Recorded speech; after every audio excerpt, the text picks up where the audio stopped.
다시금 돌아왔습니다. 2023 LCK CL 서머 시즌 미리 보기로 인사드릴게요. 안녕하세요. 저는 진행을 맡은 아나운서 권희슬이고요. 자, 오늘 시즌 미리 보기 저와 함께 진행을 도와주실 두 분 모셔봐야겠죠. 김동준 해설, 니클리어 신정현 해설 나와 계십니다. 안녕하세요. 안녕하세요. 오랜만입니다. 오랜만입니다. 네. 잘 지내셨나요? 네, 저는 잘 지내고 있었는데 우리 누클리어 해설 팔이 왜 그래요?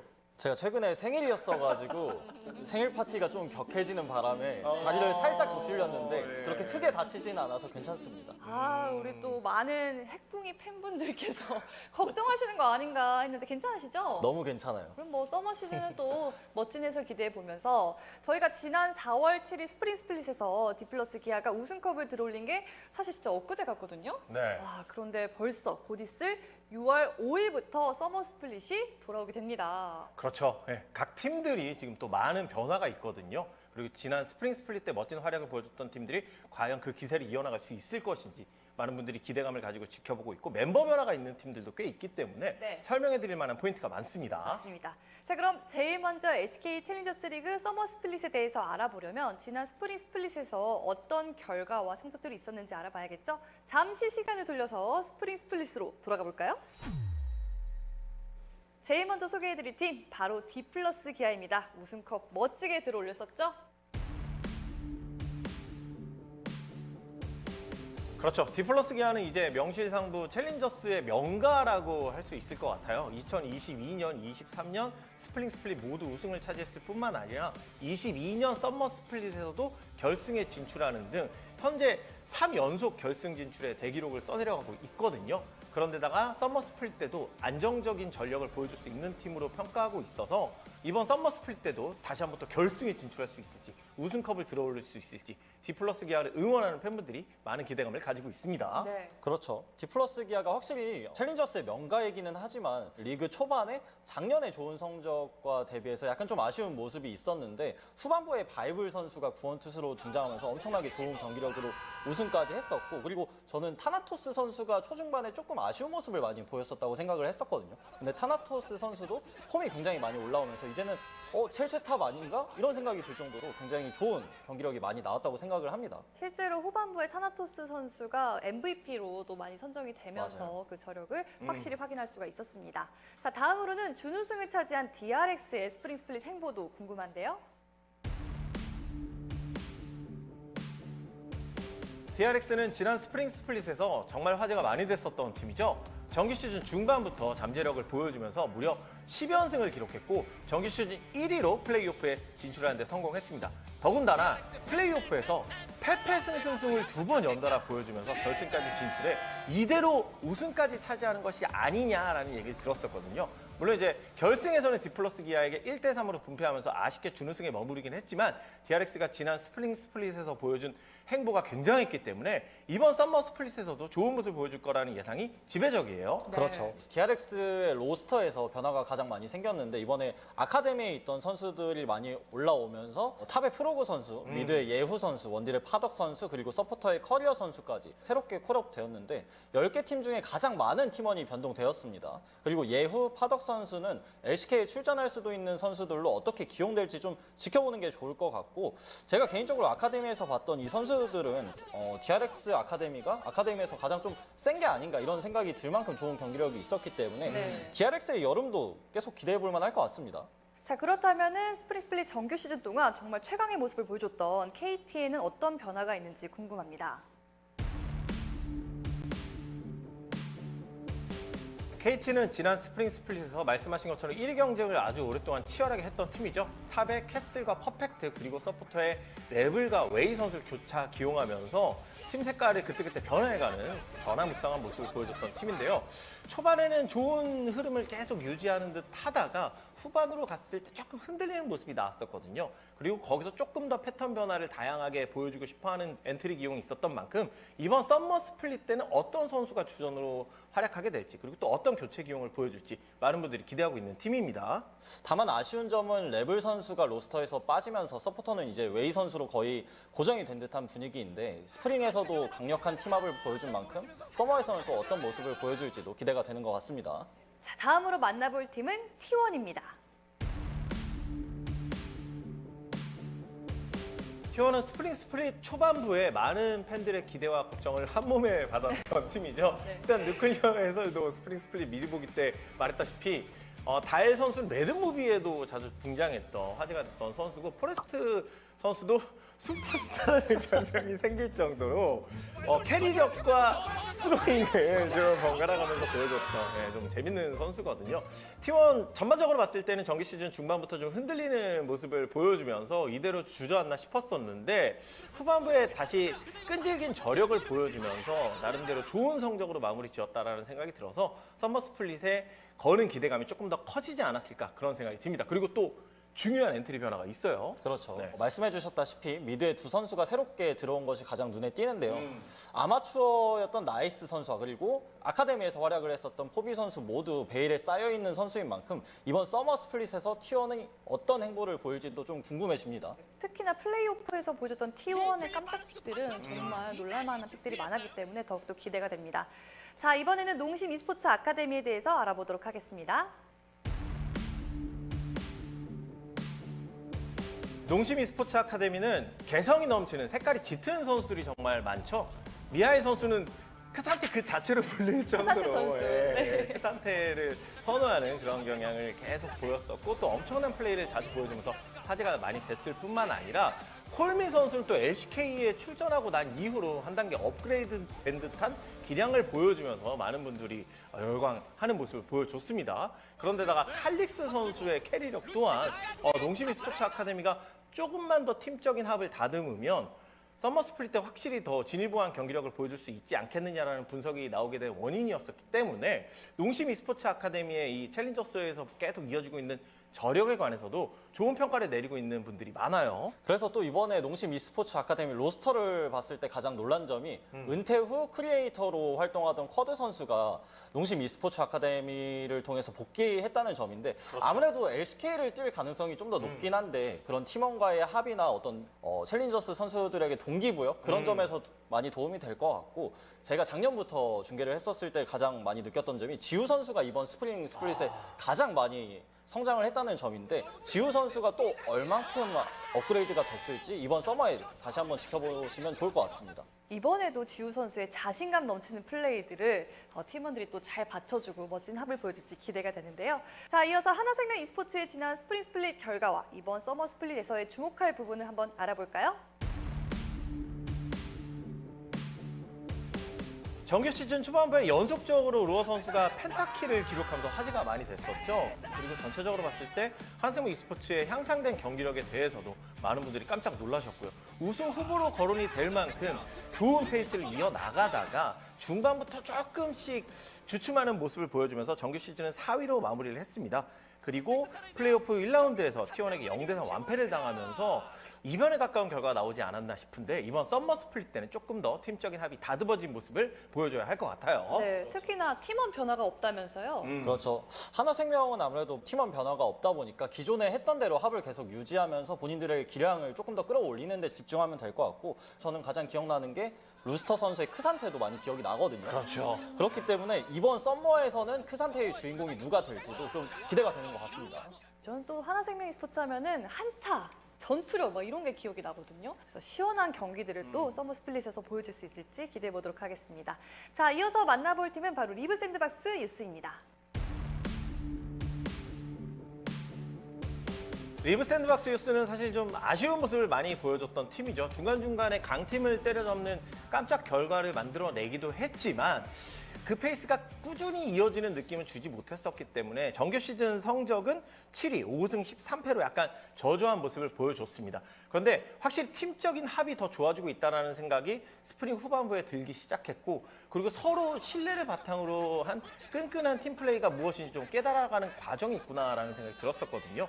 리브 샌드박스 유스의 독특한 컬러감에 대해서도 많은 분들이 좋은 반응을 보내고 있는 만큼 이번 서머 스플릿 때 리브 샌드박스 유스 최강의 복병이 될 수도 있다고 생각합니다. 그렇죠. 게다가 제가 저번 스프링 스플릿 미리 보기 때도 말씀드린 바가 있었는데 당무 선수가 출전한다면 좋은 모습을 기대해봐도 좋을 선수이기 때문에 지난 스프링 스플릿 때 3군인 아카데미 시리즈에 깜짝 출전하면서 좋은 경기력을 선보이기도 했었거든요. 화제가 많이 됐었죠. 그렇죠. 그렇기 때문에 리브 샌드박스의 여름도 한번 기대해볼 만할 것 같습니다. 자, 이번에는 젠지 글로벌 아카데미입니다. 두 명의 탑라이너를 교체 기용하면서 독특한 엔트리 구성을 보여줬었고 분명히 스프링 스플릿 초반부에는 좀 괜찮은 경기력을 보여주면서 젠지도 역시 강팀 반열에 올라서는 것이 아니냐라는 얘기를 들었었거든요. 그런데 중반부터 주춤하는 듯한 모습이 계속 이어졌고 고점을 계속 이어나가는 장면이 나오지 못하면서 결국 4승 14패. 정규 시즌 8위로 마무리 지었습니다. 이 성적이 젠지 글로벌 아카데미를 응원하는 많은 팬분들께는 좀 실망감을 드리지 않았나 그런 생각이 들어서 엔트리에 관해서도 많은 분들이 좀 기대감을 가지고 있는 만큼 엔트리를 고정시키면서 좀 더 나아진 전력 구성을 위해서 노력해야 되지 않을까 그런 생각이 들어요. 게다가 말씀해 주셨던 엔트리에서 원래 기존의 미드 라이너인 퀴드 선수가 빠지고 오펠리아 선수가 그 자리를 차지하게 됐는데요. 오펠리아 선수가 3군에서 콜업된 선수인 만큼 어떤 플레이를 보여줄지는 미지수긴 하지만 오펠리아 선수가 2022년 LCK 스프링 때 미드로 출전하면서 매치 승리까지 이끌었었거든요. 그때 빅토르는 좋은 활약을 하기도 했었고요. 그렇기 때문에 이번 젠지의 여름은 공간은 좀 다르지 않을까 이런 생각이 들 것 같습니다. 달라진 젠지의 모습 기대가 되는데요. 자, 다음으로 만나볼 팀은 바로 광동 프릭스입니다. 광동 프리스에서 가장 인지도가 높았던 선수라면 역시 일리마 선수를 꼽을 수가 있는데 지난 스프링 스플릿 때는 랜서 선수를 주력 멤버로 기용하면서 팀 색깔의 변화를 좀 원하는 듯한 모습이 있었어요. 원하는 만큼 좋은 성적을 내주지는 못했습니다. 정규 시즌 9위, 4승 14패. 전체적으로 봤을 때는 저력 있는 모습을 간간히 보여주긴 했지만 아직 팀적인 합이 충분히 잘 맞지 않는구나. 그리고 정확한 상황 판단을 기반으로 한 운영이 필요한 타이밍에 좀 무리한 공세를 취하는 등 좀 아쉬운 부분들이 눈에 띄는구나라는 생각이 들었던 만큼 이번 서머 스플릿 때는 그런 부분에 있어서 좀 나아진 모습을 보여줄 수 있을 거라고 예상하고 있습니다. 맞습니다. 그래서 5연패라는 씁쓸한 기록을 가지고 있는 팀이기도 하지만 포텐셜이 존재하는 팀이기 때문에 불 선수 그리고 안딜 선수 또한 괜찮은 바텀 운영을 보여주는 선수들이기도 하고 팀 합을 조금 더 다듬는다면 이번 서머 스플릿 때는 좋은 결과를 보여줄 수도 있는 팀이라고 할 수 있겠습니다. 자, 드디어 마지막 팀입니다. 팀명이 조금 뭐가 더 붙었는데요. 네. 바로 OK저축은행 브리온입니다. 지난 스프링 스플릿의 결과가 좀 뼈아프게 느껴질 수밖에 없죠. 정규 시즌 10위, 3승 15패의 저조한 성적을 기록했습니다. 정규 시즌 초반부터 이어진 11연패. 네. 그때까지만 해도 OK저축은행 브리온이 결국 전패를 하는 것이 아니냐 이런 얘기를 들었었거든요. 그런데 리그 후반부에 이제 3승을 추가하는 좋은 모습을 보여줬을 뿐만 아니라 팀적인 합에 있어서 전력 평가 면에서도 좀 나아진 모습이 있었기 때문에 저 개인적으로는 네. 이번 썸머 스플릿 때 최고의 다크호스가 될 수 있는 팀이라고 생각합니다. 저는 전력이 조금만 더 다듬어진다면 중위권 도약까지도 한번 노려볼 수 있지 않을까? 그런 생각을 하고 있어요. 저도 동의하는 게 새로 합류했던 NOC 선수와 교수 선수가 엄청난 힘이 되어주면서 좋은 결과를 만들어냈기 때문에 맞습니다. 이번 서머에는 확실히 팀합이 좀 더 올라오면서 더 좋은 경기가 나오지 않을까 싶습니다. 네, 여기까지 2023 LCK 챌린저스 리그 스프링 스플릿에 대해서 돌아보고 서머 스플릿에 대해서 좀 알아보는 시간까지 가져봤는데요. 팀원들이 변동된 팀도 있고 그대로 가져가는 팀원들도 있습니다. 일단 두 분이 너무 많이 준비해 오신 게 티가 나네요. 대단하십니다. 그럼 이렇게 많이 준비를 해오셨기 때문에 앞으로 있을 서머 스플릿에 대해서 더욱더 예상을 잘 해주실 거라고 믿고 어떻게 좀 생각하시는지 궁금한데요. 일단 한 가지 확실한 건 스프링 스플릿 때 보여줬던 경기력보다 훨씬 더 나은 경기력을 모든 팀들이 보여줄 거라고 생각하고 있고요.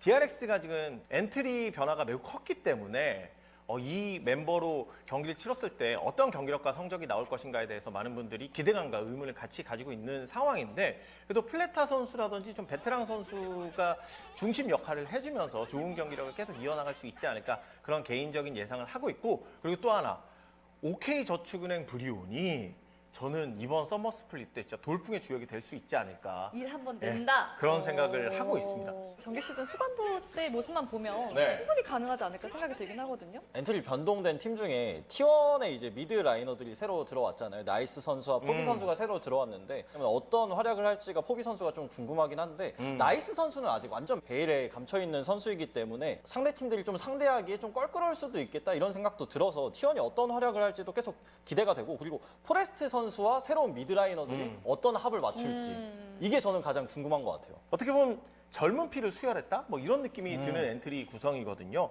아무래도 뭐 라인전 능력 면에서 그리고 조금 더 재기발랄한 플레이를 보여주는 측면에서는 좀 좋은 평가를 내릴 수 있는 엔트리 기용이 아닌가 싶어서 큰 변수로 작용할 수 있지 않을까 그런 생각이 듭니다. 이제 서머 스플릿은 메타 대격변이 이루어지고 난 이후에 이제 진행이 되다 맞아요. 보니 그쵸. 각 팀들의 메타 해석이라든지 뭐 전력 유지, 그 전력을 어떻게 발전시켜 나가느냐가 정말 중요할 것 같거든요. 그래서 어떤 팀이 과연 좋은 페이스를 계속 이어나갈지 좀 궁금합니다. 일단 확실한 건 바텀 연습 더 많이 해야 돼요. 지금 바뀐 게 너무 많아서 그렇죠. 막 패치 그런 버전에 대해서 메타 해석을 잘하는 팀, 적응을 잘하는 팀이 썸머 때 또 강세를 펼치지 않을까 싶습니다. 아무래도 원딜 캐리력이 뛰어난 팀들이 여전히 좀 좋은 페이스를 보여줄 수 있지 않을까. 동의합니다. 자, 이렇게 해서 저희가 2023 LCK 챌린저스 리그 서머 스플릿 미리 보기를 한번 진행해 봤습니다. 저 또한 벌써부터 어떤 경기들이 기다리고 있을지 굉장히 설레는데 두 분은 어떠실까요? 지난 스프링 스플릿 때 정말 멋진 명경기가 많이 나왔잖아요. 특히 DRX의 그 미라클 런은 계속 화제가 또 됐었고 또 디플러스 기아의 극적인 우승 또한 디플러스 기아를 응원하는 팬분들이 진짜 감동의 눈물을 흘리실 맞아요. 정도였는데 네네. 이번 썸머 스플릿 때도 어떤 팀이 드라마의 주인공이 될지도 궁금하고 멋진 경기력을 보여줄지 예상이 쉽게 되지 않습니다. 그래서 매 경기 진짜 열정적으로 중계하려고요. 네. 저도 이제 챌린저스 지난 스프링 스플릿을 중계하면서 말씀해주신 것처럼 극적인 경기들이 많이 나와서 굉장히 재밌게 중계를 했던 기억이 있어서 이번 썸머 때도 그런 경기가 많이 나왔으면 좋겠고 그리고 가장 많이 또 느꼈던 점이 챌린저스 직관이 열린 지가 그렇게 오래 안 됐잖아요. 그러다 네. 보니까 직관을 놀러 오셨던 분들도 굉장히 다 좋았다. 다음에도 또 오겠다 이런 말씀을 많이 해주셨어서 날이 좀 비 오고 그러면은 좀 힘드실 수도 있겠지만 집에서도 열심히 다들 응원 같이 했으면 좋겠습니다. 네, 실제로 선수들이 현장에 많은 팬들이 찾아주시고 응원을 보내주시면 엄청 힘이 난다고 하더라고요. 엄청 좋아하시더라고요. 네, 더 멋진 진짜로. 플레이 보여줄 수 있게끔 많은 응원과 관심 부탁드리겠습니다. 네. 자, 그러면 저희는 2023 LCK 챌린저스 리그 서머 스플릿에서 다시 만나기로 하고요. 바로 오는 6월 5일에 만나실 수가 있습니다. WDG 스튜디오에서 여러분 시원하게 직관 가능하시니까요. 많은 직관 부탁드리면서 저희는 인사드릴게요. 함께해 주신 두 분 고맙습니다. 여러분 안녕히 계세요. 안녕히 계세요. 서머 스플릿에서 만나요, 여러분.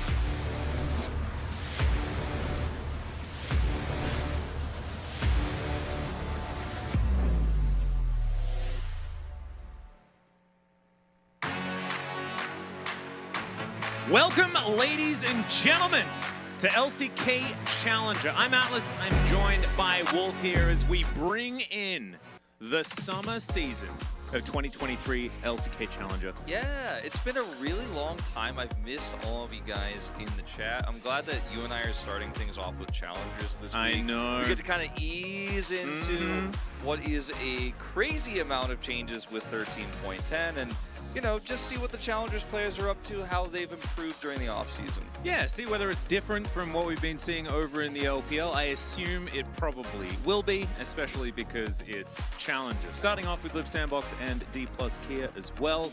Both of these teams going through a couple of changes. D+ not so much, but Loopy's just gone. Yeah, Just he's gone. We don't know where he is.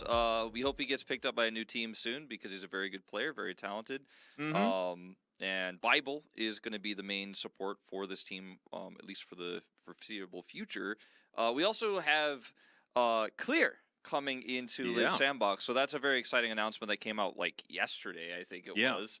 So I don't know how long he's actually practiced with this team. I'm guessing for a little bit at least. But we're very excited to see if he's playing today or if it's Birdall. We think it's going to be Clear, but you never know. As a lot of people are excited to see if Clear potentially does end up playing in the LCK. Yep, and there is one bit of housekeeping that I do need to address here. That is the fact that I saw Astro Nautilus in the chat, and I just wanted to let everyone know that Astro Nautilus and I actually met in person at MSI, and it was super duper cool. So next time, you know, if any of you want to come to Korea for Worlds or something like that, say hi, and then you could get your own exclusive shout out on the Challenger broadcast. So Yeah. it was great hanging out. He was super hyped to tell me about it. He told me in the elevator. He was like, I didn't tell you, but I met him. Now I'm embarrassed, Wolf. Don't say stuff like that. But anyway, yeah, we can jump into this first match. And you were talking about Clear, and it's really interesting, right? Because we've got Peach, who was alongside Clear on the DRX roster that looked extraordinarily powerful. Peach is now overseas, and we were like, is Clear going to get snapped up as well? Are they like as a collection going to be represented overseas, but not going to be the case? Let's have a look at the schedule though.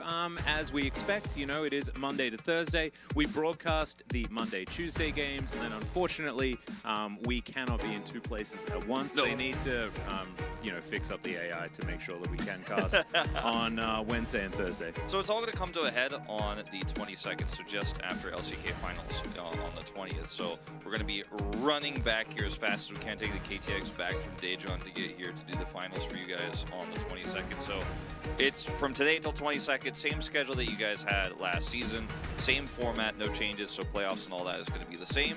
And round 2, is going to start in July, so that's when we'll have the second round robin. It is a double round robin system. Here's all the prize pool information. Nothing changed. Yep, $80 million. This is actually British pounds. 80 million British pounds, Wolf. An absolutely extraordinary prize pool. That's actually not true. It's Korean won, so it's more like 80 grand. But, if it was British pound, it would look like a much larger number, especially when I'm used to dealing in AUD, which is pretty much monopoly money. The thing about prize pool here is, obviously it's a split between 5 players, the board, the coaches, etc. But the regular season MVP and finals MVP, as well as round MVPs that have been added, that's a lot of money for these young players, right? Yeah. I mean, you win basically 3K, 3 grand as a kid, 16-year-old. That's a lot of money. That can actually change your life. That's life-changing money. So think about how many Nintendo 64 games that would have been. Yeah. Oh my god. So here's our teams. We have one significant change in that it's OK Savings Bank Breon. They will not be playing today, unfortunately. They're going to leave that to challengers Casters Valdez and Chronicler to do the first OK Breon. Wolf, why is it OK Man Breon? And why am I only seeing this for the first time? I don't know why the man is in there, I'm going to be honest. I don't know if it's man, if it's man. OK Man Breon? Yeah. Man. Okay, Breon. Is that the way we do it? We can adjust the order a little bit, but that is just extraordinary. We have gotten confirmation from the org that we can call them OK Bro as well, so there's definitely going to be a lot of that. Otherwise, it's the same rosters that you guys have come to love and enjoy all throughout this year so far. And here's today's matches. I think we might have 3 one-sided ones on our hands, with DK being the favorite against Live Sandbox, KT against Kwangdong, and then DRX against Gen.G. Yeah, but we'll have to see, right? Because it is always 9 games the dream on days like today. Best of 3s. They can just go either way. I'm expecting the middle series to be pretty one-sided though, and I think this first one should be. Maybe Quid can come out and get something done, but I don't know about Gen.G. They didn't look super great last season. Yeah, we'll have to wait and see. I mean, Gen.G are pretty good at figuring out metas pretty quickly. I think that's one thing we could definitely say about them. So maybe they come really prepared today, take a map, take a game. That's my map meme coming back. But it's been a while. Yeah, it's been a while. I think this matchup is interesting in general, but we do have a clear favorite, even with Clear now on the roster. Yep, and we need to answer Gotti Swag's first chat here, saying, are the players insane? And it depends how you define it. They you can know? be. Solarian knows exactly what we're talking about here because, it is a league where you can see extraordinary play. In fact, it was the debut game of D+ Kia Challenger last season that was probably one of the cleanest of the whole season, even including LCK. It was absolutely insane. So they tend to come out with a bang, and we'll see whether they do so again, but they're going to be up against this team. Dahyuk Vincenzo, one of the greatest names here, alongside the actual greatest name in Plan B, with Goody and Diablo there as well. Diablo actually was pretty good last season. Yeah, I think he's got a lot of potential. He's very, very young, right? 16 years old, and he was like 15. I think we started. I think he's since turned 16, but very young player, and Dangmu also still on the roster, still available for play, but as we saw last season, I don't know if that's actually going to happen. She's still playing in Academy, of course, but this roster is otherwise really unchanged. Yep.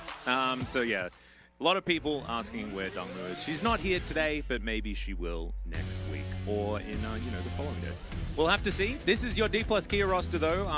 A team that has been so close to winning and finally managed to do so. Thanatos up there towards that top side, Lucid in the jungle, and Lucid, absolutely amazing player. Poolbay, you never know what you're going to get with Poolbay, but he can be absolutely extraordinary. And then their bottom side of the map is a little bit more subdued. Rahel, not exactly the greatest AD carry we have here in Challenger, but Bible has really been gluing that team together. Yeah, it really does feel like a barrel ghost situation from the Yeah, Dom a little bit. past. And Bible, I think, is a fantastic Or player. maybe it's like Nuclear Barrel, just to shout out the man on the mic for the Challenger broadcast. Yeah.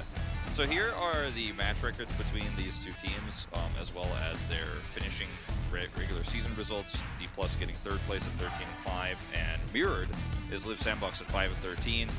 Both series actually went 3 games, surprisingly, round 1 and round 2, but both of them going the way of D+. I believe, wait, no, that says 2-1 in the round 2 there. I don't remember Live Sandbox beating D+, but it may be the case. Yeah. Now, honestly, there was that lull. Yeah, there that was a time lull, where yeah. we were like, D+, are they even that good? You know? And then they managed to tidy it up for the end of the season. So often they start out with a bang, and that's what we're expecting here today for this first match. Alice the Alien reminding us there was that Saint series. That was the Guti game where it was like, oh, Guti finally won his first game of his year. Yeah, I remember that now. I was actually casting that. I do remember now. The Goody game. Well, here we are into pick and ban for game number 1. Live Sandbox are going to be on your blue side, D+ Kia on the red.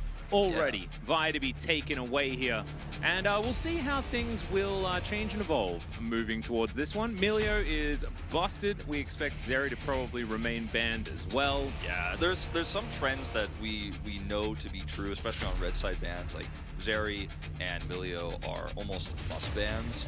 Annie's still very popular, but I think when you look at Live Sandbox bans, it's more about Lucid than patch 13.10. So I think you take a look at that. Kazante as well still has is the only champion in LPL to have 100% pick and ban with a 60% win rate. So he's one to look at. Red side Scion, also one to look at. Yeah, the classic. Still yet to see Zeri on that ban list, so she might just be the first pick here for Live Sandbox. We'll see what D+ Kia do decide to do, and she will be banned away. So absolutely zero surprise. Yeah, no, really, not at all. but Wolf, like Scion got nerfed though, as Nico in our very first game here in Korea for Summer will be locked away. So I'm really glad that I'm now going to be extraordinarily confused about Nico now transforming into everything on the map. Seen a lot of fun being had by players like Yagao over in the LPL, and we'll see whether Goody's going to have as much of a good time. Yeah, Nico seeing middling success in the LPL, but we've seen some really cool plays where you clone yourself as a honey fruit, for example. And I was wondering if we're going to see the Lucian come through or the Aphelios, because both of those picks are very strong for very different reasons. And with the Jace coming through here, which could actually just be for the mid lane, they have a lot of AP jungle options here. Yep. Lucid here is going to get a pick where he has a lot of power early. This does mean it's going to be Aphelios versus Lucian, not Lucian versus Zeri, like it was in the old days.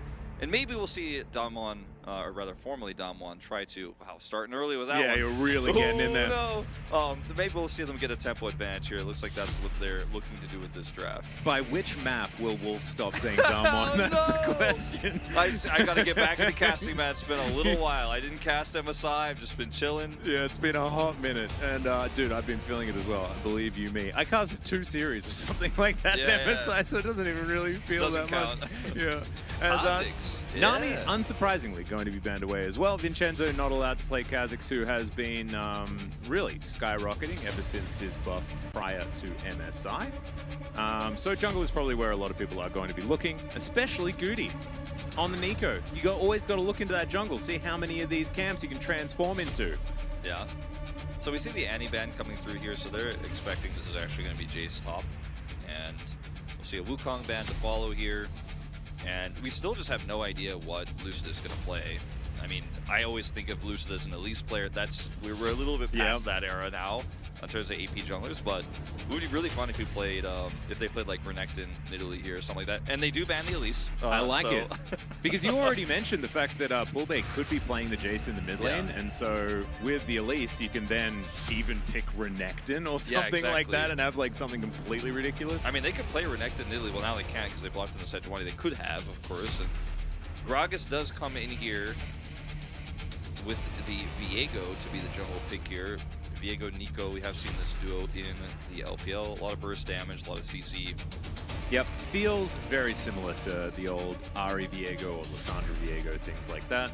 Nico does function kind of similarly with that Pop Blossom and stuff like that, being able to get all that AoE CC down. Okay, Bible, what is going to be the final pickup here? We're expecting it to be either for Thanatos or for Pulbay. And the Thanatos on could be a thing. I would prefer not. Yeah, I like the Gnar here though. Like for the matchup, right? Yeah, for the matchup. Because you're in this D+ lineup, I think you're kind of trying to win early. You want to have top prio so you can get that first Rift Herald fight. Jace is going to be strong into Nico alone. Obviously with Viego, that things could be a little bit problematic. So Lucian's going to have to hover around mid. Bottom side, you should have some control if Rahel and Bible play it right. And it's just going to be, let's win this game in 22 minutes. Let's just crush it, stack Heralds, get early map control. Because Liv Sandbox have fantastic team fighting if they can get to it. And there's a decent front line here, of course, for the Aphelios with the Gragas. I think it should be tank Gragas this time around. A lot of AP damage in this composition otherwise. I feel like I look at D+, I'm like, yeah, this is just how they started spring season. Yeah, 100%. Just how they started spring season. It's going to be coming out with a bang, sub 25-minute game. That's what they're looking to do here.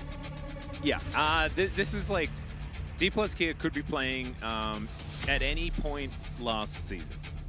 With this composition, they have showed absolutely nothing whatsoever. Liv Sandbox, however, are going towards a whole bunch of the stuff that has been updated, namely in the Aphelios and the Nico, the Stormrazor Aphelios that you have been getting quite frustrated about, Wolf. Yeah, I'll go on a rant about that when we get in game. I'm not too happy with it. I mean, it's very good for Aphelios enjoyers. If you're an Aphelios main, it's a good time to be an Aphelios main. Yeah, that is definitely true. DK, on the other hand, they are just playing what they know. And Rahel's Lucian wasn't too bad. He was often one of these players that we'd speak down on just a little bit here in the LCK Challenger, but now on the Lucian can have a lot of that mid-game power, and DK, they could honestly just win, like, very, very quickly. Very quickly. If things get out of control. I think that's the expectation. I think a lot of pressure on Vincenzo in this game to actually hold mid together because they're going to have that Gnar pressure on the top side. Jace is going to be able to be very aggressive into the Nico matchup. So Vincenzo got a tough task at him, but if he can keep this team alive through the early game,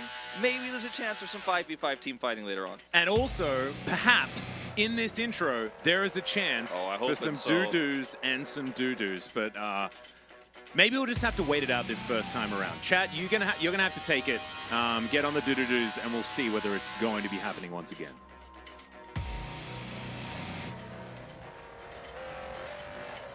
It's not. Rip, rest in pepperonis. Rip in pepperonis. Rip in doo-doo-doo-ronis. Well, this is a very sad time. Yeah, it's a very sad time. I was actually thinking, like, wow, they changed a lot of the music for challengers, but they didn't change the opening to the game, but then they changed the timing of it, so it doesn't work anymore. Yep, I'm a little bit sad. I'm not gonna lie to you. I am a little bit sad. Goody is just already Nicoing around. A pretender. Yeah, just having a great time. A big phony. Yep. Also, like, when you transform, it makes your health bar look like I'm like, oh, is this Wild Rift? Like, what's happening? I get so confused. That also trips me up, too. Yeah. So, yeah, that's my old man brain having a He's rough a time. minion! Yep, there's actually just an extra melee minion in the first wave now for blue side, because blue side wasn't strong enough, is what we thought. Yeah. So that's what we went for. Yep, Goody, just going to have a decent time here at the beginning, and we just don't have any game sounds. I was going to say, let us know, chat, if you guys don't have game sounds, too. Okay, now it's back. Now it's back. That producer's just like, hey, Producer's on thought top I'd of it, test man. you. Yeah. All right, well, this early game here, level 1 for this matchup, Aphelios just trying to poke with his Crescendum as much as he, or rather with his Calibrum. Wow, I might cast, really. I'm glad we're doing this before LCK. Poke with his Calibrum and then heal a little bit. And when Lucian hits level 2, it gets a little bit scarier.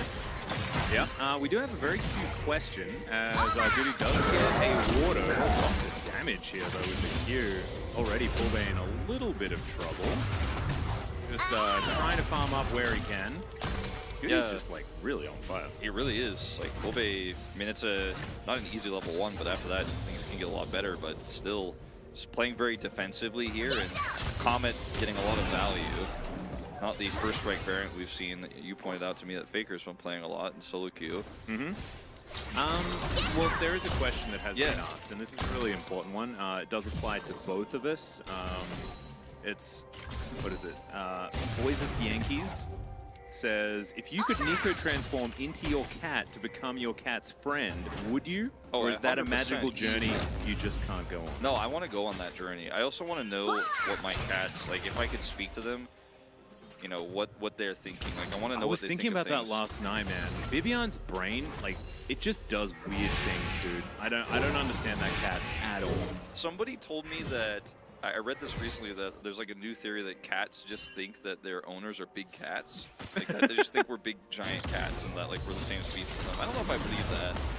I don't know about that. But, like, I try to imagine sometimes now. I'm like, yeah, what a strange cat I would be. Okay, here comes Lucid. Diablo doesn't see him. He's playing with vision very well. Yeah, looks like plan A is stick around.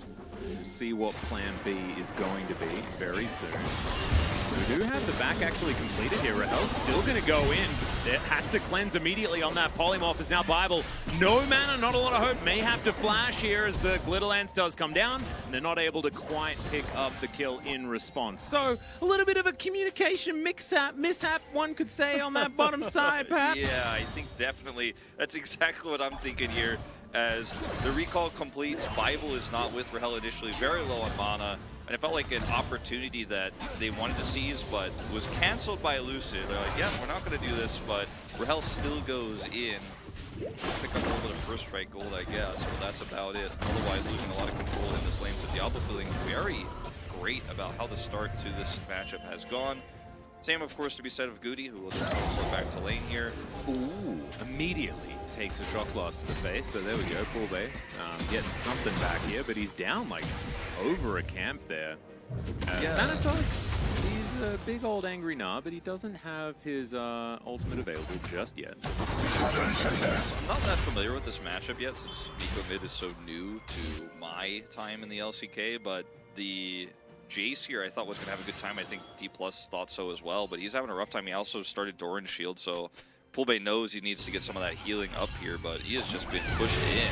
Yeah, plan B is actually just really trying to get in here to help out his jungler. Vincenzo gets that big old shield, but the blast cone will get Lucid to safety. Still has to limp out of there. Bristle in a little bit of trouble, and I agree with you. The Nico situation, it's difficult to kind of adjudicate, mainly because the last time I saw it, I think it was Deft and Keria playing Kalista Nico bot lane. Yeah. It's been so long. We saw it a few times, like Life played it a few times for Gen.G in the bot lane as well, but it's just not really a thing we see in mid and pro play until obviously some changes came through. Was something that you'd see in solo queue all the time, of course, but Pulbe here just struggling to get the damage through, and with the Doran's shield, it's going to affect his damage output quite significantly. He might be dead. There's the Pop Blossom, just dives on forward, and Duty just, yep, that's a solo kill. That is, it's about, yep, that's it. He's dead. Pulbe's big time dead. Yeah, that's a fiery start to this lane matchup. I mean, obviously he was losing lane pretty hard, but just walks in the Pop Blast range there. Goody doesn't even flash for this. So just disrespectful, I think, in a lot of ways here for Pulbe. He will die, instantly buys a Null Magic Mantle. He's hoping for a little bit of reprieve with some of that magic resist, but 2 stacks of Dark Seal and the first Mythic component picked up here for Guti. He's got a lot of control right now. He's got a massive lead, 15 CS advantage. Let's watch this again. As Pulbe hits the Shock Blast and then just walks too far forward here. Gets rooted. There's the ult. I mean, it's a pretty large radius on that ultimate. I mean, it is, and you hit the snare, and then he's just in kill range, right? As now DK having to deal with this attention towards the bottom side, and Bible is real dead. Mega dead, big time dead. You know, when we said we thought this series was going to be a very one-sided one, potentially, this was not exactly what I had in mind. Yep, it's just always going to be one-sided in favor of Live Sandbox. They're too good. Yep. D+, you might be thinking, yes, they won the spring split, but it's not about that. Live Sandbox were robbed in a series that they weren't in that final. So there we go. That's my 2 cents. So I'm guessing, like, my theory on what Poolbay was going to want to build here was the Ghost Blade, which is, you know, a mythic first, but after tier, of course. But now he's going for Merc Treads, and Rahel here just way up with Bible. Bible decides he's going to sacrifice himself here. This is not, like, a mistake. This is just trying to make sure Rahel can get out, but doesn't have flash, nothing he can do. But his build is going to be, like, he can't hurt Guti at all. Now he's a level down on top of the 20 CS. Poolbay's relevance in this game is very small, and that's a problem considering Rahel's not ahead either. And top side is the one place where you're feeling okay here as D+. Thantos doing his job, but it's a Gnar getting advantages against a Gragas, so yeah, everything is looking pretty bad. And you wanted to be fighting, if you're D+, around these early Rift Heralds if you could get control of these lanes, but you don't have control, so Rift Herald's going up to Live Sandbox now as well. Get a Drake here for a consolation prize, I guess, but this is kind of the opposite way things were supposed to be going. Absolutely. This is a big disaster because, like, you couldn't be weaker at this stage of the game as this Jace. Like, no magic tier and a shield, like oh my, you do nothing. You're like doing minus damage, you're practically healing Nico at this point. Yeah, very peculiar here for Poolbay. I thought maybe he has a good plan, like they're gonna gank early with this Sejuani, he's gonna get ahead, he's gonna rush lethality, then he's gonna be able to push the Nico out, all in her, but he's just kind of been sitting under turret, as Lucid's finally gonna try to make an impact here. Yeah, let's see whether Goody is going to die. Does manage to land the ulti, and that is going to be a lot of damage. Push back towards the turret. There is the Pop Blossom. Flash comes out. Phenomenal snare. But there is the flash forward from Poolbay, and he locks down the kill onto Goody. So gets his revenge in the end. So finally we do see a little bit of action here from Lucid in the mid lane, and now he gets some damage done, gets a kill here, is going to push the Nico out of the lane, and Guti of course, is going to lose a lot of control there, but is it enough? It's one first step here for D+. And now he's got his Merc Treads online, which will make that laning phase again easier. We're still in that, 10-minute mark here. Yep. Poolbay also has a longsword, so an actual damage-applying item. He does do attack damage now. This is from Guti's perspective. Notice where he is in the lane. This is a fantastic ult from Lucid, as he stays way too long. Like, at first, his positioning to the left of the minions there would prevent something like this, but then he stays too long. Maybe I'm giving him too much credit. Poolbay has to flash for the auto. With the control ward in the bush there, he has vision. And that was well played by D+. Just going to be fine. And so Lucid trying to tidy up the mess that Poolbay has made there in that mid lane. Still not really going to change the lane dynamic. Goody is still gigantically strong. Building towards that first item. Not going towards the dash cannon, which we've seen quite a few of these Nikos head towards. A little bit more of that classic mage build by the looks of things with the Ludens. Yeah, just a little bit more burst with the Ludens. As struggling to control this vision a little bit, as everybody loves to watch the minion with a mind of its own. Oh, clever. Look at the spacing. You know how we talk about spacing? We're normally talking about 80 carry players. No. It's all about your minion spacing when you're conga lining up a lane, and that was gorgeous by Goody. Absolutely amazing stuff. Gets hit by that shock blast. Good aim there from Poolbay in return. As I think the game state is still pretty good here for Live Sandbox. Like, actually very, very good, despite that one hiccup in the mid lane. Let's see how many plates Diablo can get. So we'll be able to pick the second one up. Solo plate gold as well, 175. Diablo actually having a pretty appropriate name for this week. Good luck in your excursion through Sanctuary if you are going to be starting tomorrow, which is when I believe will be playing. Is now Goody getting dove on here by Poolbay. Feeling himself. Just gets a little bit of a hammer boot back onto the Nico, but Goody going to be okay.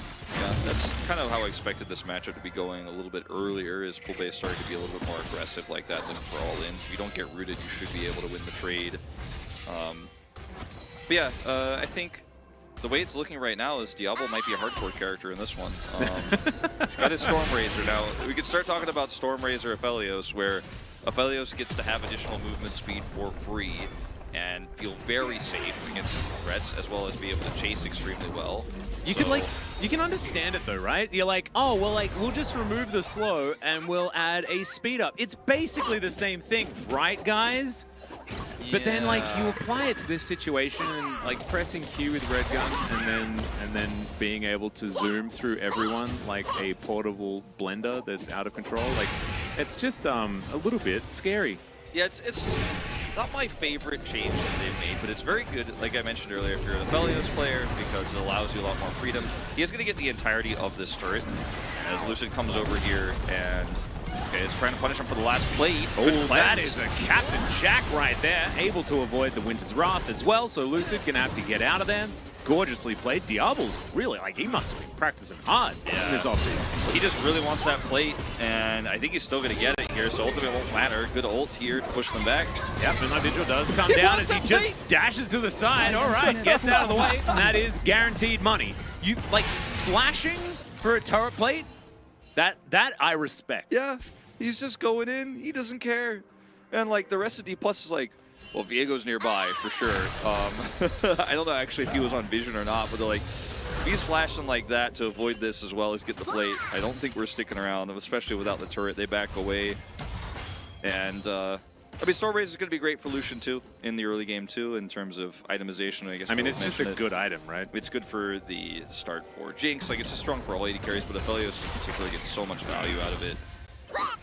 As D+ here, after they back, will try to grab this second Drake, it looks like, or at least they're hovering towards it. If they don't start it now, they're not getting it.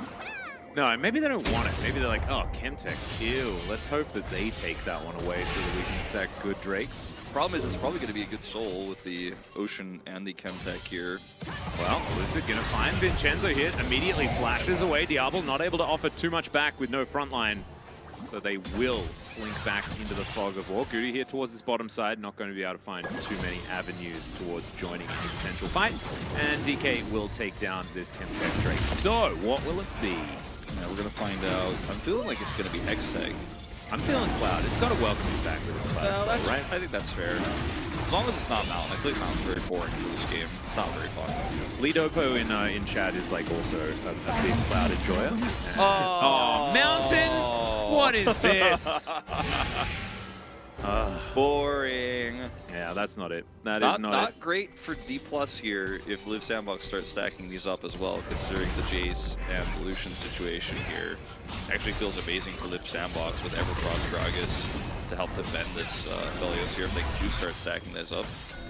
Yeah, actually, like a pretty aggressive build coming out from Daihuck. You mentioned wanting the tank Gragas. This is a little bit more of that damage focus, as Goody is not going to be able to find too much CC on full bay, but clears out the wave just fine. Yeah, with Nico playing this Ludens and trying to look for a bit more burst damage, I guess maybe we'll see Gale Force.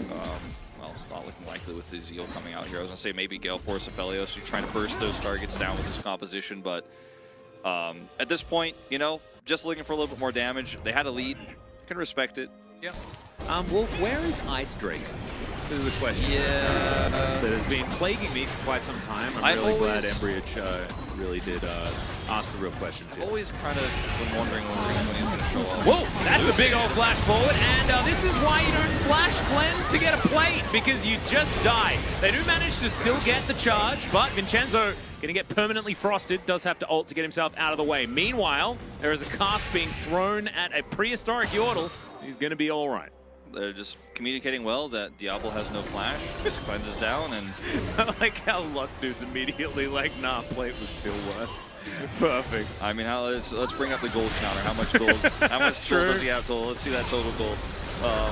Yeah, I'd like to see it because he did pick up, of course, all the plates on the bottom side of the map, so he's sitting on a ton of money. And also, Diablo was patched, so technically, Diablo 4.1 still works. All right, let's see what Lucid. Let's see this angle again here. Yeah, this actually flashes for it straight on top of Diablo.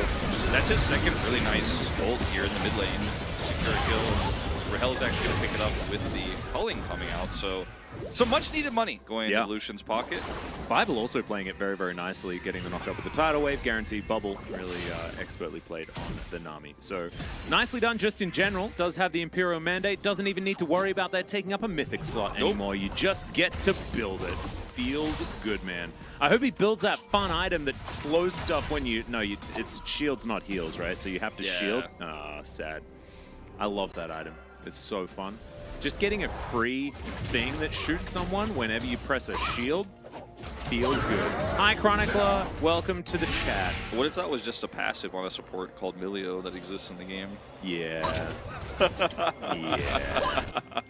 Well, that's top turret going down. So D+, I mean, turning this back around pretty well here. And the 2 Drakes that they have in lead here is going to be quite significant. We start stacking those up. If they can defend this turret, it would be amazing. I don't think they can, but I mean, Jason's just going to take that top turret and trade as they delay this. Another one's going to connect. Lucid is actually just threading the needle on these, but he may just be dead. Pop Blossom comes down, very dead Sejuani. They save the turret. Don't know whether that's necessarily worth, but they do manage to take it in us. So, yeah, take it all back, 100%. Because I didn't think they were actually going to be able to defend the turret, but they actually were able to with obviously the sacrifice of Lucid here. But hitting an inner here for mid that you were probably going to lose anyways. As long as Lucid didn't die, it's like 100% worth it. I think it's actually still worth though. I think it's out of really arena, you still take it. And I mean, there's enough time for him to respawn here to set up for this next Drake fight. And we'll see if Rahel actually hits that 2-item spike before this. Launches one more time. The tidal wave here to try to clear the minions. And Lucid, I think, on a bit of a different page here, looking for Diablo. Gorgeous cast as well. Yeah. Getting punished there. They do clear the minions, so that'll save the turret. But 1 kill and an outer turret for an inner is like kind of even, to be honest. So, and with the fact that Thanatos was towards that bottom side, just farming for free the whole time, just meant that I think that D+ kind of got more out of the map in that moment. And as you can see in the gold, I think they are now 100 further ahead than they were prior. So yeah, means basically nothing. I mean, I think it's significant to get that inner just because what it's going to mean to open up the map in terms of the Jace being a threat inside, especially with the teleport coming back up. But Rahel, able to avoid Goody's snare there. Lucid now coming on over 10 seconds until this Drake. Luke Sandbox wanting to get 4 mountains. 4 mountains would be the favourites down this, as Goody's moving forward. There are a lot of Lulus. There's just squids. There are squids all over this this bottom river. Thanatos has his Narbar exactly where he wants it too. He's on flank here, and this is very frustrating for Liv Sandbox to play out now because he could just engage exactly the way he wants to. Diablo no Gale Force. Yeah, well, they also just landing poke onto Diablo as well, over and over. Doesn't have Severin. Does have a decent shield. And there is a flash forward from Diak. I don't know about that one, as Lucid very happy to just hang out here. Not too worried about snares, things like that. Now there is no cast, no flash. Diak completely on a different planet to his team. There's no engage now here for Liv Sandbox, really, outside of the Nico, this flashless. So, and very fragile as well into this composition. So D+ can now play this very slowly. Okay, hold up though. That's a flash stun to come forward there. Vincenzo Heartbreaker does have to break his stopwatch though as he eats the entire culling. Still, Pulbe's able to lock down the kill. Pop Blossom flying forward. Goody locking everyone down, but he just explodes. Oh no, almost did enough damage there, but it's not going to be enough. And there goes the Gragas. Triple kill for Pulbe. He's now 4.1 as well. No worries whatsoever. And D+ Kia, they just needed some time to wake up. Yeah, I think Liv Sandbox here was some great individual mechanical plays, but they just weren't on the same page. Huge disconnects because the engage there from Dahyuk is a good idea, but it's just a cleanse he gets for it, right? The rest of the team is there to follow up. Maybe you get that kill. Then you go into a great engage there from Vincenzo, basically at max range, but he's not able to secure the kill. And then Guti barely survives, sets up Pop Blossom, but the rest of the team is already retreating. So it's like a 3-part exchange here where all of these things go wrong. This is Vincenzo going in here for the stun. Rahel just dashes away though. And then he doesn't get the wild growth quickly enough, which is really problematic. Also wastes the stopwatch with it there, so doesn't really get value out of it. Guti sneaks in, but still can't secure the kill. So it's just, this is all, of course, after Dahyuk blows his engage right before. And that's going to be a Baron and Soul Point, you have to imagine, here for D+. Yeah, Lucid's going to come down and spots them trying to sneak away this dragon. Thanatos standing on a ward. And Liv Sandbox just gonna have to give this one up, I believe. Given the fact that Goody isn't here, he's a large amount of their damage. And so are just going to give up on that plan. Yeah, we're gonna need plan C or D at this point in yeah, time. I think so. Diablo did go Gale Force, by the way. I brain farted on that one earlier. That is built out of Zeal, of course, now. And he does have that extra mobility. We'll see if he can survive, though, because the burst damage is starting to come through here now, too, with this Jace. Who's even got Last Whisper coming through now. And winning team fights here as Liv Sandbox now is kind of based on Nico sneaking into a flank angle or a good cask engage that's followed up on. It's looking like at this point, D+ have so much more control of the map and this threat of the Mountain Soul. The Sandbox don't get to choose, like, oh, we'll avoid this next fight. We don't really have that option anymore, so in 5 minutes' time, things are going to get a little bit dicey. So it's not the quick win that we were expecting with this composition for D+, but they are well and truly online now. And it's a bit sad, right? Because you look at this gold graph and it says that Lucid is the only one without a gold advantage over his opposite number. And I think that Lucid is 100% MVP of this game. Oh, yeah. He single-handedly saved mid lane, was able to land those key ultimates onto Diablo. Diablo, great cleanse on the first one, couldn't get it on the second. And I think that really started these dominoes tumbling. Because now he's off towards the side. Dihub going to get knocked up. Great tidal wave. Pop Blossom not doing the most massive amount of work here. There's Plan B a little bit late to the battle. Goody trying to find an opportunity, but no snare to connect. And Rahel, in the meantime, is by himself in this mid lane, clearing things, whatever he wants, taking money, taking names. You could see the kind of disconnect between what the Affiliates wants to do in this draft versus with Burst, Nico, and with the Everfrost Gragas. Like, it doesn't quite work out. You're not really front to backing. And once you engage, you're like, well, he was like, all right, I'm coming in. Oh, wait, now we're a little bit fragile here. We don't have engage anymore, and I don't have that much of a front line here. This Gragas isn't very tanky. And so, not really a huge fan of this build here for Dahyuk. He is going to build his Zonias next, which will make him a little bit more tanky, but you can just see that when they mess up the engage where they're not all on the same page, like, there is no next step. It's like, oh, okay, we walk away and lose our turrets now. And also, like, I can kind of understand, right, why he went for the Everfrost, because he saw the state of the game. In the early game, he's like, oh, we're going to stomp him. I'm just going to build more damage. It's going to be totally fine. And then now he kind of wishes that he had a whole bunch of tank items and was feeling a lot better. Like, Jack Shows would feel brilliant. Considering the fact that now they're fighting from a deficit. And it's about 6,000 gold with that soul point now available. The Baron has worn off, but 2.5 minutes on the return of the Purple Worm. And, you know, you've got Transformation coming through from Poolbay because he was able to build the tier early, even if it was his only item that he had for a very large amount of time. He still has it, and now building towards item number 3 very, very quickly. New and improved Mythic Ghostblade well and truly online. And yeah, it is just a D+ gear that are looking like they're sitting pretty with just better understanding of how the map works from mid-game onward. It's just better synergy in team fights too overall. And I completely agree that Lucid has been the savior in this game. Like, he did get caught by a really cool cast from Dahyuk while he was trying to help save that turret, but that's really the only bad thing we can say about what he's done so far this game. Chronicler doing God's work in the chat, making sure that no one knows that Lucid is a good player. Yeah, no, Lucid's just it's a lucky game for Lucid here today. Yeah, I heard it. So I heard that not only is he just a lucky player and he's not very good, but I also heard his buyout fee is insane. Yeah, just don't his even ask. buyout fee is like Just 44 don't even billion British pounds. Yeah. It's actually nuts, really insane. So yeah, keep your hands off up. I also think I heard he has like a girlfriend he's really attached to. He doesn't like traveling. His English is terrible. Only eats his mom's dinner as well. Actually comes to the team house. She's their chef as well. So you can't have any of the other players because they all also rely on her extraordinary cooking. So yeah, I apologize for that one. So not going to be able to take Lucid. Doesn't work well with others except the other players on his team. Yep. This team in particular. Yeah, and the coaching staff. Yeah, and does interviews very nicely as well. He's really funny. But he doesn't work well with anybody else that we didn't just list. I heard he's toxic.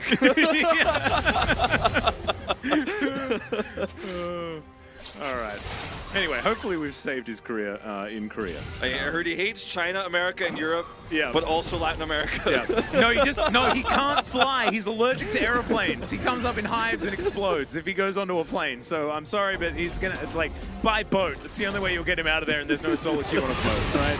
as Vincenzo could be in trouble. Vincenzo taking a ton of damage here. I mean, the burst is not like the style of comp here for D+ unless everybody's all together, but you can see that Lucian does a lot of damage in these stages. Thanatos is just in AFK in the side lane mode with his Hullbreaker, and the game hasn't been about him at all. Like, Nope. He didn't lose lane because he had a favorable matchup. And he's Thanatos now, right? Yeah, he's just having a good time. He's just chilling. It's not about him at all. This is the thing that bothers me about it though, Wolf, is we brought it up already. Like, this composition from D+ Kia could be any game of any patch of 2023. Yeah. They Honestly, have not shown like, anything. Some patches of 2022 as well. Yeah, seriously. It's very basic. It's very D+. It's very D+. And Live Sandbox, you're going to try to make one last stand here on this Baron. That's a bit of a face check there as Goody throws in a cloned version of himself. Actually, a cloned version of Vincenzo that is himself. Like, Dahyuk is coming up here, but I mean, this is going to be an inhibitor. Best case scenario, I'd say. He's got TP too, Thanatos does, so you gotta really make a tough call here. I mean, he could start like ending the game He's at got some Trinity point. Force. Yeah. And Hullbreaker, like, this guy's massive. These turrets do not last. Look at this guy. He just comes up, takes a swig of his brandy, and he's like, what happened to my house? Okay, Narbar's gone. What are you gonna do? What's your opportunity? What are you gonna do? No, they don't have enough control as Baron Pit to do anything here. And Thanatos is actually, like, Dahyuk alone is not enough to deal with this guy. If they push mid in, he could just go take a second inhibitor. Pulbay just gonna casually get Mountain Soul as Lucid just watches Live Sandbox struggle here. As their decision making has been better, you know, I'd say, than what we're seeing in this game in the past. But now we're gonna make the call. That's a bit of desperation there, but you can see D+ Kia not with all of the information. Pulbay is going to be able to take the Drake. That is Mountain Soul now available. Rahel dashing forward. Pop Blossom is going to be avoided there as the culling comes down. Zonya's going to be utilized there from Goody to try and keep him alive, but it ain't going to work whatsoever. That is a Moonlight Vigil to the moon, or to Narnia, where somewhere that didn't do any damage. And that is a very dead Diablo. Dives forward, tries to get something done. In the meantime, it's a 1v1 in the base. And this game, ladies and gentlemen, is over. It's done. I appreciate Live Sandbox finally pulling the trigger, knowing two players are missing. Look at Jace is Thanatos' gone. lack of communication, by the way, not joining up with his team, so definitely not worth a poach either. Chronicler's onto something there too. Yeah, definitely not playing with his team. He clearly had teleport available, but decided not to go. Yeah, you guys remember what happened with Summit, you know, like he's got great mechanics, but, you know, it's about team play, and this team played and they won, and they just work well as a team together, right? So congratulations to D+ Kia. They will take game one. I really still have to. I'm gonna do my Lucid vote right now. Yeah, can you just put I'll one in put for me times two, yeah. I really feel like the other thing that we saw was really bad usage of the Narbar. He was using his Mega Narb to clear minions. Yeah. Honestly, it just wasn't really it. And also, we know that Lucid is like just a Sejuani one trick, only plays Sejuani, and Thanatos only plays none, so not worth picking up. Obviously, Pulbay isn't very good because he died 1v1 to the Nico, and so ignore these damage numbers. Jesus. I mean, he did throw Nar boomerangs at a Gragas He did do that a lot. He did do that a lot. And Jace finally came online. I think that there might be some voters actually for Pulbay. It's not me and it's not you, but No. I think the Korean side of things might say that he did consistently do his damage later on that mattered. Definitely voting for Tilt Proof. Yeah. 100% as far as the honor system is concerned. Unfortunately, that is not how we vote for player of the game. However, I do think that like keeping himself mentally in that one would have been difficult after that early game. Yeah, chat pointed out that Nami did out damage Viego. Bible did about 1,000 more damage than Vincenzo did in this one, but you know, I mean, even Sejuani out damaging Viego is kind of big. Vincenzo really not able to find too much at all. I think they just couldn't get their engages together. I think this comp works if Gragas' tank, like it works a little bit better, or if their engages are all on the same page and they play a little more pick-based, and the fellows can clean up after you break through the front line, or you burst down the Jace or the Lucian. But Lucian will get it. Yep. Not robbed. No surprises coming from us on this desk as both of our votes went for him. Honestly, saved it. It just felt like he restabilized what was a pretty rough early game And then D plus Gear just did what they do best. The man was absolutely amazing. Remember, allergic to airplanes. But really playing well here in the first day. And that's exactly what happened last time this team debuted in the spring season. It was just the Lucid show. Yeah, in a very hopefully different he can way keep it up. here. Like, I think he played more of a supporting role in this game, whereas he's very famous for aggressive early games and getting massive advantages. But dude's solid on Sejuani. Like, what year is it? You know, what patch is it? Doesn't matter. He's just gonna pop off. And it was mainly about the items, and so now we've just got all of the same old champions just wielding different items, and some of them are mythic now and others are not, and it's just, you know, it's all a bit confusing, but it does work out in the end. Good to see that Lucian Nami's back though, because I was starting to miss them. Lucian was just banned every single game. And so we didn't get to see him during MSI. That was really, really sad. So I'm really glad that we're seeing more Lucian for an added bit of variety here. Hopefully Zeri gets through the ban phase in game number 2. Yeah, after the laning phase, I thought Rahel had a pretty decent game. We'll see how he does in game 2. Exactly right, but it is now time for a short break, ladies and gentlemen. When we get back, possibly a 2-0 for D plus Gear, unless Liv Sandbox can bring it back to Seattle.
Welcome back, ladies and gentlemen, to LCK Challenger Summer 2023. I'm Altus, this is Ulp, and we are ready for game number 2 between both Live Sandbox and D+ Kia.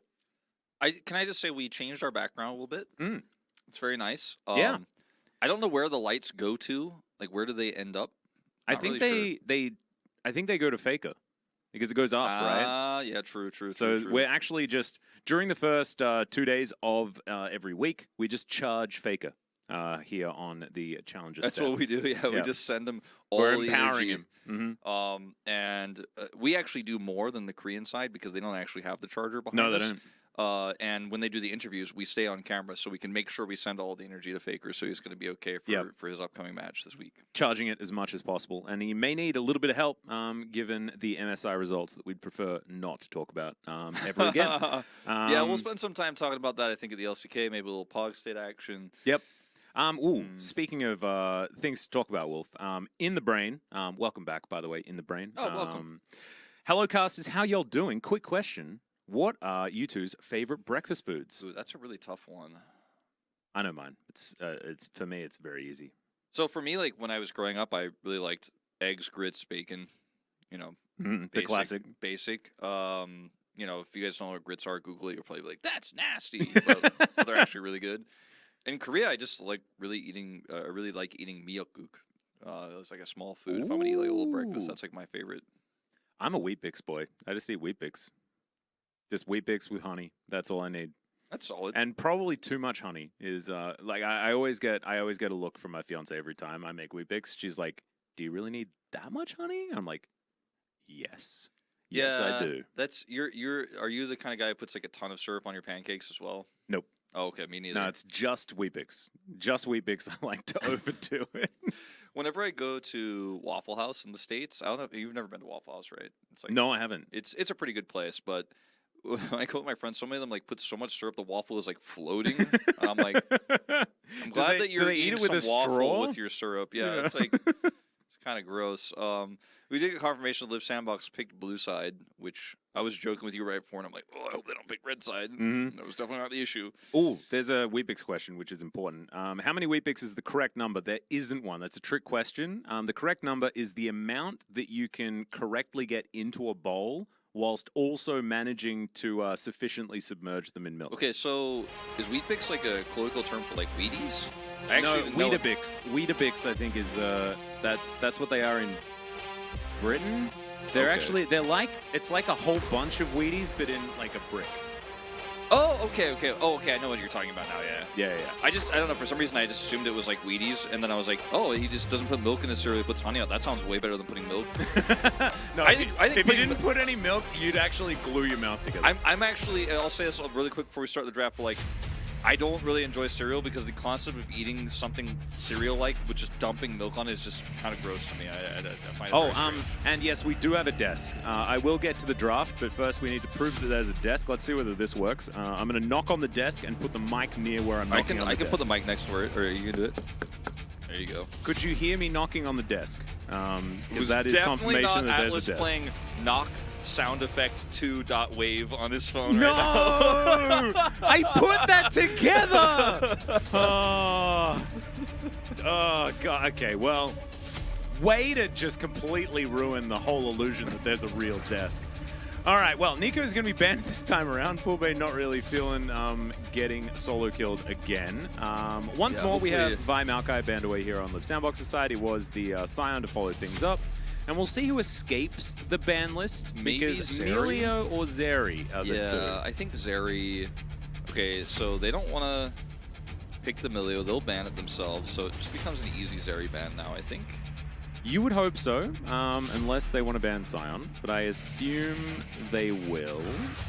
Okay. Just get rid of the Zeri. There it is. Very nicely done. So, Daihyuk can pick up the Scion if he would like to, but instead, they'll be looking for the Lucian. So Diablo going to be jumping back on one of his old favorites from last season.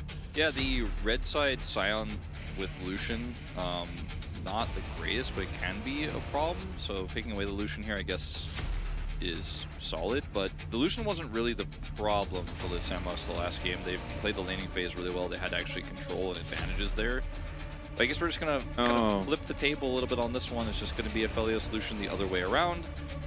Yeah, I like saying flip the table about it because we're moving into that bottom lane situation where things aren't very interesting. Lucid, speaking of not very interesting, considering the Sejuani, but we'll lock away the Annie instead. In theory, is going to be a flex pick, but we're expecting that one to go into the hands of Poolbay. Everyone's still playing so much Annie mid. And Lucian Nami and Gragas to be locked away here. Theoretically a flex pick, but likely going to Daihyuk because he likes playing the champion a lot. Pretty comfy blind pick there also. And there is the Lulu. Yep, coming through. I think that we'll see the Wukong banned again, especially because of this synergy that exists there. Although they don't necessarily have to play it, it's just very powerful. Denunciated, by the way, this is actually a Lulu Zeri Lucian Nami patch. Unfortunately, the Zeri was too strong and therefore gets banned every single game. Yeah, but don't worry. Like eventually, something else will be introduced that's more OP, and then we'll go back to it. Yeah, just exactly. give it a patch or two. I just want why don't we just buff all of Samira's numbers like 3 times? Like, maybe that's what we should do because she's fun. You know, like Kalista. Get the Kalista in there. I'm down with that. Like maybe instead of just giving Vayne a small AP ratio, we should instead make her numbers completely broken and give her 700 Give range. her more attack range. Yeah. Just don't touch Varus though. I've had enough of that. Yeah, I'm done with that. I'm done with just that. Don't touch that one. Yeah. I just want not these champions would be great. Maybe Kog'Maw will eventually get figured out, and we'll see more Kog'Maw. He's That's pretty true. strong right now. I mean, if you've been watching the D+K YouTube channel, you've seen that Deft has been putting up some pretty sweet numbers on the Kog'Maw. The Jax angle for Thanatos? He's just gonna be like, I just want to play Jax into Gragas and outplay him. It's not an easy matchup. It's been figured out for the Gragas a lot, but I'd love to see it. It'd be fun. Yeah, I actually really like Gragas into Jax, but we've got the Kazakhs being thrown through. It was who was it? It was Bin. Was it Bin that was just like spacing Jax extraordinarily well on Gragas? And I was like, from that point on, I'm like, yeah. Body slam also, if you time it well. Yeah. So good against Counter-Strike. What we've seen in the matchup a lot is, all right, I guess Elise is a thing in Korea. Definitely in Challenger. It may not even be a thing at all in the LCK, True. but here in Challenger, we like ganking early. So here's an opportunity to do so. Live Sandbox, keeping their lanes up in the air, to the skies, if you will. Yeah, true. I think Repelled. Elise is pretty good into Kazakhs too. Like she can offer you a lot, and if you play a 2v2 out, if she hits the cocoon, then it can be a guaranteed kill on the Kazakhs. As we're just gonna see Ornn, I guess. Yeah. So a very boring front to back of Felio's comp versus Live Sandbox's slightly different take on what D+ were trying to do last time with Lucian. Yeah, it's just with an Elise instead of the tanky Sejuani, of course, Sejuani being banned away. And that is just Thanatos on, locked in towards the top side like you were talking about. So, a heck of a lot of short-range CC, control of space with the Ram, and just in general, a whole bunch of stuff to make sure Lucid can pop off. And Lulu and Kazakhs together, a very, very strong combination. Although I'm very much hoping that Lulu just holds on to that wild growth and just tries to use it on Tibbers as much as possible. That's the best champion in this game. My favorite thing about Live Sandbox's comp is it's basically a D+ comp also from last season in spring, minus the Gragas. You're just like, yeah, let's try to play Lucian Elise. Try to go down on blue side and steal away the blue buff. Very annoying. And there's like that obnoxious timing where you come down there at level 3, try to get a kill on the enemy late game AD carry. It's a Zeri, it's Nefelios, whatever. So we'll see how they execute it. Whereas D+ feels like I'm watching MSI. Pretty much. You know, pretty straight up, pretty straightforward here. We're not really changing the meta over here in Korea. We're changing the bans a little bit, but the meta's pretty much the same. And item builds will be somewhat adjusted as well. We'll see what Diablo's take on the Lucian build is going to be. I saw a lot of people talking about the fact that it wasn't necessarily optimal to go for the Stormrazor, but Stormrazor is just a very strong item. And just a lot of these players, they have very different ideas as to what's good, and also the understanding of when you're going to hit timings is very important for when you're playing in this competitive setting. So it's not necessarily about building towards the maximum amount of 6-item damage or 4-item damage. It's about making sure that you have the right amount of damage at the right amount of time. Looks like we may have a little bit of a slight delay getting into the game just based on the fact that we're not in the game. We can just sit at this desk, though, and Okay. have a real desk and just be at the desk and stuff. Is it time to decide, as the screen is charging Faker, is it time to decide whether the do-do-do-do is really and truly dead? We'll have to find out. Oh, it's back!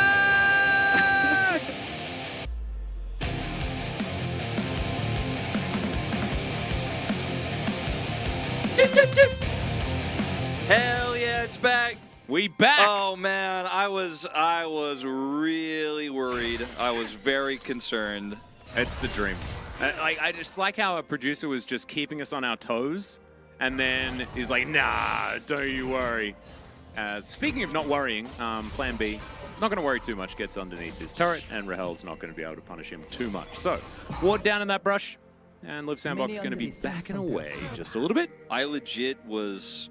I was looking at my phone. I was about to say, all right, guys, like one time miss, it could be an anomaly, but two in a row miss, I was going to be like, time of death, 255. No more. But it's back. It's back. It's okay. We've finally done it. Maybe it's another Game 2 exclusive now. I don't know, but we're going to slowly discover with you guys. Exactly. This is all a learning experience here on day number 1, and thankfully, we have 3 best of 3s in order to do so. Yep, Bible set up in this brush. Throwing glitter lances, just having a great time. This is exactly the same matchup as you're used to seeing, just on different sides of the map. Yeah, Because, when you see of that course, no barrier- side change.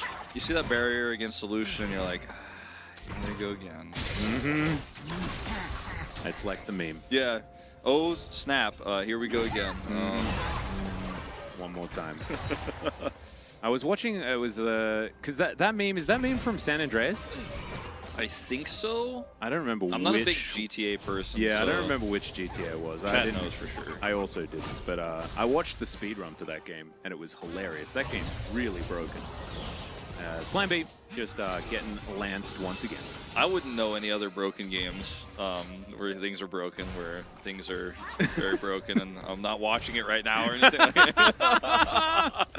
Yeah, where's the League of Legends tutorial speedrun or something like that? Yeah. Level 30 speedrun? Well, this is the level 3 gank speedrun. Vincenzo's time is pretty average. He's coming down for it. Rahel is going to need to back away, and this is the level 3 at least time where you come over there, you mess with the blue buff, Yeah. but they don't have enough control to actually do that. Nope. And Lucid going to be down here, gets a ward into the brush just to defend from any shenanigans. And, you know, there's some fear. Some fear was now instilled into the bottom lane as Diablo gets polymorphed, but not before getting a whole bunch of damage onto the Lulu. And, yeah, maybe D+ Ski are going to be able to, going to have to step back a little. But it looks like that is not their plan. They're just going to play still as aggressively as they would like. And now it's Lucid's turn to make a little bit of an entrance towards that bottom side. That full clear completed already. And Rahel, he has hit quite a few Calibrum Qs. You know, sometimes we just talk about Calibrum, oh, you have the range, you can try to poke with it, but he's actually hitting the Qs and doing some decent damage here. I think that's the main reason why they have so much control of this lane right now, and Diablo is running low on mana, so very much a sitting pretty situation here for D+, without having to do an aggressive trade with a barrier or anything like that, just constantly poking him out, constantly pushing him back, and even crash this wave through. So at least just not a threat. In fact, they're starting to damage this turret, and Lucid is coming down. Like, if they pick up a plate here in like 4.5 minutes, that's pretty insane. Yeah, they've actually cleared out all of the vision down here as well. You can see that Lucid, he just pops the Scryers, sees that there's no Elise, and will then immediately go back, grab that first buy, sitting on 29 CS. So a very happy Kha'Zix, as now Poolbay could be in a little bit of trouble. In goes Goody, gets stunned up, as now we'll see whether Poolbay actually has to flash, and it looks like the answer is going to be absolutely not. And he just walks it out. Ooh, and it's Heartseeker Annie there as well. Apparently, best animations, according to our good mate Last Shadow. I like to hear that. He is the Annie expert. So they got a plate at 4.5 minutes, as the observers are like slow-mo showing us like, wow, this is just not going very well for Diablo at all. He's going to be able to stay even in CS here, but Aphelios early back here grabs Berserk Retrieves and a control ward. He's just like, I wasn't even close to Berserk Retrieve by a control ward as well. Yeah, this is really nice. It's looking very nice here as Pulbe is once again going to escape another gank attempt. Yep, Moltenly shields himself to safety. No worries there at all. Send that Airy back where he came from. Mm-hmm. And Goody pushes an entire wave towards the Annie. So nothing to worry about. No no big action this stage of the game. That mini wave will be tidied up there by Pulbe, and so he will be back to even. Someone in the chat asked us what we build on Kha'Zix. I think Ghostblade is really strong right now. Yeah. I don't play Kha'Zix, but Youmu's as much as possible is generally my theory. Has been my theory for a very long time, since about Season 2. And now I can do it, and it feels better. And so that's great. Running fast is good, guys. yeah. Umbral was my go-to when I was playing Kha'Zix, when that was the way to go. We'll see what he builds this time around. Still some viable options here. Don't think you really need Umbral in this game, but Lucid gonna eat a little bit of damage here. But they have total control of the bot 2v2. Pulbe has 6, so Vincenzo really needs to reconsider sticking around. Ooh, Goody going aggressive into the Annie. Just takes a cue to the face. Otherwise, everything's going to be fine. Man, yeah, this bottom lane certainly going well, but Cocoon is going to connect, and here on this bottom side, Bible taking a fair bit of damage from Diablo. That's actually, as it turns out, no gank actually going to happen in the mid lane. Yeah, not actually going to commit. We're just kind of going. This game is a little bit less interesting than the last one in terms of early game action. Just kind of chilling. I'm going to ask them to not ban Nico next time. As this is just kind of stock standard. Aphelios is scaling, and Live Sandbox should be concerned about it. The Ornn is going to be an issue later on, too. And it's been pretty bulletproof this early game thus far, as Kha'Zix has just been hard farming. He's going to pick up the Scuttle.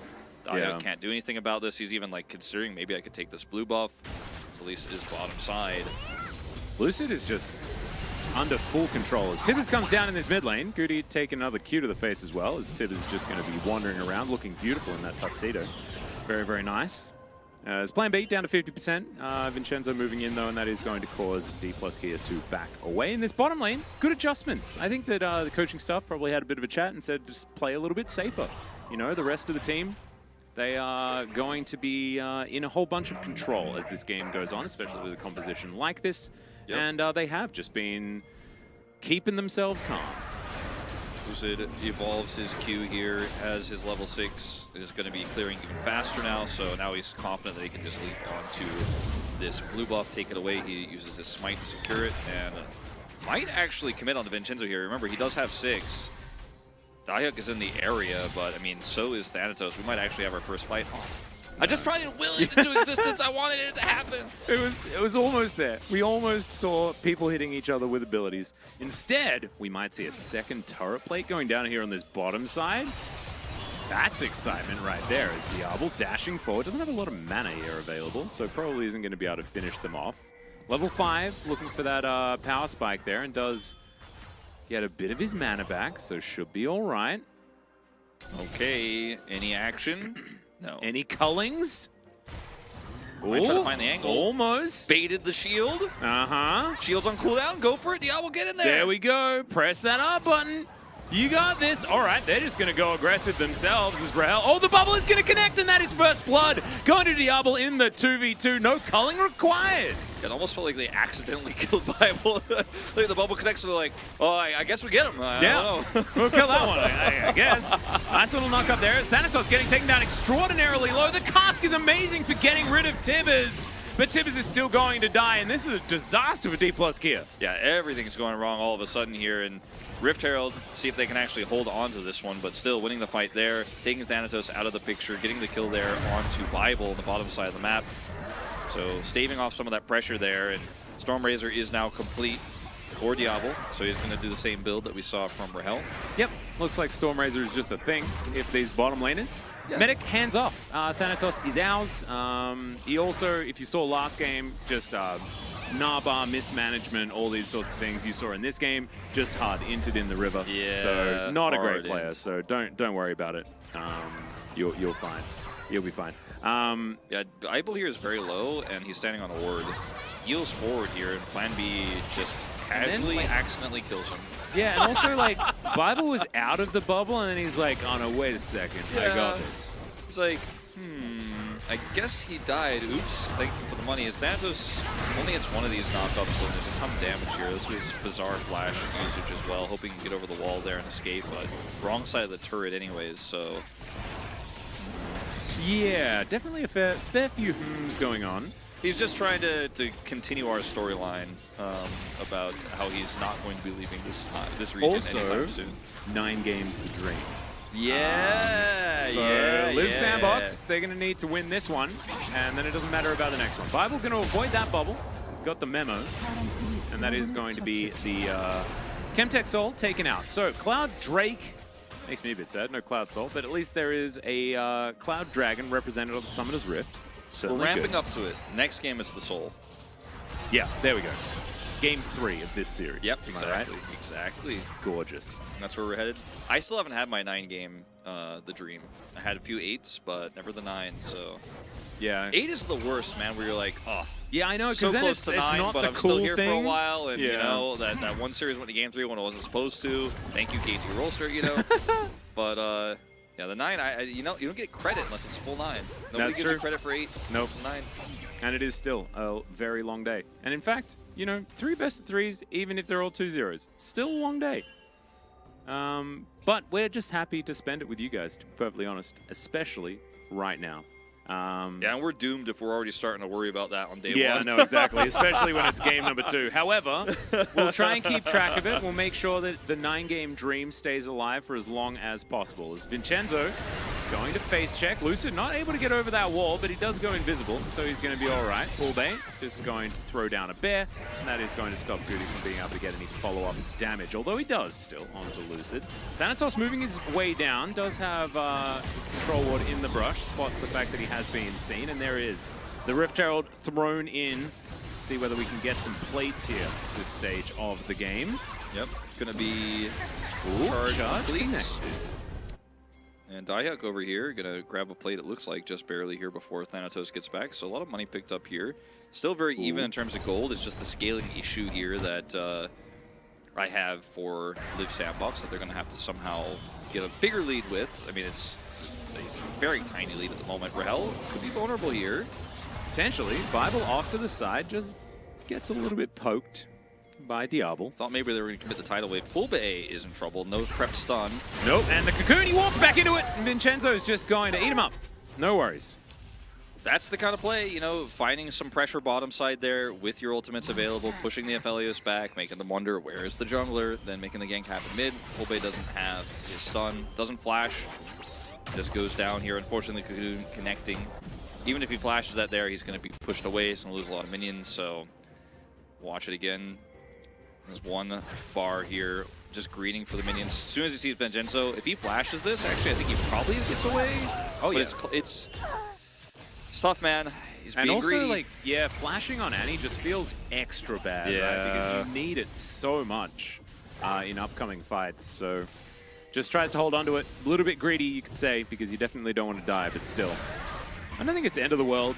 Although this Jace is going to be far more accelerated than the one that we saw last game. And in that game, he also did a whole bunch of work. Someone in chat saying that maybe his flash was actually like on like 3 seconds away from cooldown or something. Could have been. Because he did flash in the river fight. Yeah. But seeing now that it is back off cooldown, did confuse. Yeah, he's got Lucidity Boots chat. He'll be okay. Yeah, there we go. There we go. I think that puts it to a 30-second cooldown, I think, on the flash. Yeah, maybe like 29.8. Yeah. All right, 10 seconds off. We'll We'll have to trust Chronicler on this one, I think. He chronicled it. He wrote it down. Yeah. He must have. That's what he does. Does keep Chronicles. Of Riddick, I think. Do you think that's Chronicler's favorite movie? Yeah, I think 100%, no doubt. That's a very dead That's spider. what we like to call sprinting. Yeah. You know, sprinting can refer to running very quickly, or what Vincenzo just did in this game. So, like, there are multiple ways of dealing with a spider. Is Lucid going to dive forward immediately? Goody is going to flash out of the way. There are multiple ways of dealing with a spider, okay? And as an Australian, we know about a lot of them. And, you know, there's one where you see the spider on the wall and you're like, oh, I need to put it into a cup. So you put the cup over it and then you put the paper underneath. You take it outside nicely. Then there's other people They're just like they Throw see a textbook on spider. Yeah, no. Or they're just walking past and they just slap the spider and it's dead. You know, like that's what just happened. It's the person that just straight up doesn't care. They're like, oh, you're really poisonous? I don't mind. I'm just gonna smack you in the face and you're dead because you're a spider and you're small. No And time that's, to that's bite. exactly what's happened. Okay, so he doesn't have vision here. He control wards, thinks he's safe. Okay. Oh, he was looking for 4-day. Yeah. There was- Unfortunate. I mean, it looks much better actually on second viewing because he also control warded and checked the other brush, and then he was like, oh, okay, it's just pull bay. Nah. He did his due diligence, but we won't call it a sprint. No, not quite a sprint. However, it did look somewhat. The outcome was negative of the play. I would say, it was not exactly it. One bug to another, you know. yeah. All right, well that's going to be the first Drake here for D+, and it's Hextech, the Soul. Ooh, that's an exciting one. That's very exciting. Also, have we gotten like? It's only Chemtech that we've seen twice. Yeah. Out of all the dragons, so that's cool. Getting a whole lot of representation. Would have been nice if we got an Infernal, but that's okay. So I think we got a Lone Ocean Drake last game as well. As Rahel's going to take a culling, but he's got about 16 different shields, one of them being his barrier, so I guess there is a summoner spell that was picked up. Dash Cannon forward, thereby pull bay. Too bad it doesn't have a Mortal Shield Bow. Yeah, true. Or, sorry, Bloodthirster, that's not a thing anymore. I mean, it Remember the is sort of a thing, just doesn't Kind do of. the same things as the Yeah. thing that it used to do. I think it's a kind of cool vibe, you know, like get more damage if you're at high health with all that lifesteal. Kind of into it. Yeah, it's just a little like screen protector for your health bar. Yeah, yeah. And you should have a screen protector. I don't currently. Same. I need to certainly sort that one out. I bought one and then it was the wrong size, you know, and then I'm just like, I'm not motivated to buy one Ooh, again. yeah. I actually, the worst thing about screen protectors for me is I can never put them on correctly. Like, I always get a piece of dust under there, and then I get really mad, and then I try like a second time, and then it's getting all stuck. And then you look at the YouTube videos and they're like even more complicated than what you thought they were going to be. And it's like, you've got to line it up. You got to like use this thing that came in the packet and it's like at the bottom and like it's hiding in the instruction manual as there is a knock up. Goody. Taking a little bit of damage here, gets breathed on as that is Vincenzo coming in. Very nice cocoon. That is going to cause Thanatos to back away, Goody to survive. Yep. No mana really for Thanatos, so decides, okay, just back away from this one. Doesn't commit a slash, luckily, to try to get that kill. Would not have worked out. As Dayak, see if he can survive this one. Lucid's got a lot of damage here. Yeah. Stun already used, he's just gonna back. Yeah, Lucid's got stuff to buy. Needs had a hot date with Boris, I'm pretty sure. And didn't really mind too much about the big old tanky Gragas. He does have the best item in the game now. Sunfire Cape now put together. Shout out to Dan Harrison. I wonder on this patch whether he's as much of a huge fan, because there have been a lot of item changes. So maybe Dan has like a new thing that he gets frustrated about. But I'm just going to assume that it's still Sunfire Cape. Yeah, I mean, until we hear otherwise, I mean, what else can we do? Yeah, that's a very good point. I think that's a safe assumption at this point, as we are going to have a Drake fight in 2.5 minutes, but until then it's just going to kind of be a little bit of almost ganking inside and not doing it. Yeah. Thanatos hanging around, he doesn't have his ult, so I'm not too worried. Bear! Okay. That's what you should do. You just put a bear on top of the spider. That's what deals with the spiders. Oh, Tibbers just didn't feel like it, man. He just didn't feel like it. He just wasn't moving fast enough, you know. That Molten Shield cooldown needs to be adjusted or something. I don't know. Shirley going to bump her head into the turret, and that is going to take that one down. And Wolf, like, this is just D+ doing the same thing as the last game. It's like, we're going to just, like, casually int a little bit in the early game. Doesn't matter, because we're going to get more money mid-game. And then they win. Yeah. But I want to see a little more action, you know? I feel like we're getting a little too LCK here in LCK Challengers. Yeah. Like 4 kills in 20 minutes. We're on pace for that. And apparently, according to Kevin Kim, there was a rumor the D+ Gears Challenger team has been scrimming against LCK teams. And they may have caught the bug. this Do nothing until one team fight bug. It is kind of the meta, you know, with the Aphelios scaling and all that, with the good old Ornn coming in. Trying to do things sometimes, but not always. Just wait for that spider to walk straight into the bush. I mean, he's got an Edge of Night ready. He's big. Yeah, Lucid is just lurking, man. But he's just going to jump over that wall. It's funny how Lucid in this game, like he's so big, but not because he's been popping off and getting kills like Kha'Zix often does. He's just out farming. Just running around, ghost blading. He's just annoying everyone. Yeah, he's a cockroach variant of the Kha'Zix in this case. Certainly is. That dude from Men in Black, you know? Yeah. That's a real throwback. Yeah, because that's like Men in Black 1, isn't it? Yeah, the cockroach guy? Yeah. He's like, sugar and wool. Is Diablo going to throw out a... Okay, that is a great grab at him. Still, Diablo's going to be able to get himself out of there. Has to use the cleanse in order to get rid of the CC. And also Gale Force now on cooldown as well. Rahel's still with his flash available. I mean, Rahel's going to be fine here. Right before this Drake fight, I was a little bit worried he loses most of his health, but he's already healed up a large portion of that. And now he can come over here and take this on spawn. Looks like Liv Sandbox are just going to not fight. I was hoping, like, okay, we're going to see a fight maybe. 2-item Lucian. It's got to be the time, right? You're about to full... Like, Goody is so close to full stack, so it's Muramana. But nah, just trade. Just trade. Yeah. Trade for a tower, top side, you know, just avoid fighting. Very pacifist. And look, you might be looking at D+ and saying, oh, speed up the game. It's not on them. Liv Sandbox, they're the ones that need to be creating some speed here. They do manage to trade. Like, the cross map is, like, kind of good. This is obviously a thing that these players have been doing, like, practicing and stuff like that, is in this stage, if you don't think that you can fight, then you should trade cross map. But the problem is, the story doesn't get better for Liv Sandbox. Yeah, They're really going to take some risks. Because, I mean, you have a bunch of burst damage in this Jace who probably could have got those last 2 hits for his tier to finish the Muramana. Very likely to actually have that for the fight. So he's got 2 items, Lucian's got 2 items.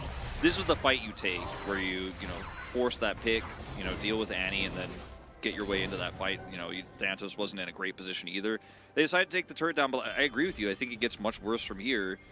And at least it's not soul point for D+, because then you're like, okay, I have only 1 more chance, but you have 2 more chances, and that's also not good news. I'm like, that's 10 more minutes of game time, which is bad news. He just won't be caught by anything. He's got the Edge of Night, so he's fine. I didn't even think the shield was It didn't broken. proc, yeah, it didn't proc. Oh, God. All right, Lucid just cruising around. We've got the upgraded Jack shows here as well. This is what we were talking about. That is just more money being pumped into D+ Kia. The gold lead has been a flat line, much like the amount of action this game. But that's fine for D+. They have a lot of map control. They are getting towards that soul as well, with a couple of Drakes and 3 Hextechs, and that's a win condition in unto itself. No Barons required. Gale Force is upgraded. Ooh, Typhoon? Typhoon. That's like one of the only upgrade names that I actually use. What's Jack Show's upgrade? Wait, what's an upgrade of shoes? Boots? Greaves? Greaves, Jack yeah. Greaves? Yeah, I like that. That's a good one. Yeah, not Jack Shoes. It's Jack Greaves. Side It sounds like some dude's name. Parasite? Unending Parasite? That sounds right. That's actually really cool. Because it was a Protean. Unspoken? Unspoken. Unspoken. Oh, so I guess Parasite. we can't say that. So we'll just call it the Jack Greaves. I like Jack Greaves. Because that actually like sounds like an actor's name. You know? It's Jacob Jordans. Jacob Jordans. All about it. Echoes of Hellier is very metal. Actually, I like that. It's okay. Lucid, once again, doing his Lucid things, where he's just trying to isolate people. And he's going to be able to do that. Goes invisible. Goody is in a whole host of trouble, but he has friends. Pulve's going to turn up as well, though, and drops a bear on top of Vincenzo. He has to come down, and the Ram not going to be able to pick him up, but they do grab some seafood on their way out. Looks like it's going to be a 24-minute Baron here. Vincenzo is extremely low. Dahlia still has his ultimate here, so they can come over and contest, but I mean, these health bars are just way too high. I'm not hopeful. 1 kill on a support into almost guaranteed Baron is what's happening here. I'm not hopeful. Well, let's see what Diablo can get done here as in goes Diehuck. Not sure about that one, and immediately Vincenzo's going to go down. That is a wild growth onto Thanatos. He's so tanky. That's a double kill for Lucid, and this game is, it's done. In the blink of an eye. Yeah. Feeling pretty over. And I get it because you have to make a stand here, but why not make a stand on the previous Drake fight where you had your 2-item spikes? Why not make the stand there? This is the one where it's like 100% we lose this unless everything goes right, and then Bless bless Dahyuk's heart, but like that was not it. It was not the bomber we were looking Yeah, for. it was not the bomb we were looking for here. As Lucid with Edge of Night is totally fine. Guti barely escapes here. And then If at he this was point, isolated, he was dead, but there was a fish. I mean, good sidestep from Vincenzo because he almost dies here too. But let's just all have a moment of silence for Dahyuk's play here, where he tries to get Rahel. Like the idea is good. Like maybe we can collapse, but like look at how close, or rather not close, anybody is to Rahel anyways. Yeah. Oh, but he got he managed to move the turret out of the way. True. Bomber turret. By little turret. Not crescendoing anymore.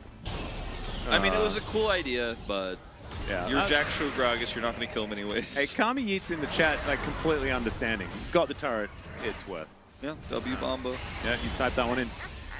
Well, Live Sandbox now having to deal with these Baroned Up minions. Look at the damage that good old tank mage assassin on did there on that top side. Sunfire value. Yeah, exactly. Sunfire is definitely a damage item. Very similar to in TFT. Not a tank item, just does damage. It's just good. As now Diablo just clearing up minion waves, and they're going to have to deal with the Blacksmith making his way down this top lane. Yeah, this is dead turret. Should be, yeah. Let's see if there's a play here with this teleport. Dahyuk has his cask. All right. He's ready. All right. Are the turrets going to be in trouble this time? The answer is no. Manages to find Rahel, but the dodge is so good on the Gale Force. The double kill onto the bottom lane there by Poolbay. Goes golden as well to keep himself alive. Then moves Tibbers in front of the turret to try and tank that one up just in case he That needed was just to. a tragedy. It was just, Yeah. it was, I mean, it was a good idea. It was just really sad how it all went down. The tidal wave is only hits Thanatos, and he just completely buffers it with his Unstoppable. He just doesn't care.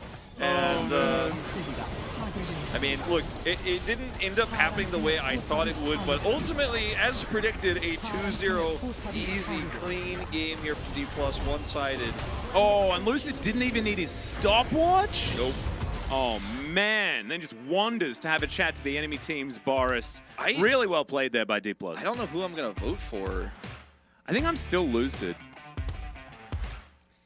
I think I am. He did run people around the map a lot. He did lots of things. It might be, it's a Poolbay angle or a Lucid angle for me, I think. I think I'm going to go Lucid. It's Yeah. a safe vote. And our votes aren't public except for the chat. They just trust us no matter what. True. No I mean- fan of the Korean stream's going to be like, what did Wolf do? I mean, our votes aren't public apart from the fact that we talk about our votes in public every time. Yeah. Yeah. So that, but otherwise, not public. Yeah, don't tell the other people besides the cool, exclusive Yeah. private club we have here. Exactly. Unless you kick Exactly. the channel. Exactly. First attack, 400 gold earned from Lucid. What? First strike gold, 400. Yeah. That is not that great. I thought you meant first attack. So like in the last fight, his first attack earned him that much gold. That would have been silly. But 400 gold, yeah, it's not the most, but it's fine. I thought that Poolbay had a pretty good game. He played very well. He was very respectful. I thought the adjustments that D+ made in the laning phase were very good. Poolbay Especially playing bottom very lane, right? safe. Yeah, Rahel really pushing the envelope on how much value you could get in the lane, but not overextending. Pretty straightforward game. Maybe it should have been a Thanatos vote because he just did so much. Look at that I damage. thought about voting. For me, it was like Poolbay, Thanatos, or Lucid, but I went with Lucid just because the amount of pressure he put on the jungle and how much farm he took away from Vincenzo was unreal. Like, Vincenzo didn't even have farm to get, ever. I think Lucid won the game for D+ gear, but I think that Thanatos definitely had a very good one. But yeah, I think it might just be on things as well. And if a game is like that slow, just being on and existing feels pretty good. You know, like that's setting you up for the good times. And, yep, our first potential 9-game day already thwarted. Yeah, dead. So Dead. 8 games the dream is now upon us. We do have KT and Condong Freaks waiting in the wings. And look, that is a series that has gone 3 games in the past. It has. But so was this one, Wolf. This was 3 games every time. Yeah, which I completely forgot about, but Guti made it happen last time. Not this time. Yeah. Yeah. Look, it's just D plus, they look solid. They do. Hopefully they can cross the finish line if they continue to have a good round one, because it's always strong starts, mediocre finishes, and then a bit of a trip up in the playoffs generally for this team. But, okay, so I've got the hopium. If you're a D plus Kia fan and you want to see them continue to succeed here in Challenger, Lucid's going to pick up another POG. Both Wolf and I off to a flying start here for our POG votes. I know they're not public, but I just like to admit that we did I just vote. meant outside of our stream, they don't show it on the stream. They don't that's show true. it on the stream. We're not going to get laughed at in Korean, you know, Yeah. on DC Inside or something like that. We'll be fine. I like that Chronicle is like the entire top side of DK being a reasonable vote for POG. Some things never change, although it changed literally between Game 1 and Game 2, because you are definitely not voting for Pool Bay in that particular game. But that is totally fine. And look, that is what this team's been about, and they are continuing to look fantastic. But my hopium was, Pool Bay totally entered Game 1, but he played really well throughout the entire first half of the spring season until he fell off a cliff and started playing like a bonobo, you know? True. Look, I think Lucid, he's got a great season ahead of him potentially. We're not going to hear from him because we have to charge Faker, so that's what's going on behind us. That's what we're doing now. So we're sending all of our energy. It's let me mainly just send some extra. Yeah, you collecting some more energy. No, I'm putting more in from my God. hand. Whoa. Because it was a He's 2-0. I'm uploaded. taking my Game 3 energy just in case I don't need it anymore. I think I can probably spare a little bit. All right, just one more from me. One more set all the way to the big line. Hold on. Yeah. All right. There it goes. Okay. Because I think that a lot of it is actually going to the camel farm, because Faker does like to spend time with Chovy in New Zealand. So I Still think technically some of off season. Yeah, so some of the energy will be forwarded towards the camels to make sure that they are, you know, coming up fine. Casters, can you make your hands disappear? One of them is currently not even here. Do I even have two hands? Not entirely sure. If I made both of my hands disappear, how would I then be able to speak into the microphone? I guess I can do it like this, but now I have to be down here this whole time. Or yeah, I got a second hand still. Oh, there we go. Oh, hang on. But I could also just like hold it like this, right? And it can just be like a disembodied. It's like a disembodied microphone.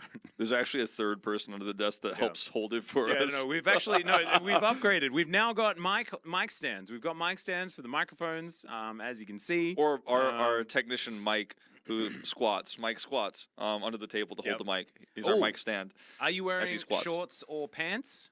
It's a secret. We'll never reveal. It's a secret. I guarantee though that tomorrow Valdez will be wearing shorts. That is my promise. That's what I'm assuming. Yeah, I'd say he's a shorts desk wearer. Pretty good chance. Mm-hmm. Okay, I'm gonna put my hand back up again because it's like starting to get a little weird. Dangly guys. Just doesn't quite work. I realize as well that I keep like throwing my mic around and then still talking as if people can hear me the same. It's not how that works. It's weird. Yeah, like hey guys, like that's not gonna work. That's like what a lot of pro gamers do during their interviews, and so like the host has to be like, yeah, They're like I don't need to. Or the player just takes the mic away, and they're like, I don't think so. Yeah. That used to happen in StarCraft interviews all the time. Well, it's because in StarCraft in Korea, each player has their own mic. We don't do it. The player has their own mic, and we don't do the like thing. So when they go to overseas, they're like, oh, okay, like now it's my turn to talk. Yeah, give me the mic.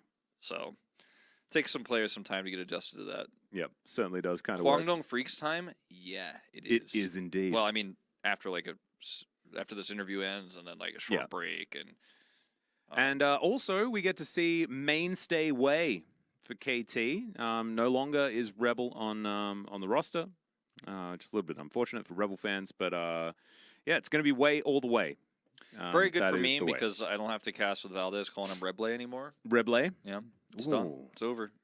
Man, I'm a bit sad. Reble. He'll probably reference it the first time we cast KT together, but that'll be the end of it. Video game vibes just said no way, and I'm just like, what is a video game vibe? What does it feel like? I don't know. I like to think it's when I go to like the like N64 PS1 music video, like the channel has like 4 hours of N64 music, and it's only the good tracks. You know? Yeah. And I'm in my solo queue. I'm queuing. I like it. Vibing. That's a video game vibe for me. That sounds like a video game vibe. If video game vibes could let us know what a vibe of video game is like, or whether we could confirm or deny whether Wolf was right, because I think that's about it. That is about it. Yeah, in 64 Oh, PS1 drum and bass? Yeah, Oh, I'm I've into listened that. to that channel. That's a real good one. The JRPG channel, also very good. That's my favorite, because that's like got all of the Xenoblade music and stuff like that. It's actually just super dope. There's also like a Square Enix one only, which is very good. Yep. Yeah. That one works out. I generally just listen to the Gypsy Kings when I'm playing League of Legends. It is a cheat code. You can never get tilted if you're listening to the Gypsy Kings. It's just how it goes. I'll have to give it a try. Mm-hmm. I've been listening to weird like the Eurythmics and like the old, like Castles in the Sky, like Ian Von Dahl and stuff. Like I'm kind of down. I've been doing that a little bit of Eiffel 65. Yeah. Whoa! I'm going into the And Eurobeats from I'm the the one that's yesteryear. blue. Yeah. I got Oh, like man. a little bit too I kind. guess we kind of look like we're in an Eiffel 65 video clip as well, right? Yeah. Like this whole vibe. Like you remember that? Like, oh my god, the blue like film clip was just so silly because it was so old and like CGI wasn't great. It looks like it was made for a PS1. Yeah, it looked like. I wouldn't be surprised if they actually made it on a PS1. It's like a or 3D the cutscene programming, in yeah. a 2D game. You know, Yeah. that's what it looks like. It's like the StarCraft opening. Yeah, Yeah. right. I was thinking Diablo 2. Yeah, Diablo yeah, 2. Yeah. It's like just not that great, and also doesn't really represent what the game is about. Resident Evil 2 cutscenes, you know? Yeah, all about it. Oh, I like listening to Xenoblade soundtracks or official rap music. Pens Press, I respect that because like there are so many of like the like champion themes and stuff like that that I'm like super into. Void Grandma's back. Hey, sup, boy, grandma? How you doing? Chat, who won? Who do you think, Trippy? Yeah. The Who viewers. do you think won? The We viewers. did. YouTube chat won. YouTube chat Everybody won. That's except what you happened. because you weren't here, but welcome anyways. Final Fantasy 14 music. Have you played Final Fantasy 14 yet? A little bit. I'm on 13 right now. Okay. Wolf is doing the full run through of all Final Fantasy games. You're already up to 13. Yeah. Damn. Yep, I'm on 13 now. I haven't started it yet, but because Zelda came out. Yep. I just finished 12. Oh, it was good. God, I love Zodiac 12 Age. was good, man. Mm. I'm not like I finished it and I was probably like 90 hours in, but I'm like not done with it yet. You know Yeah. what I mean? There's Yeah, still a yeah. lot more to do. You got to get that cool bow from the boat and stuff like that, Yeah, and get yeah, to yeah. like the very last floor of the like to the time trial thing. I got almost all of the summons. Like I'm missing one or two, but I unlocked all the rest of them. Like all my boards are done. Yeah. Yep. It's You very can fun. use all of the cool items. Yeah. A little bit of an itchy mustache. Very strange. This is a really long interview. Are they Yeah. always this long? I feel like this I is feel an like they're extra not. long one. I feel like they're not usually this long. But it's been a while, so we're getting back into the swing of things. Like, how Yeah. was your off season? Well, on that note, I think we're just going to leave it at that. But we'll be back very, very soon for some more Challenger content with KT and Kwandong Freaks. We'll see you there.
포탑이 파괴되었습니다.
Welcome back, ladies and gentlemen, to LCK Challenger Summer 2023. I'm Atlas, joined by Wolf here as we bring you our second match of the day. Thank you so much for waiting.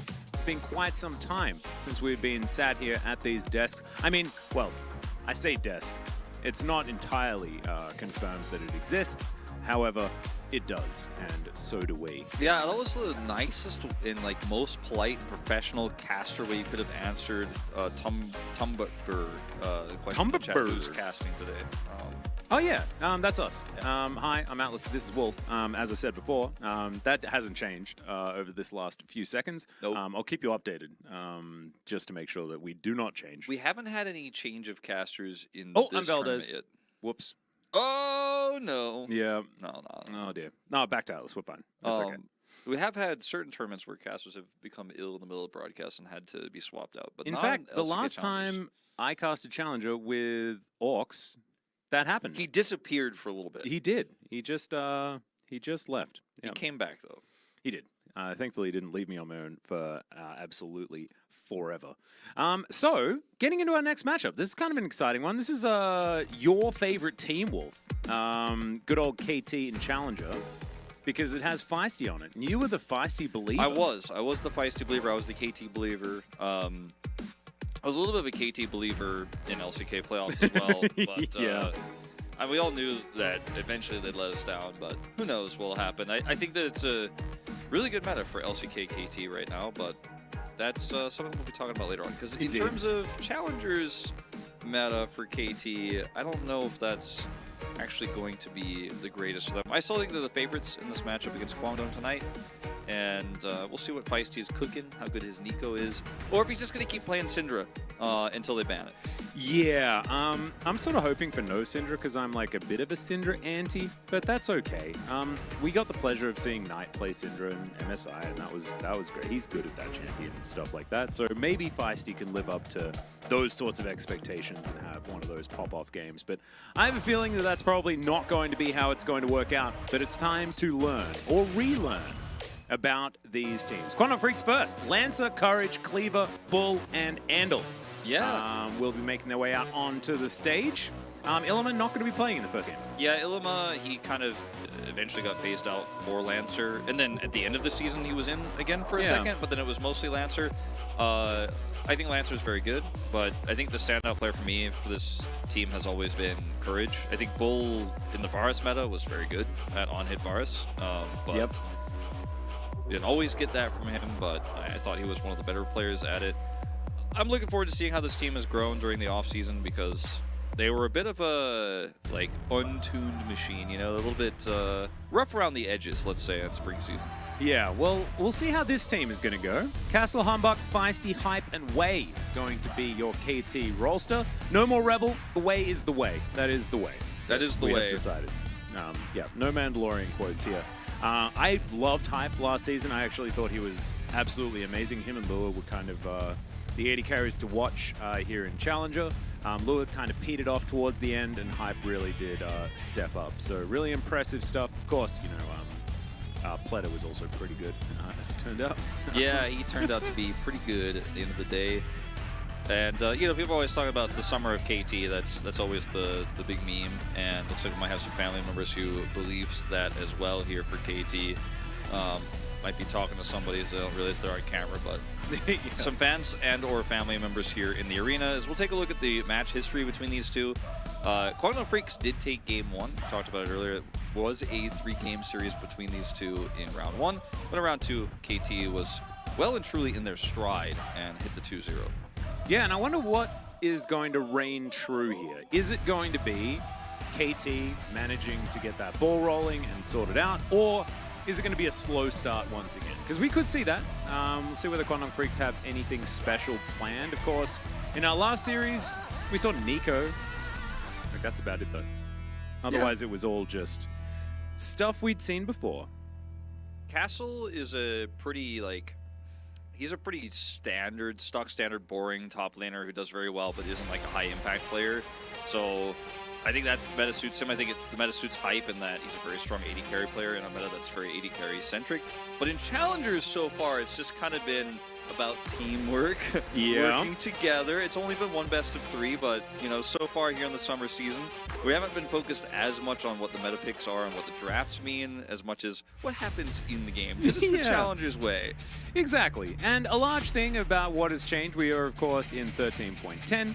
And a lot of that is items that are going to be different. Champions, just somewhat similar.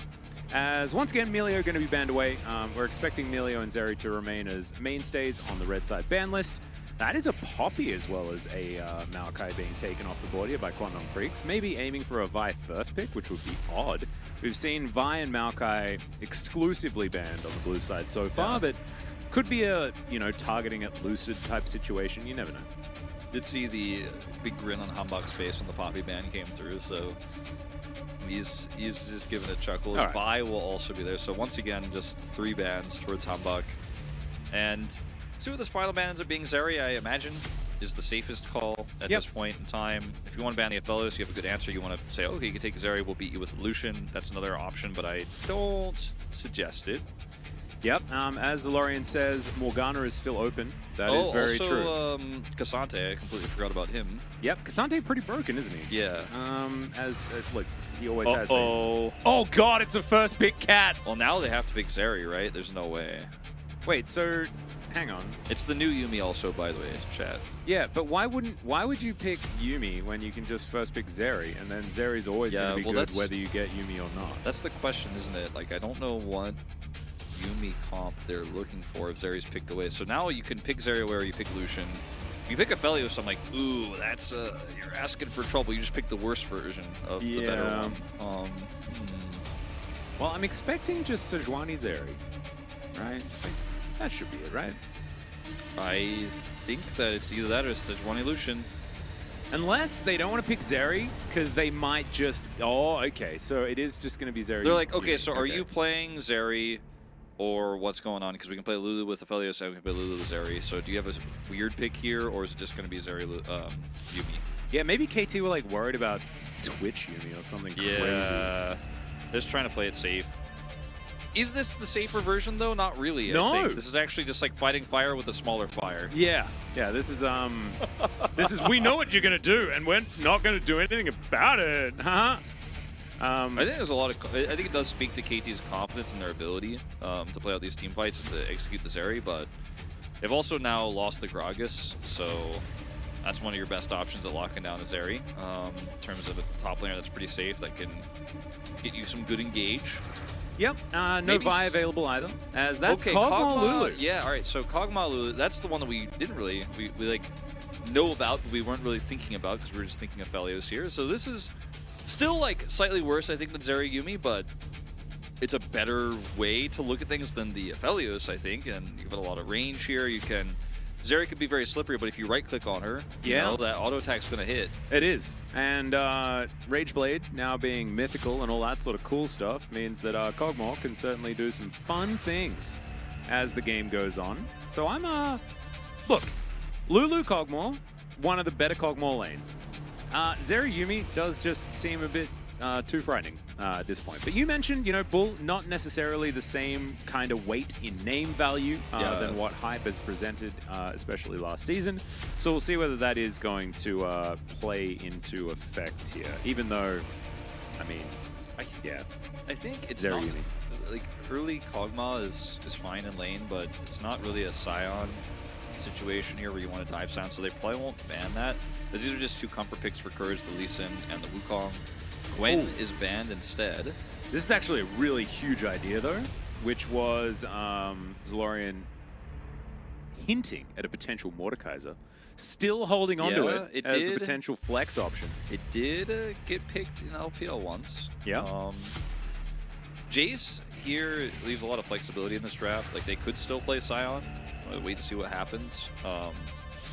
As will be an Ahri, so I think that's way less likely now.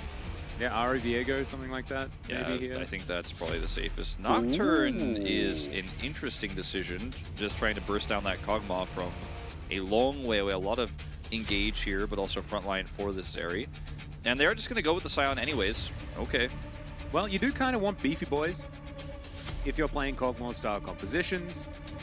So I'm a bit sad because I like the Mordekaiser angle. I like Ornn more here, unless they're going to do the invade.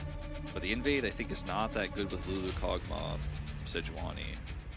We'll see what they decide to do with this. I mean, it's not like you have Kog'Maw's passive, you have Sion's passive, like really force it, you know, Yeah. but it's not really what you're looking for. They banned the Gwen, which means Kwangdong was also kind of feeling like, yeah, you know, you guys have no interest in picking the Sion. Like, they weren't even very confident that KT was interested in that, but they pick it just the same. I think a lot of this game is going to come down to how good the team plays and the map reading here for Kwangdong Freaks, because they basically need to use this Ahri Nocturne to constantly kill these squishy backline targets. Otherwise, in front-to-back team fights, you have a Sejuani and a Sion and Kog'Maw's range and Jace's poke.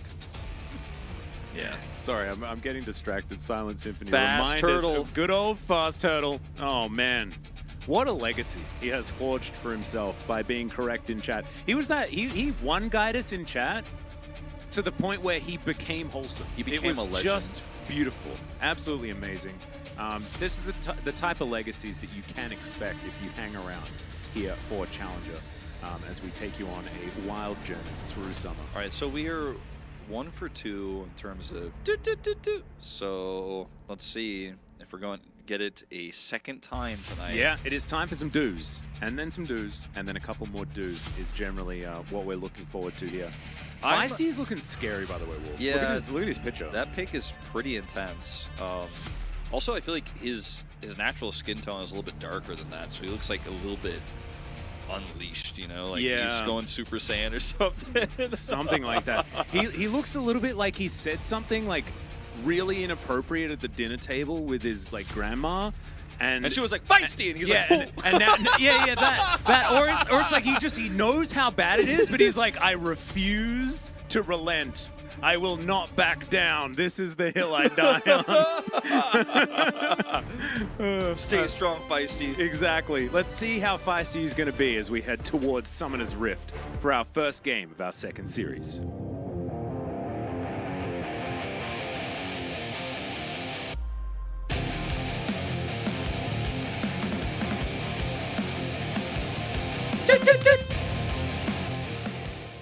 Hell yeah. I think we kind of hit it pretty well both times, too. Actually, I've been triple doing, and I think it is actually 4, but I feel the triple do. As long as you hold one of the do's a little longer, who could say? Exactly. You know? Who can say? I feel like I'm doing during the do's, you know? And that's what we really need. It's really about participation. No, precisely. And that's the kind of awards that I got the most, so I have a lot of experience with participation. Don't you guys worry. Ooh, B Kog'Maw, not a huge fan. Personally, Yeah. I like Jurassic. I like the Oven. The Oven Kog'Maw is pretty great. So B, Cold Kog'Maw, Cut Down Kog'Maw, not the Last Stand Kog'Maw, not My Battle Kog'Maw, Tanky not Kog'Maw. Juggermaw. Yeah, not the Prey Kog'Maw. It's all right. Ooh, look at this. Like, you got the Lumberjack Scion with his pig. It's actually kind of on theme. A bit into it. Well, we did it, Atlas. Yep. It took a really long time, but, you know, we're back to Zeri Yumi, Lulu something. X, yeah.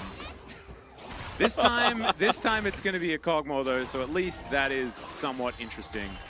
That Prowling Projectile is not going to land. And so now, there's like, you can see the little picture. That is the best friend mechanic, right? For the Yumi, that's how she's sort of changed. That's how I you try know to who's the best avoid friend. learning as much about Yumi as possible because it makes me sad. You get more bonuses if you're the best friend, so it discourages Yumi just detaching and sticking to the jungler, which is somewhat of a nerf to what Yumi could do as a whole, but she's mostly attached to the AD carry anyways in pro play. But sometimes, you know, you get something like a Talon and she just... I mean, and a Nocturne, right? Yeah. I think she's still going to be attached to Oh, Courage. she will, but she won't be getting the same amount of Yeah. value as she will when she's attached to Bull.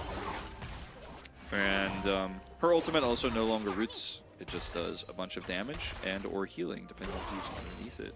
There you go. And you can also do like really funny stuff with it and make it like all sneaky and whatnot, but you just want to maximize the value.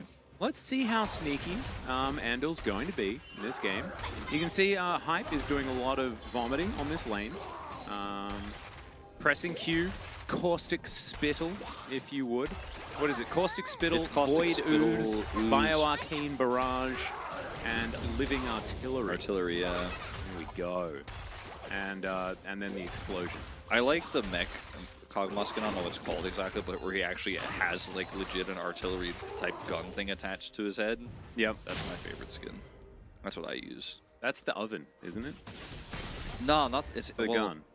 You're just big robot. Yeah, you're kind of like a robot. I wouldn't call it an oven. He looks though. like an oven. He's got, yeah, I mean, he's got like a big mouth that looks like maybe you put pizza in there. Yeah. I could see what you mean. Yeah. He makes some mean mac and cheese, though. You have no idea. Oh, to me, it looks like a robo dog or something that's ready to come and kill you. Like that's what like boomers think like the AI means. Like AI, it looks like the Cogmusk skin and it's bad. ChatGPT is coming for our jobs. Oh, it's a Cathian surprise. That's his passion. That's the yeah. What did you say it was? I just didn't say. Oh, what it okay. I was gonna say I don't think you said it wrong. But yeah.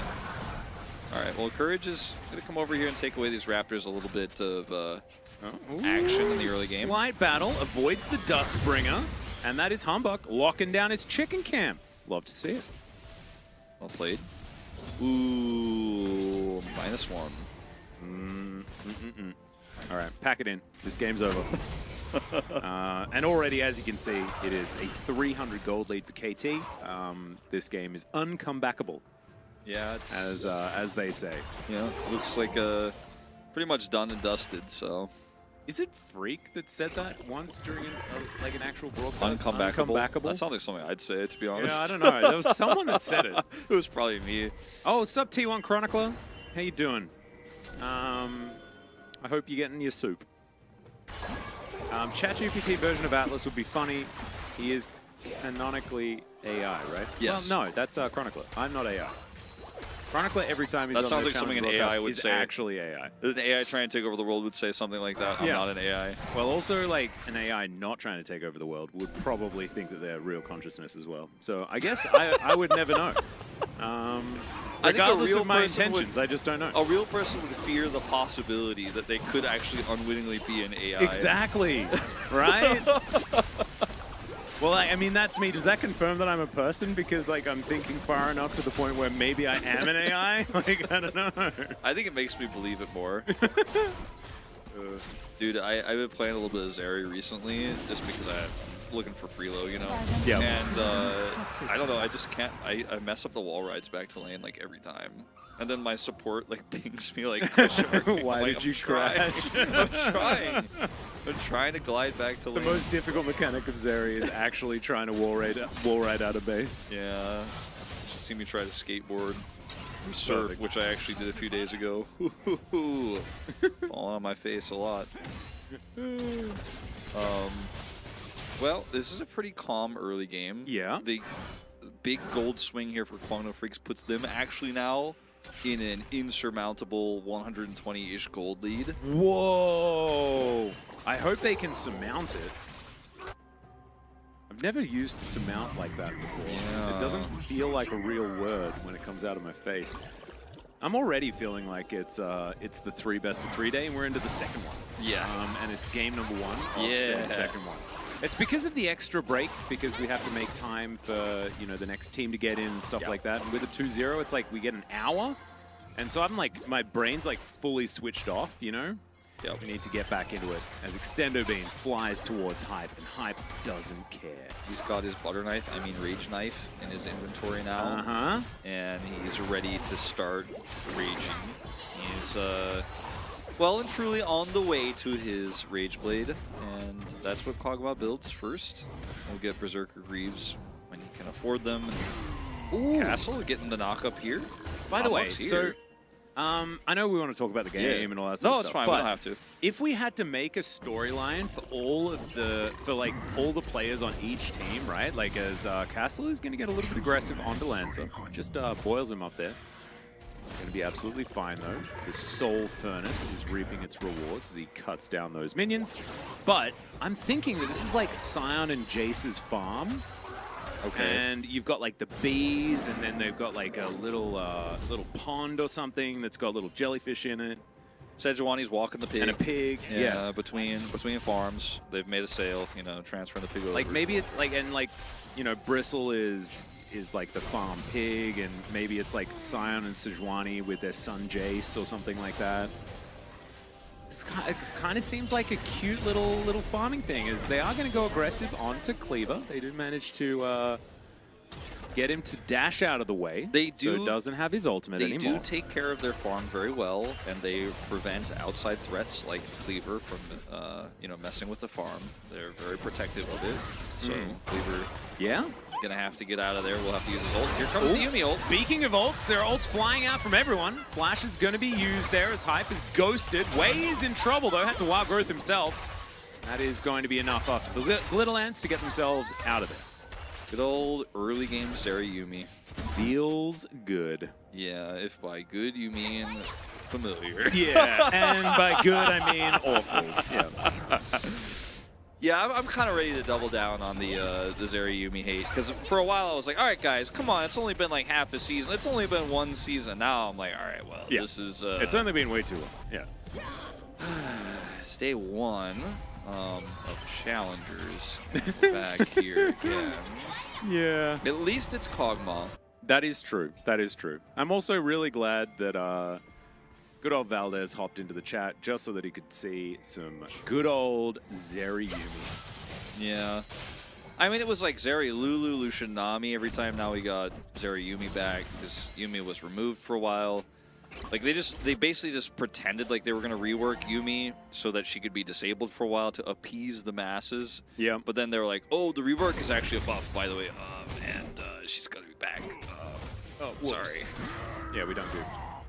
And they definitely did. I thought that the first time they really destroyed her, that felt great. This time, not so much. Yeah. As all right, Courage level 7, as Humbug's going to come on over and look to steal away the big chicken, Cleaver. Avoiding Shock Blast, things like this, wanting to avoid the piggy as well, as Feisty clears out the last minion in the wave. So, slinking into Fog of War, KT looking for an opportunity towards his bottom side, as the googly eyes on the Lulu looking menacingly towards that bottom lane. Yeah, and Nocturne is nearby, so Courage, as long as he's aware of this, which he should be, as that ward was just cleared, they definitely should be able to defend this, but, I mean, top side of the map going pretty well here for Kwangdong Freaks. Lance having a little lead there. Cull's completing. Okay, here we go. There's Paranoia, and that is a very dead Lulu. She didn't have flash, so that was definitely the kill. So not only did Courage know, but he also identified Hungbok was gone. And look at all of the wards that KT Rolster had, and they still got caught by this, because Nocturne can engage from a very long way away. So can Zeri Yuumi. Woo! Oh, catches him! Pardon me. Almost died. Because I got caught a little bit unawares as well. But Cleaver didn't. He was totally fine, actually. And so because of that, because I like choked on my own face, Cleaver gets away. Yeah. Would have been the kill, I think, if I had have actually play-by-played. Yep. Clearly Kwangdong Freak's bias caster here, saving Cleaver's life. Yeah. Well, that's just an ult in trade. No flash is expended. So still advantage Kwangdong Freaks in terms of that exchange. Bottom side. Kill the Lulu. Cull is done. And watch this one more time. Courage is spotted on this ward, and they run back just a little bit too slow. The Yuumi damage is real, and Kog'Maw will be able to escape over this wall. Good flash from Hype. Still losing a flash on your Kog'Maw and losing your Lulu. Picks up the pickaxe with that completed call, but it is starting to look... I'm not going to call it a Zeri moment just yet, but it's starting to look a little scary. Yeah, we're not going to certify it just yet, but it's feeling like a Nocturne moment. Like, the first Paranoia, kind of important to get some value out of that one. Now it has his Stride Breaker completed. And yeah, I think Courage is going to be in a really good spot as this game goes on. This has also been the most comfortable Jace we've seen, even though it was a 2-0 for the Jace's last series. I think the early game didn't go so smoothly. And Feisty, this time around, pretty significant lead, is able to hit his Dirk early and put the pressure on the Ahri. Had lane prio as a 15 CS lead, early Ghost Blade, exactly what you want to have as the Jace. So he is really, I think, KT's biggest shining light right now, and we'll see what he can do with this advantage. They're just going to give him more money here. Yep.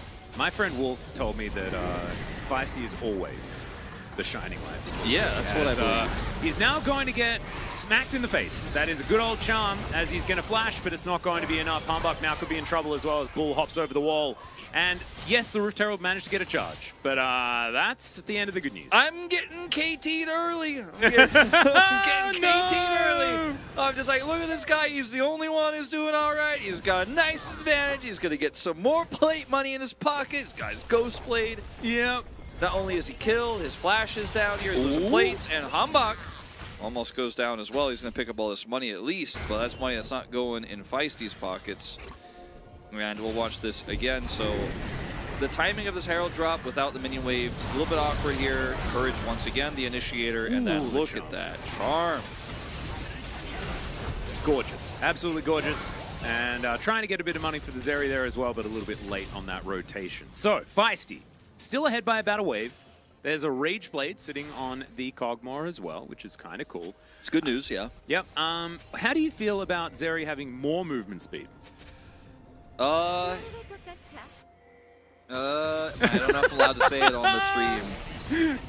I don't know if I'm allowed to say it on the stream. I don't know whether I don't know whether Stormrazor is even good. Like, don't you still want to get Quick Blades because it's like silly, or maybe you still want some people rush Infinity Trinity Edge or Force. Trinity Force. Yeah, I mean, I think the build diversity on Zeri is pretty good, but aren't there like a million other things that you could buy that aren't Stormrazor? I think when you're trying to run Nocturne Ahri, I think Stormrazor's pretty good because you charge it up, you hit that auto, and then you speed up and you chase, and you're looking for picks. You're not really trying to front to back and just obliterate like in a longer team fight where the Trinity Force is going to be better, the Quick Blade's going to be better. So yeah, that's kind of my the rationale. old Trinity Force build. The old Trinity Force build was super good back in the day. I didn't like the shield though. Thought it was kind of boring. Hype taking a bit of damage here. Zingo's Hambach does find a knock-up onto Bull there. This is the 2-for-1 special, remember. The ulti comes down, though, and they just press Paranoia. And that means that there is nothing more that KT can do, and they just have to waste a teleport. Yep, and this is great for Cleaver. It's just like, all right, cool. Chilling in mid. Gonna push another wave in. Feisty's like, teleportless, rushing over. We'll be able to get most of that wave. But a lot of tempo advantage right now to the side of Kwangdo Freaks. And it is Hextech Soul, so that's quite significant. We are going to have that Hextech Drake, the first one, spawning in just under a minute's time. And it looks like Kwangdo Freaks are going to try to not only take the Drake with the bottom prio they have, but also try to greed the Herald too. And I think they might actually just get both. Look at the gold leads here across the board. Yeah. Both of our series in game one, we're like, oh yeah, we have a clear favorite here. And then the early game goes very wrong. I don't know whether KT is going to be the same kind of team as far as, you know, cleaning up in the mid-game as what D plus Kia were able to do, right? It just felt like they just took back control. They were getting more money from around the map. But Quantum Freaks are snowballing this quite nicely. Yeah, I think they're playing the Nocturne comp really well and finding isolated targets. And if you can make that happen consistently from ahead, it's much easier to hold on to a lead than what we saw, obviously, in the previous series. For the Sandbox comp, where they were not all on the same page, and those engages need to be really crisp, and they were not. KT is going to get this Drake, though, it looks like, with a reset from Kwangdo Freaks. At least they're starting it up, and Kwangdo Freaks will decide to try to take mid-turret in exchange. Timing for this a little bit thin, though. KT could come over here and look to deny. Yeah, in theory, but they will still be able to get at least the charge. Could be just a full turret. Yeah, I think it they will can be. get it. Yeah, KT can't stop them. Nope, and we've got Paranoia almost coming back off cooldown as well, so Courage back and ready to go. He might actually just be popping it here, but probably not going to go too aggressive onto the Frost Armored up Sejuani, as Cleaver doing some work here towards this bottom side of the map. So KT just bleeding gold all over the place. Yeah, picking up this Drake is quite significant, but you know, losing your mid turret means that the Nocturne has a lot more freedom on the map. So does the Ahri. You know, it's huge. Additional charge here on this inner means that turret's probably not long for this world either. Next time they get an objective or win a team fight, they can just push over and take it. That's a lot of extra money. It's a 3,000 gold lead, you know? Yeah. I mean, this is starting to really be concerning. That's not a nothing lead, No. you know? Not a nothing lead whatsoever. So Quantum Freaks feeling pretty comfortable. The only thing is the dragons. And if it is going to be Hextech Soul available here for KT, which could certainly be if they're able to get another couple, then that's when things really start to become a problem. But Quantum Freaks, they just fight for the next one, right? And they're feeling pretty good about it. Courage also with a lot of control around this map, and as we can see, already infiltrating the enemy side. And with Paranoia, you can have so much extra momentum in a lot of these moments. Yeah, and as long as you just don't focus on Sion and you focus on this Jace who's very squishy, it's really easy to find picks or to force him back. And the Ahri here is going to have nice advantages in this lane, or the side lane, because it's never really truly a 1v1. As you can see, Courage just find anybody. Yep, Lulu, that's where that are you Paranoia at? that we were talking about. Gets a Can't little be bit here. scared, but the final chapter is going to come through, and KT not going to have that one. Malik Alright. just died feisty. Uh-oh, big problem. Humbug is going to be here. The No 2 minions. versus 4. minions. What do we reckon? Good. Charm is going to connect there as Feisty tries to keep himself alive. Does not work. Bull grabs that kill. That's his first of the game. And it looks like Quantum Freak's kind of just toying with them right now. Yeah, I mean, there wasn't a wave there, but they had enough damage, and with a good charm there, it's going to connect, and that's going to be a turret too. This game might just be over, straight up. I mean, it's they gave Zeri over, but that really wasn't the issue in this case. It has certainly been the Nocturne Ahri. Oh, yeah. And, I mean, the Yuumi has also been pretty problematic in a lot of these skirmishes, but Runins is done here second for Bull. He can do a ton of damage in this upcoming team fight for the Dragon we were talking about that's so critical as Blue Trinket spots him out. That is the end of Lulu. She's just trying to set up a control ward. She knows the dive is coming. Like, Wei is very wise to this, but this is the problem with running a Jace into a comp like this. You're like, oh, I just can't survive. I'm not tanky at all. Sion's on the bottom part of the map, so these champions are just so vulnerable. And Hambak couldn't get there fast enough to help out either of those situations. So 2 kills plus that turret.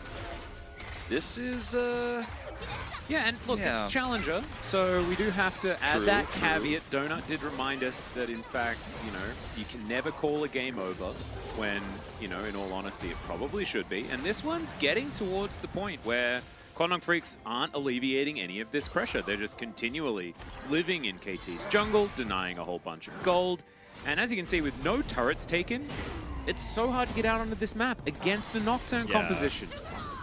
Look at the damage dealt here too. The Sion's burn damage is 12,000, but otherwise here, very little done. The Kog'Maw, I think that second item spike is going to be, well, would be normally big if they actually had any ground to stand on here, but he does not. He doesn't have that second item just yet. And Working Jay's towards doing it. so little as well when he is like the poke champion, right? Like hype as well. Living artillery is super good for getting just non-committal damage down, but you can see in these damage numbers not being able to utilize any of those things in the toolkit makes stuff happen. And I want to see what this evolution of the Curious Zeri build is going to be. Yeah, I'm guessing 'cause just Trinity Force next, because Runin's in. I feel like if you build Triforce, you build it first, right? Because it just has good all-around stats. Yeah, but the Stormrazor is good for those like early game skirmishes too, where the Zeri moments can truly happen. And like building Runin second, I've never seen this build before. Like really, I mean, it might have I feel happened. like And it I should missed be. I feel like it should be Quick Blades, but I just you normally see IE when it's Hurricane. It could So, also like, just I'm be- like yeah, it getting could like just be all of my IE old now. info is getting like me confused. But now like there's a Caulfields and I'm like, so it has to be Quick Blades. I don't know. Yeah, I guess so. I didn't even see the Caulfields yet, but okay, well. There We it will is. see, we will see, but yeah, I mean, a lot of different builds viable for Zeri right now. The truth is, Sajax in this has got game, our it might back. not matter. Sajax got our back saying Stormrazor Hurricane feels nice. Into Nabari is going to be the idea. As Paranoia comes down, Courage just looking pretty tanky, but maybe not tanky enough. Has to flash to get himself out of the way. Glacial Prison used defensively there to try and get Bull off their back, but he is looking pretty angry. Someone was holding up like one of them red flaggy things or something like that. As Charm comes down, Castle will be charmed. How much money? Okay, he finally got the Kraken's arrow. I was like, how much money does Hype have? He's been sitting on that recurve bow for like 5 years. It's like a bit of a pirate build, isn't it? You've got like a cutlass and you've got like the harpoon. Pretty I kind of like that vibe. Feisty's going to get this turret with the help of Humbug here, but big rotation up means it might not be free of cost. Humbug is just going to dive on top of Bull. Okay, Cleaver is going to be here, and they know that they can't commit to this fight. Wei is real dead, but what more can they get from this situation as the Scion gets the flash out from Bull? Good Shock Blast is going to come in, but I just don't know whether it's going to be enough. Bull just spacing beautifully, trying to keep KT at arm's length. And he should be able to do so. These burst fires really hurting. Q gonna get the knock up there, and they do manage to take down the Gragas. That is a lot of work done by Feisty with these shock blasts. Bull still wants more though, and now Courage is making his way back into the battle. Dustbringer connects onto Hype. Can he actually get the W damage to work out though? As he did press the button, Bull, he's just gonna go in, but the flash out of the way, and now it's Cogmore's turn. Triple kill instantly. Hype is playing so well. His flash is fantastic. Their spacing is beautiful. And he's not able to hit the caustic spittle because of all the minions, but he's still just going to press W and pop off in this fight. Now, a lot of low health bars here, but they do have the teleport coming in from Feisty here, so if they juggle the Baron pretty well, they should be able to take this down with the damage they have. And KT bouncing back in a big way, a much more impressive bounce back than even what we saw from D+ in that first game in our previous series. But wow, 4 kills now for Hype. He went to, I just barely afforded my Kraken Slayer, to I am the MVP of this game. And knows his positioning too in these fights. His Wei is going to get picked first. Then this fight turns around in a big way. Feisty hits a lot of shock blasts. And when Hype gets here, man, he's just spacing so incredibly well. The Zeri ultimate goes off here, but not enough consistent damage. Feisty carefully re-engaging, backing out just barely there from hitting that, from getting hit by that Zeri Q. Hits that shock blast perfectly timed with the stopwatch. And then just watch him go, man. The minions are here. Hard to queue. Who do I choose? Decides to go back in, gets the slow. Courage is extremely low. And then the splash. Oh. That was like the anti-Zeri moment, you know? That was the Zeri moment that you didn't want. Because honestly, I felt like Bull played the fight really, really well until his brain stopped, you know, in that one moment. And that just wasn't it. Sometimes things are on a knife's edge, and it was actually something that I saw mentioned in chat. It's the fact that without Shield Bow, you just kind of pop. Yeah. So like a lot of these Zeri players are used to playing with a whole lot more safety that you just don't have with this build especially. Yeah, you basically have like double Kraken Slayer procs with this. You will just pop people, you do so much damage. Okay, see if we can get out of this one. Yeah, final chapter coming down. Not exactly getting a lot of value though. Fully charged Q is going to connect there as Lance is trying his best to get out of here. This turret not long for the world is now Lance on the living artillery will do it. Execute damage going to help out there as Cleaver also taking a lot. Humbug diving forward. And KT are relentless. It's like they've hit a little switch and there it is. That was like 2 screens. What the heck kind of acceleration is on that shot? All right, well, KT are just ready to end this game now. You guys made too many mistakes. That's the end of that. 2,000 damage, 2,200 for both Feisty and Hype. They are going to back away here. Baron only up for another minute, but the damage is real. It looked very dangerous here for Hype at first, but then the re-engage is actually beautiful. And the Wild Growth saves him, and he just presses W and walks back in, and then they part like the Red Sea here. Well played, but you're just getting chased down at this point. The slow comes through here from the Cog mod. Hangbok makes it happen with the flash, and then watch the shock blast. Oh, Bull did him dirty, man. Yeah. But also with that build, maybe he just dies. Maybe he's just dead as well. Like, you don't know. Yeah, maybe. Oh man, well, there is, the clip that Quantum Freaks have fallen off, and it's so sad. They had so much control. They were playing so well, and then Zeri flashed. And then the game was over. That's exactly what it feels like, right? And this really makes me, like, I now understand why everyone's like, why not just build Trinity Force? Because you get that little bit of extra buffered health, right? Like, you have a little bit more safety. With that particular build. I don't know whether it's quite going to be enough or whether it would have saved him from, you know, flashing into the enemy team. But he does have quick blades now. But look at that Hurricane as well as Kraken Slayer and the Rage Blade. My God. And Stopwatch. Yeah, he's just not going to die, and he does a lot of damage to the whole team. And their only tank is the Gragas, which is obviously fairly tanky with the Jack Show's Sunfire build, but once he's down, which he has CC to contend with, right? And the Scion and the Sejuani, like the front to back here is so easy for KT. When he's dead, basically Kog'Maw just clicks on people and they die. And Same also with Feisty. like, but also he clicks on the Gragas and he dies, right? Because he's so good at burning through tanks, just because he's Kog'Maw. Yeah, exactly. Works out very nicely as, okay, there's the layering of CC, and Ari cannot play the game. Bull might be under the same threat as, oh my god! This Kog'Maw damage is revolting! All right, pack it up. This is just it. Hype gets the wild growth, and now he's just going to run down that mid lane and try and finish this one off. There is a cat, but Courage I don't think is going to be able to offer anything, and Feisty is just chasing them down, trying to stop them from getting back to their base to defend, and KT, they come alive! They really do, and Hype, once again, on these late game AD carries, if he gets the opportunity, he is going to deliver, and looked a little bit rough around the edges in the early game, but once Hype gets 2 items, wins that team fight in the top lane, he is unstoppable. And you know, as much as we did see the Wei do to keep him alive, as much as we did see some pretty good Jace plays here, it's definitely going to be a Hype vote for me. His damage was insane. His positioning, his spacing was very good. I think I might have to put one in for Feisty. I might have to be the Feisty guy, but I think that I think it's probably going to be Hype, but I think I'm a Feisty guy.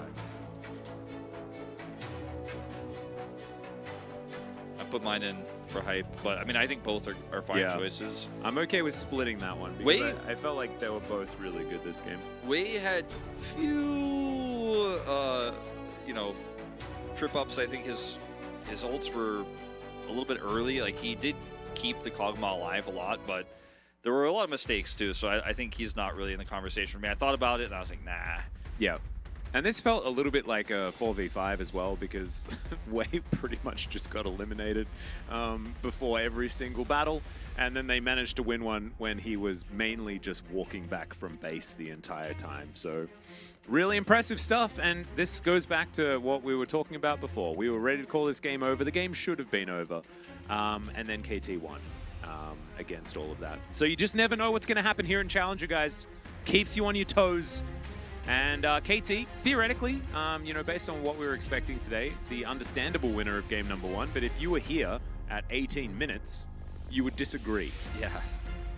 Lots of big damage in the late game with these comps. And that's why I said I think it's a really good meta for KT roles for the LCK team, because Aiming is that type of player, Hype is that type of player, but they don't often facilitate him that way. Sometimes it's Castle when he's on a strong side pick. Sometimes it's Feisty who gets them ahead, and then Hype just cleans up. But this time it was just all Hype for me. I mean, Feisty obviously had a great game. Like some of those shock blasts were incredible, but I look at this KT roster and I think, well, some things don't change, right? Yeah. And I could see a very good season for this team because of, at least on this patch, how AD carry centric it is, like MSI, and he will pick it up. Yeah, will be the Hype vote that it did come through. So Wolf remains 100%. I threw mine into the bin with that last one. But I think, yeah, the Kog'Maw, absolutely amazing. I love the pick as well. I just really like Kog'Maw. I always have. Bit of an old man, so the original champions certainly do call out my name just a little. And he made the Kog'Maw look really, really good, at least from about 20 minutes on, because before that, kind of did nothing. Yeah. But that's kind of what Kog'Maw kind of does. But you get Kraken Slayer and the Rage Blade, and you're just feeling good. Maybe it's just the fact that the Rage Blade is now the mythic in that combo. Just feels better. I don't know why, but for some reason it feels better to me. And he also didn't go for the tanky build. He went for cut down, but he was just shooting squishies and killing them the whole time. Like he could have actually killed Gragas, like we were talking about. Yeah, he burst the front line actually very quickly too, but he's just like, nah, Ari's there for some reason. Yeah, she's in my W range. I'm gonna shoot her 3 times and she disappears. And they definitely did. My God. Once Hurricane came in as well, like it's just like you build synergy on top of synergy with these Rage Blade builds. It's what I like so much about it. It's just like every other item that you get feels like it builds on your core amount of items, or like so much. I'm not 100% sold on that Zeri build that we saw. I think I it definitely could have been optimized more. I see why they did it, but I still think it's not optimal. I think sometimes don't just build the item that everybody else builds on all of their champions. Maybe just look at what your champion requires. I have a feeling we'll see Storm Razor gutted in future patches as well. Just because I think that's true. It's just so common. I agree. But, ladies and gentlemen, it is now time for us to take a short break. When we come back, we'll see whether Kwangdong Freaks can this time actually follow through on their early lead.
Welcome back, ladies and gentlemen, to LCK Challenger 2023 Summer. I'm Atlas, this is Wolf, and we're here for game number 2. Quantum Freaks wanting to try and bounce back by winning a game and then losing in the end to KT, who just bided their time and then clicked on heads with a Cogmore that K obliterated stands everyone. For Cog. Yeah. And the T stands for train. Cog champ. Yeah. Cog champ. Yeah. Cog T Trollster. The KOG, the cog of the game. Yeah. I don't know. I'm just. Hype Hey, was pretty good. Valdez. He was pretty good. What's up, Valdez? How you doing? We're not AI.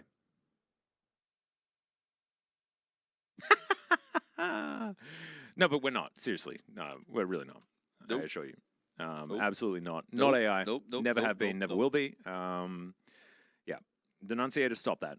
The cog was disgusting after 20 minutes. Yeah, literally 20 minutes hit, and then they couldn't do anything throughout the rest of the game. And I kind of thought that the whole thing was kind of working, but then the Zeri build kind of sucked and just didn't quite work out. So we got to see a Yuumi lose. We did, and a Zeri lose. It's a big good. Guangdong selected blue side. Surprising. Unsurprising, I'd say. Are we going to see... So that is going to be our 4th red side win, potentially, if KT do win. They will be winning in a perfect fashion instead of in a castle because they are switching their top laners. Don't be alarmed by this. As Wolf reminded me in the break, it is just a thing. Yeah, for some reason, I mean, obviously we all cast together, but mostly Valdez and I cast together last season, and we cast a lot of KT games, and it was like, every game it's either perfect in Castle or swapping our way in Rebel. So now the Rebel is gone. He's moved on to, you know, another region, and we miss him very much. It's time for the perfect Castle swaps to come through. KT just likes to do this. They want to get their players as much game time as possible. And both of the players are very good, and actually neither player is specifically stronger than the other one, in my opinion. I think they're very similar in strength. Yeah, I'd agree. And they also, they both played a heck of a lot of Cassante last season because, of course, everyone was kind of playing Cassante, but they do have slightly varied champion pools as well. As we hop into the draft here, and it is going to be, once again, the Maokai taken away. What was it? It was Maokai and... Jungle bans, right? X-Jungle and then Poppy. By Poppy, yeah. Yeah, and then Melio will be then followed up with not a Zeri ban, right? Because they had to ban Cassante. This is looking familiar. It is indeed. Maybe just ban Zeri instead, and even though you beat it, because it was kind of problematic. It was a little bit problematic in the early points of the game. And also, like, maybe they learn how to build it, like, halfway through. And then they could be in for a bit of a surprise. Because, you know, Trinity Force Titanic Hydra, a little bit more difficult to get through than just sandpaper, which is what she seemed to be made of last time. I think it's just going to be the same bans into Yuumi first pick into... This could be even worse for Guangdong Freaks, because if KT don't mess up the early game this time, it could go even worse. So yeah, we're running it back. We're running it back. Well, I'm not sure whether this is exactly... I mean, theoretically, Quantum Freaks did win the game until they lost, right? So if they had have just not flashed into 4 people as Zeri, then maybe things would have been okay. I would love if KT just picked Zeri here, though. They're just like, nah, we're doing it different. No, I said Zeri. I said Zeri. I like this less than the Cogmore. Yeah, me too. This is what we thought was going to happen in game 1, and we were like, ooh, this is bad. This is worrying. Yeah. But then we forgot about Cogmore. They're like, oh, yeah, this is okay. This is, like, less okay, I feel like. No, I'm very confused. So, same composition here from Guangdong Freaks and KT. Just going to pick Lulu here now. Yeah, they will pick Lulu. Or... Ooh, okay. What? All right. Thresh instead. Kind of okay with it. Do they ban something? Well, they don't necessarily need to ban the Nocturne now with Thresh adding that extra little bit of safety, but I assume a Nocturne ban could come through here. Yeah, I think this is going to be a little bit trickier than the last game. Even with the Thresh that you mentioned, like... But they've shown us that the only thing they want to change is their AD carry, and they're not going to change anything else. Up with the Wukong ban coming through again. Okay, they did it. They agree with you. Yeah, good. I like this. Happy about it. But we'll just have to see what else is going to change as well, because they kind of want something that can lock down the Yuumi. Sorry, the Zeri. Kale ban. The Kale ban is, it seems a little bit perfectly targeted. Yeah, that's really interesting. Okay. Jace will come through again for Feisty. Yeah, or a flex, you know, you never necessarily know where it's going to go. Doesn't lane too badly into the Gragas, although Gragas is generally considered a favorable matchup. If they play Ari Viego here, I think it's pretty good. And then we go Trinity Force Zeri. Okay, this time the Lee Sin is left up. It's a comfort pick for Courage. So he's just going to stick with what he... Ooh. Huh. Not a lot of mobility on the Syndra when you're staring down a Thresh Sejuani. I'd say probably a very scary situation. But there is Courage as Lee Sin, so there it is. So Lee Sin, Syndra is very strong in the 2v2 in mid. Wonder if they just pick another mage here in mid now, KT, and okay, they're gonna say no. We're playing the Jax that I was talking about in game 1 into the Gragas for Thanatos. Perfect is a pretty good Jax player. Very difficult to get huge advantages here, but you have a really nice split push win condition that Quantum Freaks do not have because you're laning against either the Syndra or the Gragas later on, so it's very difficult for Kwangdong to side lane ever. Yep, although the lane matchup's really good. Yeah, the early game is very good for Kwangdong, yeah, for sure. So but we saw that didn't matter, did it, Wolf? Yeah, no. All right, well, I think this is slightly better for Kwangdong in terms of where their lanes start out, but how they end up is what I'm mostly worried about. Similar to last game, we didn't know that's exactly how it was going to go, but it did work out that way. Yep. I don't like the Aphelios as much as the Kog'Maw, but we'll see how Hype plays it because he's a very good Aphelios player, as everybody knows who's been watching Challengers. His positioning, his late game team fighting is amazing. Bull has been a great Varus player, but in terms of performing in late game team fights and making the super plays, as we call it in Korea, he has not found the same amount of success. So I see what you did there. Yeah, I'm a little bit concerned. Feisty also very familiar with Syndra. It is his main pick, so I'm imagining that he's going to have a pretty good time in the laning phase because he's going to know how to play against Cleaver. I don't think he's going to have to build like a Hex Drink or anything like that. I think he'll be totally fine. Might get some early Merc Treads, but that's about it. And I don't think he even necessarily has to. He probably just rushes Ghostblade again. Feels good about himself. Yep. Feisty still hard committing to saying that he didn't like his auntie's peas. He's like, I don't like them, Auntie Jane. Staring her down, unrelenting. He will not eat them. Not those peas. No, no, no. Not happening. Not happening at all. Perfect in this profile picture looks like he could be Chovy's brother. Hey, true. By the way, there's a picture that that Arnold just recently tweeted. It looks like he took a picture alongside Chobra's dad. You should have a look at it. It's so funny. I'm gonna have a peek. This is a bit of an in-joke, guys. I probably shouldn't be talking about it on air, but if you know William from Valorant, it's just actually so true. Very, very funny.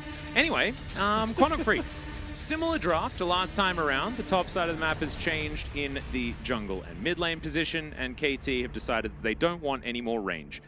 Which I think is a little bit sad, given the fact that the Kog'Maw was so powerful when Zeri wasn't able to actually hit him without getting into W range.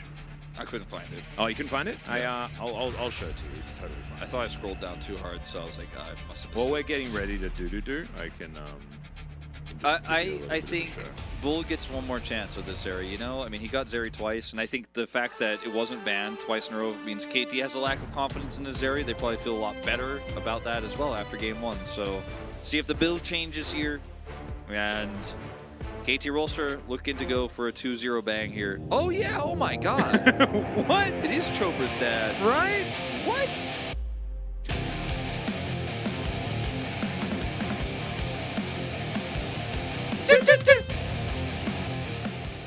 Hell yeah. All right, welcome, ladies and gentlemen, and Chopra's dad, to Game 2, Quantum Freaks versus KT here in Challenger. If you're wondering where, you know, BDD is, not sure. Where did BDD go? Is he on the camel farm or the alpaca farm? I heard Mongolia. Oh, Yeah, I heard like he's a actually whole- working he's- on falconing out there. Yeah. right, okay. Like, oh, and falcons as well? I expected horses when you said Mongola. I don't know why. Well, BDD, most people don't know this, but BDD has already mastered horseback archery. He learned it when he was at a young age, so now he's trying to do falconry. Right, so while he's shooting things, his falcon can go off and attack as Exactly. well. Okay, wow. It's like Vampire Survivors, so like the falcon just becomes like a thing that just rotates around him and attacks enemies. Got it. And he can upgrade it every time he gets enough experience. And if you like get the other one of the opposing color, then like you can combine it to make it even bigger. Yeah. Like when you get your other falcon, that's actually super dope. Well, someone said I thought BDD was an LCK. He is, but when he's not, he's in Mongolia. Yeah. Yeah. Ranching, as it were, doing his falconry. Well, that's really cool. Okay, we'll have to get a name for it. I don't necessarily know what his falcon ranch is going to look like. Falcon Avery, falcon. I think he has an acronym for it. BDD. It's like bird. I don't know. Like, what else to say? Bird. Bird place. I'm like, there's no D words that make sense for birds. I don't know. Chat, help, chat. Bird driving. I don't think he's driving the bird. If you got any acronyms, Bird driving let us know. discovery. Yeah. Anyway, yes, that the sidestep from Feisty felt really good. Absolutely fantastic, avoiding those spheres nicely. Bird diving damage. But, oh, okay. Cookie here. I'm not going to say that one. Although we were talking about Chobra's dad and stuff like that. It's a bit loose over here, but that's fine. Not quite there yet. Okay. And this is day one of challenges. Wait till like week 6, week 7. Peck, the reason they have Zerayumi in Game 2 is because they lost with it in Game 1. So, KT not fearing it too much at this point in time.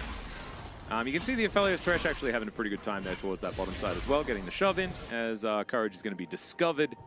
And so Condorfreak's probably going to be able to play a little bit more aggressively. However, they don't have very much control. There's a nice hook, an immediate cleanse, actually. That is a lot of value for one death sentence. Yeah, the W is not going to connect. And that's a good trade. They're actually going to back here. Well, it looked like it, channeling it for a moment, but it's going to be Scuttle going over here on the bottom side of the map to Hambak. Courage. See what he ends up doing here on the top side. I think it's not going to be a double Scuttle. He's just going to take blue buff. Yep, that's what's happening. So they do the full clears. Thought maybe he'd try to make a play on Syndra, try to grab a flash, and then look for a double Scuttle play because they got top prio, but he's just going to play it safe and clear. Yep. Needs to get that blue buff. And as we can see, so far, KT just biding their time. That's a great scatter from Cleaver, as Feisty is already down very low in this lane. Obviously, after being able to avoid a few of those spheres in the early stages, he got hit by a couple as the game went on. Yeah, Cleaver started doing some serious work with his... Okay, hold on. All right, Courage. Okay. He's diving forward, doesn't find the Q, is now Hambak! He's gonna get into position, Cleaver gets out of the turret range though, is now Courage trying to grab onto them, gets booped away. Now KT will survive the attempted gank there, and they get the flash out of the mid laner. However, they had to burn both of their flashes in exchange. That was actually really interesting, the amount of turret aggro that Cleaver held. Is Hambak here actually looking to stay his ground. Feisty, it's level 5, and a little bit of mana. This is scary business. Feisty, man. Oh my god. Yeah, Feisty, please just go home. Just time to go home. You did manage to deal with the minion wave. That is absolutely fine, as we're just trying to pull around the big raptor as much as we possibly can. Teleport back here from Feisty, he should be all right. And as we can see, Hambak is going to get control of his own jungle. Hook barely missing. Oh man, needs one extra link in that chain, I think, as now we're gonna have a look at the replay. Yeah, that's a really good flash there from Feisty. Cleaver takes the extra turret shot here. Hambak also flashes forward here, but Cleaver is able to get over the wall, avoids that stun. And then we see Feisty hits level 5 and all that, and he's like, I'm gonna hold my ground. He does have to back away eventually. We don't have to watch that whole replay, thankfully. There's a whole lot of scary moments, but not actually leading to any kills. Down here, this continues to be very Aphelios dominated. Zeri is having a hard time. 15 CS down, lost the cleanse early. Perfect is also having a hard time, as we predicted. Yeah, the body slam is going to come through, but not a lot of counter-strike value is going to ensue afterwards, and so Lancer is going to push Perfect out of here. teleport available, so it can be used just to get him back into this lane. And sad Yuumi, because Lancer lost his friend. You know, he just had someone to play with up there, but no longer does. A little bit of a sad moment there for the Gragas, but I think he'll be all right as we continue further on into this game. There's something that I was going to say. It's completely skipped my mind. It's gone. Yeah, I was like waiting. I'm like, he was going to say something. Yeah, I was. It's gone. It's gone now. Usually, when I'm on a cast with somebody, I usually don't go, so what were you going to say? Because sometimes they forget, and then it just puts them on the spot. But yeah. luckily, you admitted to it, so I just got to kind of like I will always. Don't you worry. I've always got your back. I'm like, all right. Courage, unaware. It's okay. What was it? It was important. I feel like it was important. As that Counter-Strike is going to work out quite nicely here. It's perfect. Remember has does actually have the back advantage. As you can see, Lancer still has his teleport available. And Lost Chapter now in his back pocket. Perfect going to move down, grab himself some of these, but it's not going to be for free as the Lee Sin is going to catch up to him. Nice little safeguard over to that control ward. As Perfect going to get onto the ward with his leap strike.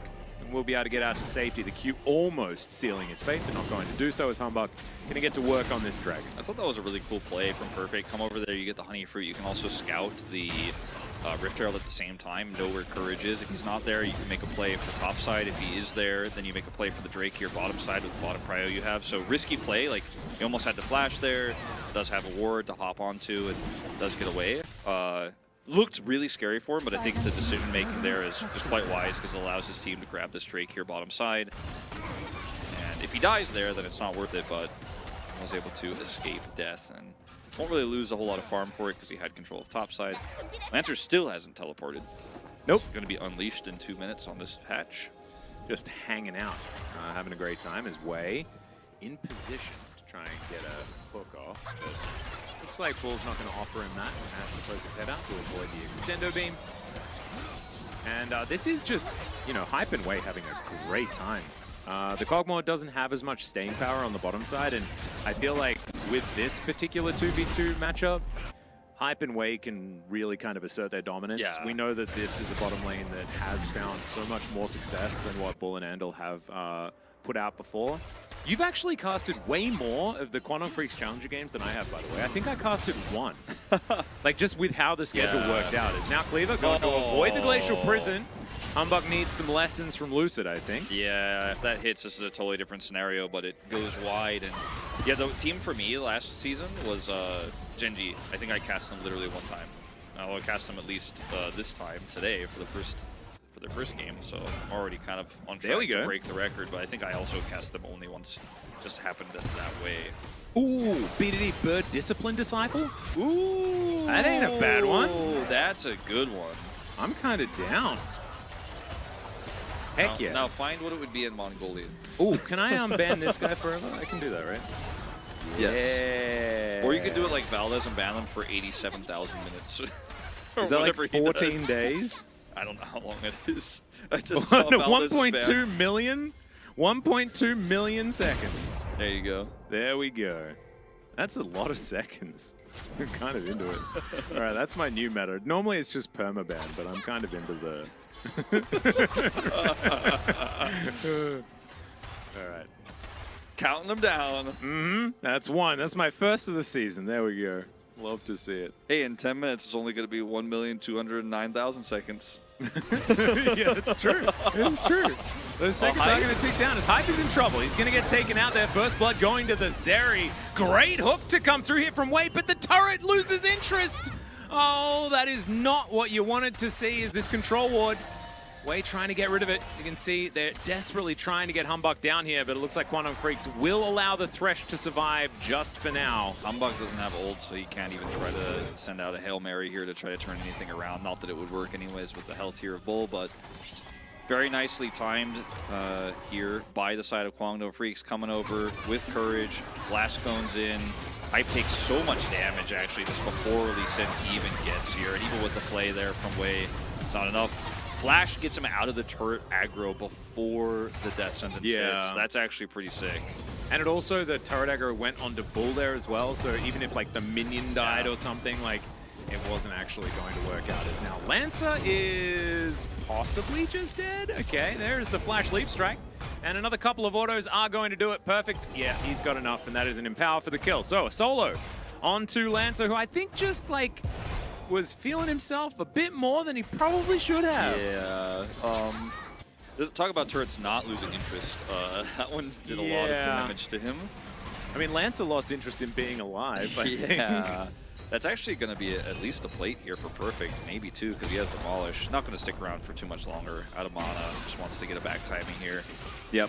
And you're like, I'm imagining Castle backstage is like, oh, what? Like, Perfect gets a solo kill? That's not a real solo kill. Come on, man, you know? Yeah. Hambach is over here. Bull, nice sidestep. He actually should get out of here. Yeah, they wanted to get the cleanse, but they're not going to be able to as Courage comes back down. Hook barely missing. Once again, skimming the backside of Bull. Courage not going to be able to find his way into this one. They do find there is a ward in this brush. Courage not going to take that Q, I don't think. As the Extendo Beam doing a little bit of damage there to Hype. Looks like they're standing their ground. This 3v3. Mid lane is still just laning as the hook is going to connect there, and Courage is just dead. It's a great knock-up as now Bull's trying to get out of here, but turns it on its head. Humbug taking a lot of damage. There's no Lantern, he has to flash, and now it's just Bull. One man with a cat, and he's going to be able to take down the pig. It's a menagerie up in here. Is Hype going to be able to get out of there? The Extendo Beam attempt to, you knew it was coming, but they're just out of range. And that was really well played initially here by the side of KT Rolster, because you have the first hook misses, but then when Hambach's ult connects, you know you have that guaranteed connect. And watch this again. Courage here, Q connects, but he doesn't want to take that one. Hambach, Q, or rather the ult coming through as well from Aphelios as the hook comes through, and then Bull, because he's got a Yuumi on his back, very annoying to lock down here, and the chain damage coming through from this ultimate is just too much. Cleanse is good, and he flashes for it. And then Extendo Beam off the wall, going to be avoided, doesn't stop the back, so they're going to grab some plates here in mid. Yeah, Scatter comes down. Unleashed Power still up and available here for Cleaver. As no turret going to be falling in that mid lane, but they do get a little bit of plate money for the last remaining few seconds of that availability. 2 kills apiece though, so nowhere near the kind of lead that Quandong Freaks had at the beginning of the first game. However, also a different kind of story when it comes to the scaling aspect. I think the KT in side lane is definitely a lot more powerful, but I don't think that the win condition of Aphelios versus Kog'Maw is the same sort of equation. Yeah. Just with the range that you get with that Bioarcane Barrage.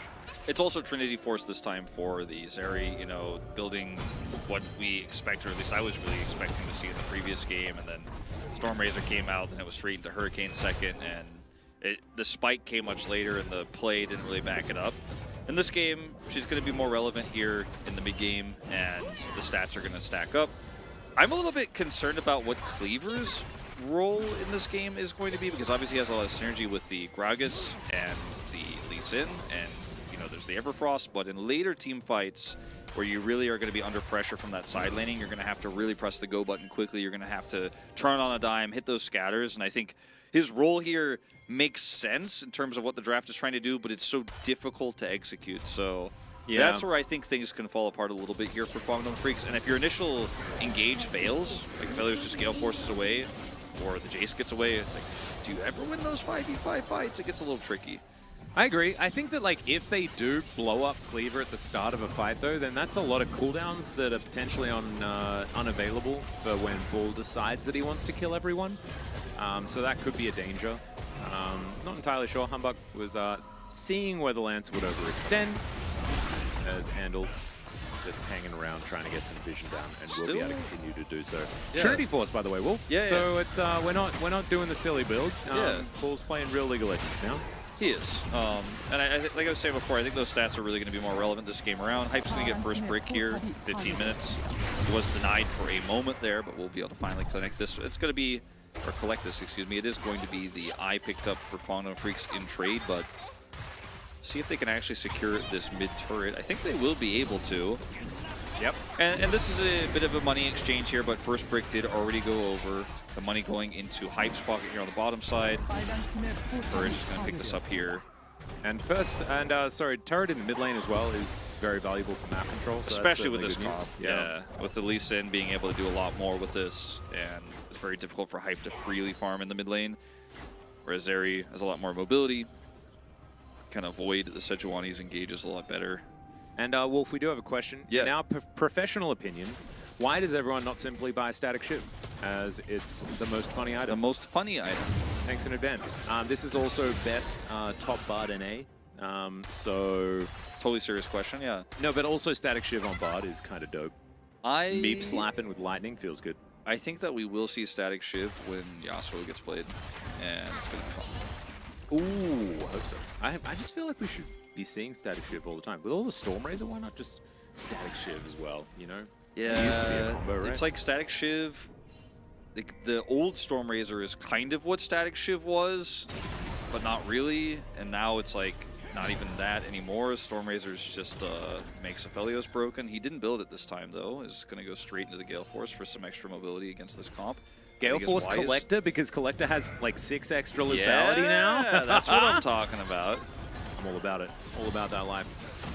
Don't know whether I like Collector, but I think it's better now. I think it's pretty good. Like I said, if the engage misses and then you're ready to turn and start doing that damage. But Storm Razor, you know, you're not really trying to fight early into this comp, so you just kind of skip that, go straight out to Gale Force. Yep. Very much like Gale Force on Aphelios. I feel like you can just do a lot of the things that Aphelios does to look cool in And team fights. you're not building IE anymore, so you're not worried about that because Yep. you're building Gale Force instead. IE's a mythic, so Collector's just some good stats. Plus the lethality you already naturally have on Aphelios with your passive. Yep, I assume it's probably going to be like third item for the Storm Razor. Yeah, probably. There's Humbug underneath his turret now with Feisty. Wei is moving down though, does have a lantern available. They can decide what they want to do here. Is now Cleaver could be in trouble. That is a scat of the week. That will get Humbug out of there. Feisty's able to deal with the minion wave, and it's just going to be a dissipation of players as they move back towards their respective fogs of war. And here in the top lane, things are still just very passive, very boring, although we did have that solo kill earlier. It's going to be soon, though, that Perfect starts to really take off in this lane, especially against the Everfrost variant of the Gragas. So keep an eye on that, as we are kind of getting to a breaking point in this game with the soul point for Mountain Soul here.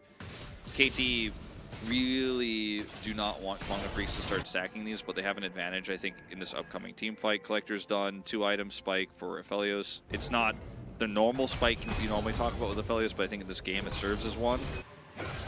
No Muramana yet for Feisty. I don't know how much gold he's sitting on right now, but you have to imagine a lot. And he's going to try to back and buy that while KT just give this Drake up for free. So I want to see KT get something else here. Yeah, Feels like a big soul as well. Like this could be huge if Quandong can start stacking these up. Feels like this is just kind of a huge miss for KT if they don't get anything here. Like, it doesn't even finish the Banamoon with that back. And I think they could have definitely grouped to contest, but this is the problem with losing your mid turret against a comp like this. You know, it's just hard to actually keep mid prio, contest these Drakes. Well, Humbug's moving over. Feisty once again underneath this outer turret in bot lane. As Hype taking a bit of damage himself. He's got pretty good guns if he does want to scuffle, but he's not going to. Quandong Freaks just continue to try and push their strength forward. These Mountain Drakes like start getting stacked by Quandong Freaks as well. That Collector's like just going to Dunzo, feel worse and worse The and Ghost worse. Blade feels worse and worse and Oh, worse. no. Like, and the Zeri, who's already, you know, 2-0 in this game, is going to feel better and better and better. So at least they finally do get this turret here topside. Yeah, this is the point of the map where things are pretty difficult to answer. When you talk about how Body Slam can be great into Counter-Strike and stuff like that. Like, it gets to a point where Jax will hit critical mass and he will just kill the fat guy. He just doesn't care. He just will. Yeah, he just doesn't care. He will get in there. Whether the Counter-Strike hits or not, the fat guy's got to run. And everyone was concentrated bottom side to get that Drake. KT didn't feel confident because of their lack of mid-prio to actually group for that, so they were able to trade a turret for it. One Mountain Drake, that's okay. You can let that one go. You know, start giving 2, 3, though, becomes a concern with the builds that we see here and the amount of lethality stacked up on KT. So let's keep an eye on this. It is going to be actually, I didn't even notice until just now, Leandri's for the Syndra. So that's interesting considering the lack of health stacking outside of really the Sejuani is. Okay, this is bad. This is bad. It is. Less bad now. Courage will survive. However, it is now a ultimate on cooldown for Andal. And no flash here for Courage. So not able to do as many of the fancy plays. Of course, Lee Sin likes having flash available. Everyone does, but Lee Sin kind of especially for making plays. Yeah, that is a little bit concerning. Obviously, 2 ults in trade here for KT. No objective up right now outside of the Baron. Feisty gonna grab this Lantern here, and I think that they are gonna lose this turret no matter what. The question is, can they turn this into something? Ooh. Bull spotted on a bunch of wards, but not a lot that they can actually do about the situation. I get the feeling both of these teams are playing kind of scared, Atlas. Like, I feel like they're not playing exactly, like there's opportunities that they're going very close to taking. They're like, nah, like that last Drake that KT gave up, and yeah, they did get a turret eventually, but they didn't get much cross map otherwise. This is a moment where Kongnam Freaks definitely could have pulled the trigger and tried to look for a turret into maybe we pick off this Jace. Lantern's on cooldown. Let's just back away, you know, let's give it up. Settle for a Scuttle Crab. Yeah, and look, you can understand it from the Kongnam Freaks perspective, right? Because they kind of threw the game in game number 1. True. Whereas on KT's side, they are also kind of chilled because they win sides, right? So theoretically, you have a 4-1 win condition in the late game, assuming Bull doesn't get completely out of control. So if they just believe in Hype being better than Bull, which I think you could understand, then there is a very real reason to just bide your time, wait for Hype to hit quite a few items, and then go to town. I just thought that when we saw the Collector that maybe they'd go for some more skirmishes and fights, right? Because you want to kind of start utilizing that while it's still more relevant. And now you got to deal with Hullbreaker Jax because that's ready. It's 2 item done. The second item is done and is going to make him an even bigger threat. Besides, not only the Gragas is full. Where are you going? Okay, he's going to cleanse, but he's still really dead. That was quite bizarre. Actually, like, getting the hook while he's going through the wall meant that cleanse actually made life worse. Yeah. Cleaver's going to get this turret, but this is going to be Baron. And you can't just, you what just is can't it with be out these there. 23-minute Barons and the game's over? Yeah, I just... Oh, never mind. Never mind. You got this, Courage. You got this, Courage. He doesn't have a Keep Q the anymore. series alive. Okay, Perfect is just going to run towards him. That's another beautiful hook to interrupt, and that is a guaranteed Baron. You love to see it. KT, they just decide to win sometimes, you know? Yeah, I want to see a replay of Bull because it didn't really make sense why he was where he was. Like, he was farming mid and then he went was through the grazing. river. That's what bulls do, right? Yeah. He's grazing, see? There's some grass there. Okay, I thought he was closer to the river when this happened, but no, he just straight up... I mean, the fact that he got caught while he was trying to go through the wall and the cleanse is actually worse is quite bizarre in its own right, but... I mean, the fact that he was there is really the big story here. Like, if he has to flash, then maybe they still go for Baron anyways, because he's, like, lost a bunch of health, he has to flash, he's out of position. And luckily Courage was there, so Yuumi could get away, because maybe Yuumi dies too in another world. Courage trying his best, but that's another kill going over. And yeah, I mean, I'm not saying the game's over, but pretty much. Yeah. That's that is Soul also Point. a Soul Point, yeah, exactly. Denying this Mountain Drake stacking, absolutely fantastic stuff. So, I don't know what it is. Like, KT just, like, they look at the clock and they're like, oh, it's time to kill them all, I guess. And it worked. And now, I mean, nobody can answer this Jax. And the Shadow Flame that's complete here for the Syndra into all of these Merc Treads, you know, it's not worthless, but it's not great, you know? No, I agree. So, 2,000 gold is what KT been able to pick up already, and that is basically just the Baron Power Blade, as you can see at the top of your screen. Still got a fair bit of time on that one as Glacial Prison is going to go wide. Cleaver going to get hit by the Moonlight Vigil, still down to 50%, make that even less. As the follow-up does come through. Courage misses the Q there as we're just continuing to siege. Everything Hooks is missing. flying everywhere. Everything is missing, but they got half a turret, they got a flash out of Cleaver. Small victories, small victories. Uh-huh. Yes, I mean, with this Jax with Hullbreaker and now Baron buff is going to take out an inner turret, and this is the power of the 4-1 you were talking about in KT. Have to send 2 players to deal with Perfect, which means a Yuumi and 2 other champions in mid are not going to be enough to save this turret, so you're just losing the whole map. Everything crumbles like a house of cards so quickly here. Yeah, it's crazy. And it's so interesting, right? Like, because we're so used to seeing Zeris be completely ridiculous. But if a Zeri falls behind, they kind of feel like nothing, right? Because unless you're moving forward, you're using that ult to get those big chains of damage and things like that, then it feels great. But if you're just kiting back, trying to wait for that opportune moment, but it never really comes because your team's made out of paper mache, like, it just doesn't feel like the same amount of threat as we're like used to seeing. either you need a strong tank, usually your top laner. In this case, it's AP Gragas with Void Staff, so Lancer is made out of paper, like you said. Yeah. Or you need some sort of constant aggression, some sort of tempo-based control on the map to where your opponents are kind of always kiting back for a different reason. It's like a pseudo tank in its aggression and its pick potential, so that allows you to move forward. But in this case, because they lost tempo after that one big mistake from Bull, that's it. Like, they don't have any control of the map. They can't threaten picks. They don't have vision control. So Zeri is just playing scared, can't realistically do damage. And I think even though she had a great start to this game, picked up those early 2 kills, I think her damage total at the end of the game, whether they win or lose, is going to be very low compared to what we're used to just because she's had so few opportunities. Yep. Okay, perfect. Gonna get stunned up. Q going to connect there as he takes the lantern to get himself to safety. He'll be absolutely fine. To answer the question about Stormrazor, yes, Hype should build one, but there's been one too many Stormrazors in this series so far. And so the quota for Stormrazors is just a little bit low, and Boris ran out. Yeah, I don't Because he just didn't expect Zeri to build one, right? Because that's dumb. Yeah, I also don't really like Bloodthirster here very much. In the case of Bloodthirster? Hype. Yeah, Huge. old Love Bloodthirster, that. huge. But new Bloodthirster is kind of like, I mean, you're not really going to be healing through poke damage. I mean, with the huge shield that you get by being a Phelios, you kind of guarantee the permanent AD. True. You know? That's true. It's kind of good. But I just think that Stormrazor is kind of broken on the champion, so that would have been really nice to see. I Still think at has this an point, opportunity, but I think Lord Doms needs to come in. yeah, I think Lord Doms is probably what you want as your final item here. But I think at this point, like, it doesn't really matter what you do as long as you're building items that have attack stats on them, because this game is looking pretty rough. Now, we have seen Miracle comebacks and challengers before. And there is a 3-item Zeri. Yeah. She's got a Titanic Hydra as well. That's scary. Zhonya's also done for Lancer, so he can frontline a little bit more effectively, one could say. He's still not going to be able to deal with Perfect. He's got 3 items. Black Cleaver now completed alongside of the hammer. He's got like so many different weapons and things like that. Ardent Sensor is pretty big here for Andil because of what it's going to do for the Zeri in these upcoming fights. So, True.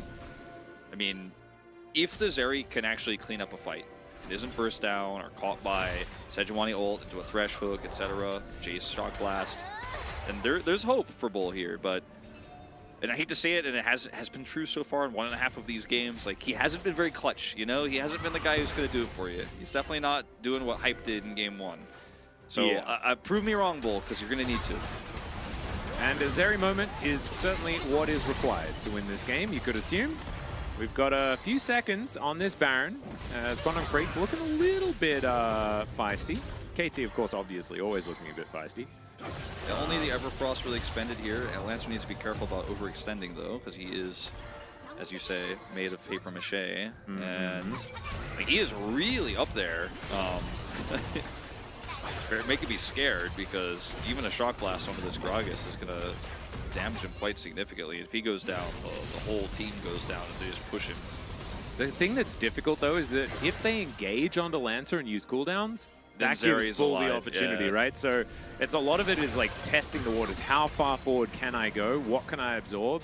To see whether we can actually start something off that is in our favor. This is the problem. Like, I don't know whether Cleaver can necessarily, like, for the entire game, deal with what Perfect is going to do. That's a really big problem, and I mean, this is kind of a hilarious situation. This Feist is just going to take the Drake. Sol? And they're trying to force a fight on Baron, and KT are just calling them on their bluff. Now, rotating over here is just so extremely risky, and Feisty, he doesn't actually have to commit to this. He just wants to pull Kwangdong back. And the Zhonya's is, you know, a little bit of armor here for Lancer, so, you know, we were talking about how he's very squishy. He's a little bit tankier now, but see if he can actually finish him Morel and Omicron. I don't think he has that much money. His backing right now, and does have teleport. Yep, just control wards Control going to be wards. picked up. This is a really tense moment for Kwangdong because if you give up this Baron, I think you just lose the game to Jax straight up. If you fight it, though, you're going to lose. And if you back and buy control wards because you're worried about getting control around Baron, or rather the Drake, then the Baron's going to go over. Perfect is level 18. Oh my for god, zoning. they've got so much vision as well. Courage, no way that he can do anything here as he goes into his stopwatch. In comes Perfect. It's a phenomenal counter-strike as now Bull. He's ulted, he's ready to go, trying to get these electrocutions to happen. But KT, they just want to wait it out. They're going to flash over the wall. That is definitely a price that you're willing to pay, and Perfect not going to find his way in this time around. Did have the flash, decided not to go for it. As Scat of the Week going to get Humbuck out of there. And KT, they can also get the Drake. Yeah, now Perfect can stay top 2 while they get the Drake. He also has teleport and his flash. As you mentioned, he didn't expend that, so he can TP in and flash engage onto somebody. So Bull here, still at full health, still has a Yuumi on his back, but they can't actually fight around this really important Mountain Soul, and somebody has to deal with Perfect or he just takes another inhibitor. I don't think alone it's going to be Cleaver. Perfect's just going to hide on the map now, and there's just no way. Hide on map. It's the new Smurf. Courage didn't go so well last time. They're just going to walk it out. What? Walk it out. All right. And it fades away. He's got a hop.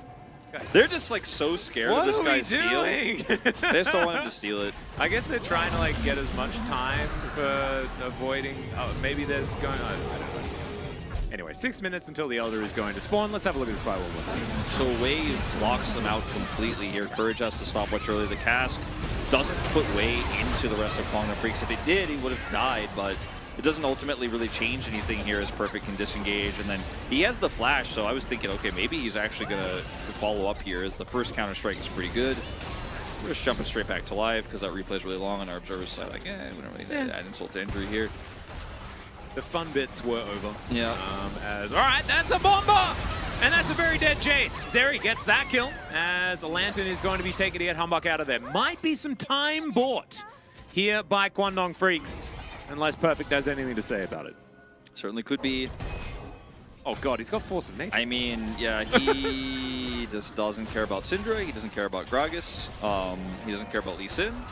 With that Force of Nature, he's basically just saying Gragas and Syndra can't even put a dent in me, even if you do have someone else. You're going to need 3 people to kill me now. And look at him just ignore 2 people. He's like, yeah, I don't care. Look at that! What was that damage to the turret? Are there soul laners chasing me? I don't care. Uh-oh, okay, the 80 carries That's a here, I'm minion concerned. wave, so he should be able to leap strike. Yeah, he's out of there. He's fine. Yeah, he's like, all I need to make sure both these AP soul laners can't deal with me is Force of Nature. And take my Baron Empowered Recall, and I'm back to full health. And now I'm going to go to the top side of the map. Oh my god, that's so silly. And like, look, we predicted this, we knew it was going to happen. Watching it happen in practice, though, just looks really imbalanced. It's real silly. Sometimes you're just having a great time on Jax. Double teleports coming forward here, though. That is a great interrupt from Humbuck. I have a bad feeling for Lancer if he actually follows through on that teleport. Yeah, Lancer's just like, He got out onto the diving board, and now he's like, no, I'm not jumping, I'm not jumping. Well, he's going to try, as now Wei could be in trouble. Taken out extraordinarily low and just exploded. Bomber comes back once again for the Moonlight Vigil. Just gigantic. Bull after flash to get out of there. And look at Hype. He's flashing forward. There's the double kill for the Aphelios. And you might think that Zeri's imbalanced, but she doesn't have as many years as this gentleman who grabs yet another one. Cleaver unleashes some power onto a pig, and Perfect wasn't here! It didn't matter! Damage dealt in team fight 0. Damage dealt to Nexus turrets quite high. Oh, almost stops the teleport. Cleaver's like, sorry, about your business, please, sir. I'm going back. I need to chat with Boris, and there it is. KT, the 2-0 today over Kwangdong Freaks. Very dominant second game here. I mean, again, things looked a little bit concerning in the early parts, but just one big mistake from Bull. Is it the 0 damage team fight? I think I have to do it. I think I have to do it. I think I need the Jax. I have to think about it for a minute. I think it's Jax for me too, actually. Yeah, I think I'm doing it. Yeah, I think it's perfect. I think I have to give it to him. I also think it's really funny because I'm imagining Castle backstage, like we were talking about before, like he gets that solo kill because Lancer was just being a bit of a silly person underneath his turret. Yeah. And he's like, oh man.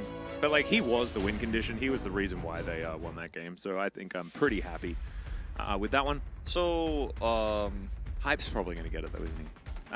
That's a boom damage right there. Yeah, it's boom damage. He did like run at them and do big damage with his red gun in that last fight, but I don't know. I think the Jax pulling them around the map was a big problem, and once he got Hullbreaker, that was like, okay, it's done. It's over. Who cares about team fighting? You guys have to chase me around the map with 3 people, and so you can never be on an objective. Okay, that's Baron. Oh, you guys want to be around Baron? Okay, that your inhibitor's dead. You know, the stuff like that is the win condition we talked about, even though we were like, yeah, it's bad in lane, and it's going to struggle, and it did. I mean, minus the time that there was some inting under the turret, but a little bit casual. Just some casual inting. Yeah, soft. Yeah. And in all seriousness, though, like, this is just another example of a stronger team who overcame some of their early game problems. And these are things we see in challengers specifically because fundamentals and teamwork are so much stronger for these strong teams that you could just see Quantum Freaks kind of floundering when things go wrong. And that one misposition from Bull in the mid lane, and all of your momentum is gone. And it's instantly. 2 games in a row, right? Because it happened again with that flash forward in the top side in game number 1. So it really does show that when you're playing Zeri, even if you are like building her correctly and you have a little bit more health, like it takes that one mistake and the whole, like, look at this composition. It just hinges off Zeri doing things and being powerful in the late game. And it's just not going to work if she's positioned out of the way. I want to see teams, if they're going to play Zeri, like all in on we're playing for the Zeri, you know, and have some sort of facilitating mid and a tank top and play around that. Whereas for KT, they're like, okay, we're playing a Phyllis, and you and I are like, oh, that's worse than Zeri. But then they built a comp where they can have a side laning win condition where they can pull Quantum around the map. The Sejuani works extremely well because it has pick potential, can force out cleanses. Lee Sin just not as consistent here as Perfect. Will pick it up, unsurprisingly. Very nice. His Jax play absolutely fantastic. Not necessarily team fight Jax, right? Like this is Delta Tower. Yeah, Delta Tower is what we're and that's most of the health that collectively the turrets have. He did so much of it. And remember, he was cold as well. He comes in, you know, he wasn't playing in the first game. Yeah, like, I love they put up his kill participation stat as well, 33%. It wasn't about that. Yeah, they were like, no, but that's to say like he did his job. You know, he the lower the push. better. Yep, that's what we're talking about. But also that means there's only 9 kills for the team in this game, right? So it wasn't exactly a large amount of skirmishing, and that's the perfect game to play around split push and 4-1, which is exactly what KT did. They identified this is what their composition was better at in the late game, and they played towards it. And I think when it's challenger and teams identify that and actually execute, we have to celebrate that more than anything else, right? Because that is a lot of what separates these teams from our LCK teams, is being able to do the difficult things at the right times. I mean, Dundon did it one time in the finals on Jax, and Chronicle didn't stop talking about it for a whole season. Exactly. He doesn't talk about it anymore. No, not as much. Especially not now. He doesn't talk about it anymore, but, you know... I still remember the Dundon moments on the Gragas, where he just went in and missed every single ability and then laughed in the player cam, and then they lost. That was my favorite Dundon experience. Dundon. I hope he has a good season in summer. Me too. I hope he bounces back. I don't think he needs to. I think Dundon will be Dundon no matter what, and then he'll become a caster, and everyone will love him. You know, it'll be fantastic. True. That's what I'm hoping. Maybe he could speak English and just join us as well. Like we just have like the Dundon report after every game, and just like see what he liked about it. Oh my god, that would be so dope. I wonder, would Atlas bet his hair in a challenger game? Hell no, not ever. Nope. Not on your life. It's just never happening. No way. Nope. Because yeah, you never know. It's always it's a flip of a coin up until the Nexus is dead. We could do that with Umpty. Oh yeah, we could theoretically do that with Umpty as well. To answer a question, by the way, there was someone asking about VODs, and there is in fact a YouTube channel that you can watch this live on, and then there will be VODs posted immediately afterwards as well. If you just have a look, LCK Challenger Global YouTube. Yeah, go to the LCK CL Global YouTube channel. Yep. And you'll find a lot of great content from us there. Mm-hmm. It's very hours and hours and hours. Chronicled? Yeah, chronicled. Yeah, he's in there. Yeah. Yeah, it's well chronicled and also well wolfed. Yep. And, Well, Atlas. Well, Not as Valdez. No, you don't think so? Nah. Oh. Vandalized? Yeah, it's been vandalized. Is it a best of 5? Riley, it is not a best of 5. However, There's one just more. for you, we will do another best of 3. We'll just spin one up. You know, because everyone wants to see DRX. You know, Plater got MVP. We better put him on. Yeah, you know? we'll put him in there. Yeah. And Gen.G. You We'll know, put him, give him a good team they could beat up on. How Yeah. about we put Gen.G in there? Yeah. And, you know, people think that that's hype because Gen.G have a really good team in the LCK, you know, that like wins the finals and stuff like that. It's not what happens in Challenger, guys. It's a very But they different do team. pick cool champions and do fun stuff like They Silas do. Jungle and Mhm. Sejuani mid, and They have Quid. they have Quid. Yep, and he's fun. They sometimes have Ophelia as well. You never know. Never know who you're going to get. Ophelia was not bad when he played in the LCK during the COVID times. Yep.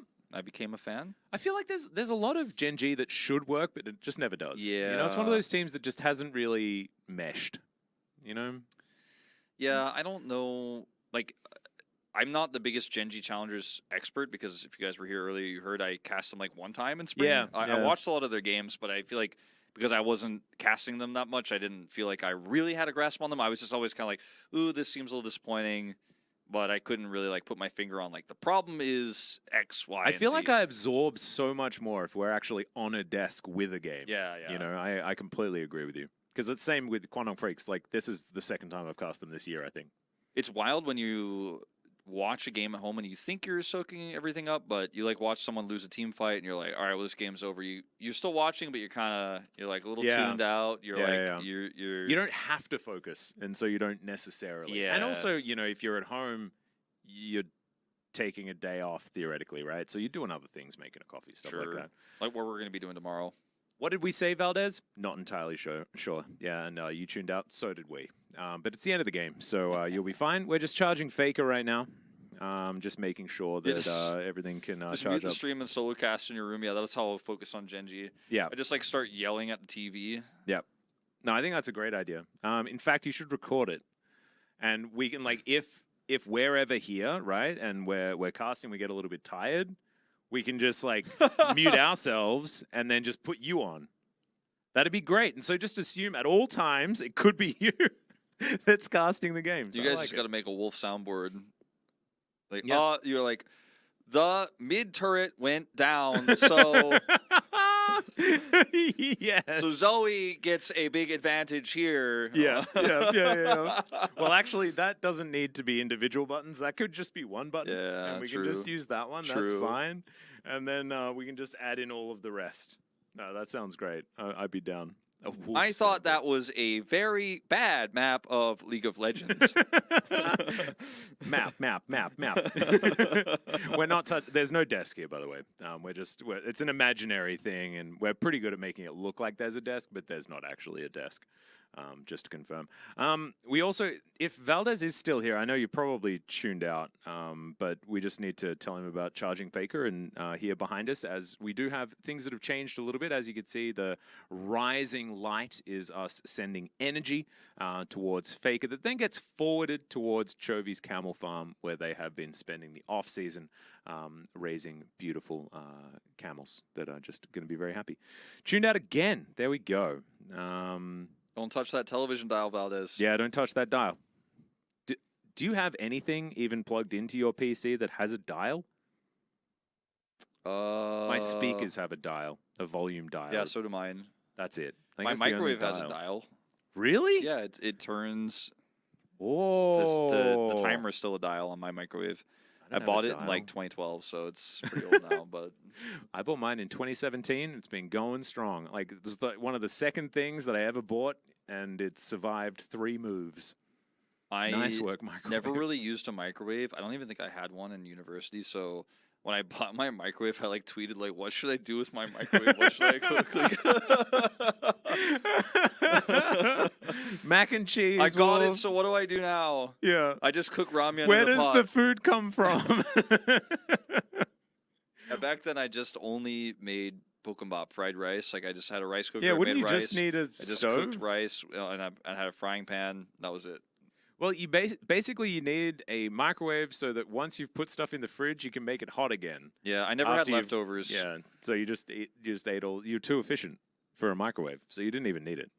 Yeah. Kevin Kim, what are you talking about? What are these keyboards? You have a chip in your brain. I'd like that. My hands don't work very well. Yeah. Man, would you be better if League of Legends was played purely on brain power or worse? Because I think there'd be a lot of people who would be much worse because their brains aren't focused on the game enough. I feel like I would be worse because I've played video games for so long that I have this like tactile requirement, you know, to play. Yeah.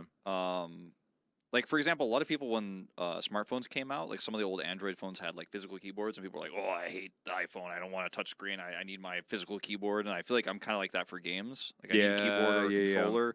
If I was trying to control my brain, I don't know if it would really like it would take me some time to adjust for sure. Yeah, me too. But maybe Ready Player One 2 is going to come out, and we can see what is going to happen without that. Anyway, we need to stop commenting. We're going to go to a bit of a break, and then we'll come back for our final series of the evening, and we'll see you there.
Welcome back, ladies and gentlemen, to LCK Challenger 2023 Summer.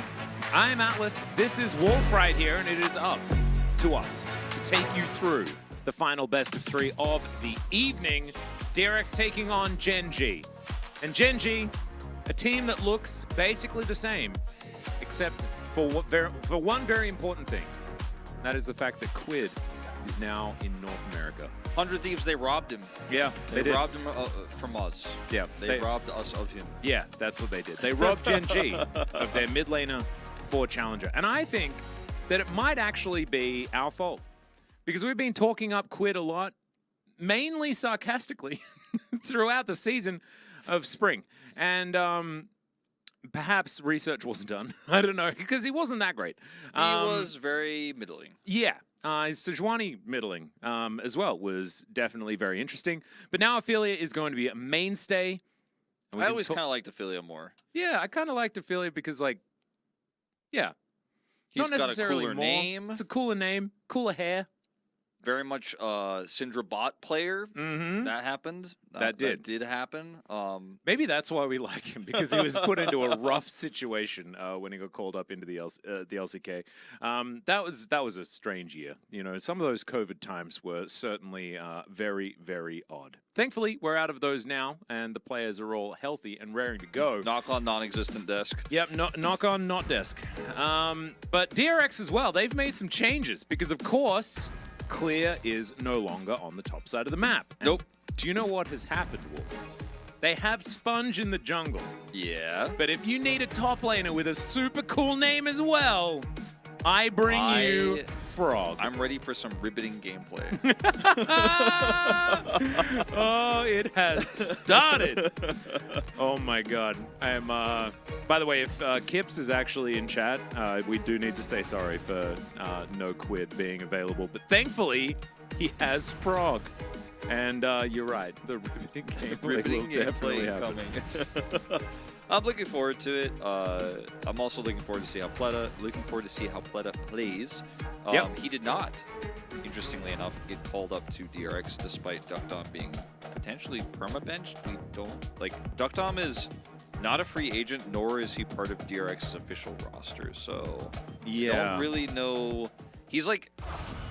He's basically suspended, like, except he's not officially suspended. I don't know what is going on with Duckdom, but only time will tell when we get to learn more about that later on. But this roster now, Pleta and Career in the bottom lane. Yep. With Frog, and of course Sponge, the greatest top duo of all time. Absolutely extraordinary names. For the top side, of course, we're no strangers to Satap and Pleta. In Korea, we'll see how he is going to do. Yeah, Pleta is just, he's trapped in DRX Challengers Purgatory. Like, how did the Academy players get promoted before me? Yeah, but he has played, of course, in the LCK before, and he had great moments last season. Satab, I think, very inconsistent in spring season. But, you know, they're able to cross the finish line again when it matters most. Yeah, I think that maybe DRX are just experimenting with giving Duckdom some time off at the beginning of the season. Because, of course, you can change up your rosters at any far time, more basically. easily. Yeah. This time around, on the side of Gen.G Global Academy, Zest, Winner, Ophelia, Cafe, and good old Losper there towards that bottom side. So, not very many changes outside of Ophelia being a mainstay now with that really cool bleach blonde hair in the mid lane. Yeah, I'm excited to see how he does, because he has a lot of experience. Otherwise, this roster to me is, like I said before, a little bit mid. You know, it has had a lot of time to grow and improve. Like, I mean, Lospo was playing back in, you know, 2022, also in the COVID era, playing in LCK, filling in. And it's just kind of been a roster that's been underwhelming, excuse me, and not even overhyped either. It's just, look at the stats: 4-14, 0-4 against DRX last season. It tells us a bit of a story. We also have in front of us the standings for last season. Let's read that, shall we? 0-4, 8th place, 4-14. A team that, you know, just doesn't live up to its parent org's standards. And in the past, Gen.G was quite good in Challengers, but they promoted a lot of their players, sold a lot of their players, and now what we're left with has been disappointing, to be frank. Yep. 8th place in the regular season, obviously didn't go to the playoffs, and they're against DRX, who were 1st place in the regular season, and then lost in the grand final to D+, who were just having a really good day, if I remember correctly. D+ Kia weren't necessarily considered the favorites moving in. DRX were definitely that team, and we'll see whether they're going to be able to play with that hunger, especially given the fact that they're starting off on the blue side, which has been the overwhelmingly selected side and has lost every game so far today. Yep, 0-4. And the blue side bans have been pretty consistent, although we do see the Lucianist tossed in this time, so throw us for a bit of a loop on this one. No Poppy ban being forced out this time around. And that will be Zeri taken away. Those are the red side bans I like to see. Now, this means Frog we could see Cassante. Frog Cassante, but Letta's going to get his Aphelios. That's strange that we're seeing Cassante left up. For the first time here today, a lot of more powerful things have been left up, given the fact that we need to get rid of that guy. So not going to happen. Are we going to see Jinx, or are we going to see Kog'Maw? Ooh, I don't know. Or are we going to see Xayah? I don't know about that. The good old Annie Rakan combo. Certainly something that you'd be very used to seeing if you were watching some MSI. DRX can go for a whole lot of different things if they would like to. We'll see where they do decide to land as far as support. Could just be Lulu. Could, of course, be Thresh. You know, Frog could also just ask for the Tahm Kench lock-in for the top lane, which I assume he wants to play. Let's get the Thresh and get... Oh, okay, I was going to say Cassante, but... Alright. I mean, Cassante does very well into everything Gen.G has right now. What? Like, why is there no Cassante? Yeah, this is kind of weird. Gentleman's agreement? Gentleman's agreement. I think they probably just signed off before the game. They're like, come on, none of that. None of that now crazy I think stuff. DRX kind of has to ban it because it's very strong and Gen.G has big priority here. Even if it's blind, it's really good, so... Yeah, and they want to be banning junglers, you could imagine. Yeah. I think it's get a little bit awkward is they'll ban the Jace, interestingly, even though it's a Sejuani in here early on. Yeah. I've seen a bit of that paired up. Gen.G just love doing things their own way, you know? They don't follow the rules. Well, their own way seems to be from a couple of patches ago. Yeah. It's a 13.8 strat that they're going for here. Ban Gragas now? Like ban Renekton? I'm like, oh, okay. Oh, God. Oh, no. Well, there we are. Okay. Now Kha'Zix, I guess, because we're just ignoring Cassante forever. I don't know, man. All right, no, it's Wukong instead. Never mind. We are definitely back a few patches. Gen.G will lock in the Cassante. I assume. Like, come on, Zest, you're a really good Cassante player. Like, what's happening here? There we go. Yeah, this has to be the case, especially with the Gragas ban. You're like, what are you even doing? Let's see what the answer is going to be. The old Cassante counter was Gnar. More modern answers were the Cannon and the Scion. Scion definitely not an answer, though. Yeah, I mean, I feel like he's just going to take the abuse, and he's going to be a front line for the Aphelios. And the last pick will be the mid pick. We'll see what that's going to be here for Setab. Need a little bit of magic damage. I mean, historically, he's just going to play Victor. He's like, I'm just going to play Victor here, and it's going to be a front to back. Leandri's Victor, and I'm going to go back in time. Oh, God. Don't do it, Setab. Surely we're not back to Victor. Surely we're not. It's Syndra. It's about just as bad. Okay. Giving us a little smirk as well as it's locked in. That's not Setab there on the screen, but Luspa has the final lock in here for jungle pick, and literally see the actual. This is so Gen.G just be like, yeah. You guys like Morgan's little brother, by the way. He does. You guys wanted to see the Trundle into Sejuani. Everyone always talks about it. It's like a caster talking point, but it never gets locked in. Well, I'll give you what you want. I'll give you the Trundle into Sejuani. It may not be meta, but it is a lot of resistances I'm going to take away from Sejuani. Yeah, they're like, we didn't go back in time far enough. We decided that we Scion too, you know. No, it's actually fantastic in this position. And Trundle also got a slight buff as well, I believe, on 13.9. Just like a few numbers tweaked and here and there and things like that. So we'll see what Winner's going to be able to get done here, especially with the amount of value that he has on the Subjugate, being able to get through these big old tanks. Because DRX just wanted to set up that big old front line and let Pleta be a carry. and it's going to be difficult to do with Trundle there turning anyone into a into paper mache. I hope that the swaps are not bugged on that Rakan Zaya.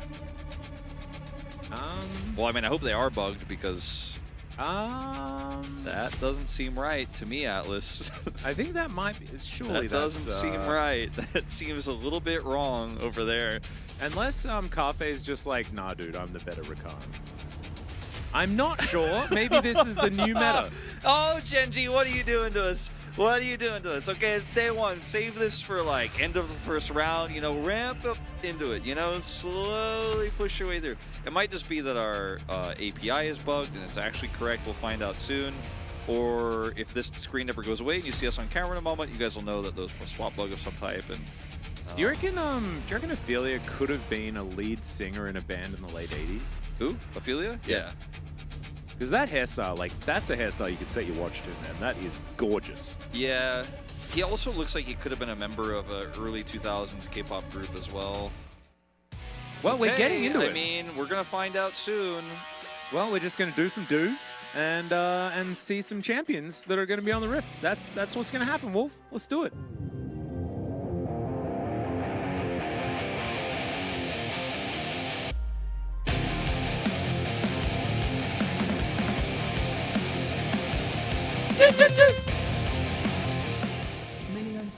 Heck yeah! Welcome, ladies and gentlemen. It was indeed a bug on our graphics. Yep. All right, that was worrying, but everything is okay. Yep. We're not going to have to be too worried about it, and everything will just be fine. Fleet footwork here for Pleta. Trying to get some sustain in this lane. Nothing else too worried about anything, as Annie's just saying some words. Cut down. Yeah. Glad to see that on both of these 80 carries. Considering the front lines they're going to have to be pushing through. Cull starts, nothing shocking here. It's blue Scion, so Frog not going to be going for any early shenanigans. Nope, not this time around. And so probably just going to be some chill laning, stuff like that. The Cassante is what I'm going to have my eyes on, just with the fact that he's been permabanned all day and has been very powerful in other regions. For this particular patch. Yeah, and just ends up being so good at both providing a very difficult to crack front line, but also can assassinate or kidnap and then assassinate squishy targets. Let us see if he can hit any of these Calorum Qs, or if he's just gonna sit back and poke. There we go, one. Oh, no. Carfe spacing too good. Oh, there's one.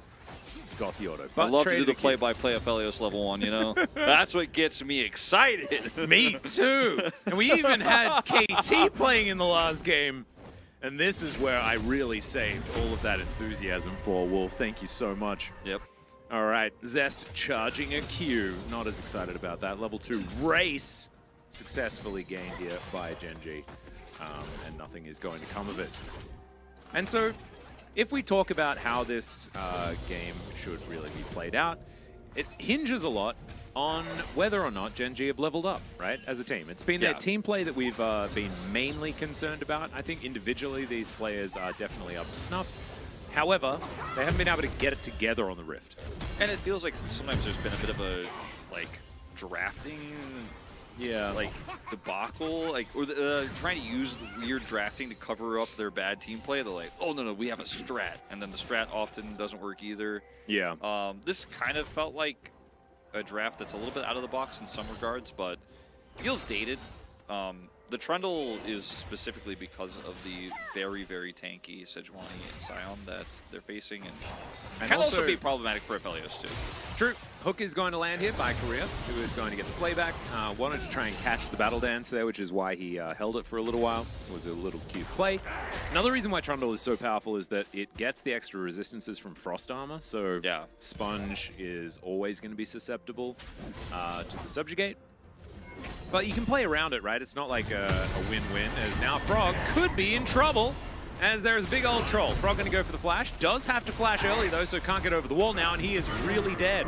Not sure what the flash was aiming to do, as a max range hook is going to connect. That's a ride. Okay, Korea He almost just went straight to the death chamber on that death sentence. That's not exactly how what he you want. wants to start his career. No. He watched his career fly towards the enemy turret. But, you know, at the end of the day, he's got Hex Flash. He's okay. Yeah. That's a decent trade of damage on the Carfe. They're just going to take this opportunity back. Lost but now summonerless.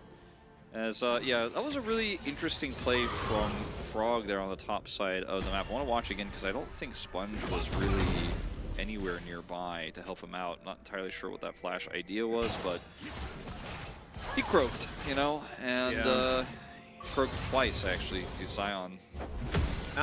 Yeah, we had a question. Why is this LCK CL? It's because it's the Challenger League. That's the acronym that we used, CL, which is the first letters of Challenger and League. And the person who made it was a big fan of 21 and CL singer, so that also really helped a lot. Yeah, so that was sort of the idea behind it. It did sort of make the most sense there, but I'm really glad that you asked us to clarify because sometimes people get confused about seemingly obvious things. Some people call it LCK CL, but I think that's kind of weird. Yeah. Well, you'd have to call it LCK. Yeah, if you want to go full pronunciation. Yeah. LCK is how you say it. Maybe that's how we should introduce it. That Hex Flash was a choice. Indeed. That he made. Aphelia's at 50%, but he's just still flashing forward. There's a flash from Sponge as well. Everyone's staying alive. Eventually, Aphelia is taken down. Trade's still good here for Gen.G, though. His winner is just on a rampage, trying to lock him down, and Carfe's gonna pick it up in the end with a bunch of feathers. Satab's throwing things at this Trundle, but he's not gonna be able to get enough damage down as Lospa gonna have to get out of here as well. They lose control of the wave, but I think it's still good for Gen.G. Yeah, definitely really good for Gen.G here. Carfe a level down here as Blood is gonna try to get some damage off onto him, but doesn't have vision anymore. And Career with two really interesting plays, you know, committing to the Death Sentence extension earlier in lane, losing Flash there, then Hex Flashing aggressively with no real vision here at all. Lospa is nearby, but they have no idea where Winner is, so he's like, oh no, instantly gets pillared, knocked up here. Now, Aphelia does take a ton of damage. Satab commits the ultimate, so it's still a trade in the initial part of this. As we roll it forward, you can see that Trundle in the Sejuani even without Subjugate. Oh yeah. Good. I mean, Trundle in the early game just in general is very, very powerful. So Carfe picks up that kill with a lot of money in his pocket. Additionally, Trundle is very far ahead. So this early game is just not getting easier. Nope, and that's a big old bear on top of Satab there as well. So you can, as Syndra, pick up the bear and throw it back at Annie, which feels good. Outside of that, though, things just going really well here for Gen.G. Red side supremacy so far today. But we have also seen the teams that got leads always lose today Leads too. in game one, generally a bad sign, as Hook is going to connect yet again. Lospa just not interested in trying to escape that, and Pleta is just going to put him in the ground. One thing I'll say about Career is he doesn't hesitate, man. No. He's very confident, and I think that's when you're so young like he is, and you're trying to make a name for yourself, and you're trying to get into these series and be confident and not be... Players, you know, we see a lot of players actually get scared early on in their career. He is, and I'm not, no pun intended, he's actually being very aggressive and looking for plays nonstop, constantly fishing for hooks. And yeah, first one, not so great. Second, Hex Flash attempt backfires, but this one was good. This was definitely good. This one worked out. As we're going to check out the replay here of this bottom lane 2v2 kill. Hex Flash to close the distance, red-white guns, lots of damage here with level 6 being hit from Pleta. And even with the attempt to escape here, not enough. Yep. And just really nicely done. Korea just walking up, pressing Hook, Lospa saying, you'll predict a juke. And he didn't. Lospa, of course, had no flash, so no real way of getting out of there once he was in the clutches of the Thresh. Very nicely played there by the bottom lane of DRX. So 2-3, going to be that kill score. We've got about 1,000 gold in it. Nothing really to write home about just yet as far as those leads. Satab has a significant CS lead, and he was able to pick up that trade back kill, that exchange where we can see the Hex Flash from Career in mid. So he's also feeling pretty comfortable. He's on track here with where he wants to be in his build. very aggressively moving forward here to try to get this plate. Will not do so, unless he wants to take a turret shot. I believe also, Good Game GGXD, I think is Chovy's name in solo queue at the moment, and he's been spamming the Annie. So some of that may be rubbing off on his challenger counterpart here on Gen.G's side. As DRX look for a potential angle towards his top side, maybe just aiming for some plates. Setab wants this plate so badly. And looks like we're going to see a lane swap here early on, but I mean, this is in part due to the fact they want to try to deny this Herald or at least make a play on it, but I just don't think this is a great idea. Career spots this out and back away, and they should be able to guarantee this plate. It's going to be close, though. Actually, might just be Sponge picking this up. Yeah. Ooh, money went to Sponge, yeah, so not actually going to be going over to Pleta, which is a bit unfortunate. There's that plate you were talking about, though. Yeah. Picked up by DRX. And Ophelia losing a lot of time in mid, actually losing tons of minions here, too. And he almost gets a second plate, Setab. So, you know, I think this, even though the plate gold was denied, some of it obviously was denied, still a pretty good macro rotation here for DRX. They realized the lane swap was happening very early on, matched it very well, and nothing really lost here. Plus, the Syndra is getting further and further ahead. Yeah, it's really nicely done. Frog holding his ground on this bottom side, but losing out on so much farm. Just not, it's not happy Scion scenarios. Zest is just taking these plates, demolishing turrets, and whether they're top or bottom lane doesn't seem to bother him too much at all. Just seems like maybe Cassante shouldn't have been left for 4th pick on red side. Yeah, that's kind of, you know, I said it in the draft, but I'll echo the sentiment once more. Very strong pick right now. Although it is a Xayah game, and you know, it's not like we're looking at Jinx, Aphelios, Zeri, where the Cassante is just so incredibly strong and good at setting up. Not that Xayah is bad in these situations, but sometimes can't compete with that late game Aphelios damage. As the Storm Razor is almost done here, so is the call for Pleta. To give him a little bit more agency in this early game. Significantly behind in CS, but picking up that kill delayed after the hook from Career. It's going to mean that he's not too far behind. Yep, just chilling. So yeah, a few more of those cull stacks and we'll have a bit more money in these bottom lane champions. And so about 10 minutes until we see a team fight that will change the fate of this game is what we've learned. So Frog is going to ult. That's not an ult to change the fate of this game. No, that was an ult to change direction of where he was moving in the lane for a moment. Zest is going to be a problem. Yeah, he is. As Frog is not going to be a solution. He can, of course, empower the Aphelios later on, and Pleta is going to enjoy having a Scion as a front line. Scion, even 20 CS down and down a kill, isn't going to be like, oh no, it's doomed. Like, the Scion can't do Scion things. Scion will do Scion things, and Frog will be relevant. But the Cassante, really relevant. Yeah. Because he could do what Scion does as a front line, but also be a very dangerous threat when he ults and all-outs, and the Aphelios has to deal with that. Has to deal with an Annie, has to deal with a Trundle. So on paper, I still like Gen.G's position here a lot better. They're up a Drake too, but let's see how the teamwork goes. Let's you know, let's remember its challenges. I have to say this out loud to remind myself that even though things look good, you just never know. You don't. Also, kind of cool, the evolution of the Xayah builds.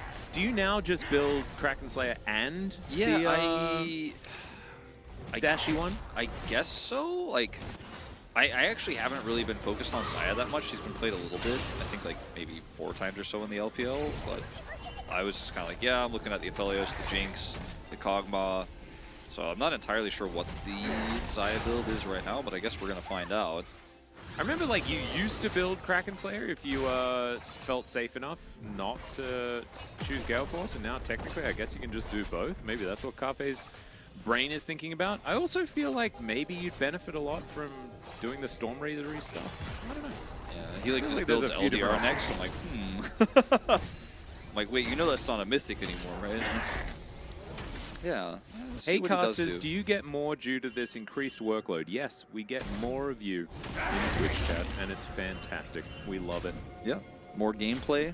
A little bit more pizza. Yeah, we get double meals. Hell yeah. On Mondays. That's what we're talking about. So yeah, that's what we get, and it's the goods. Don't you worry about that.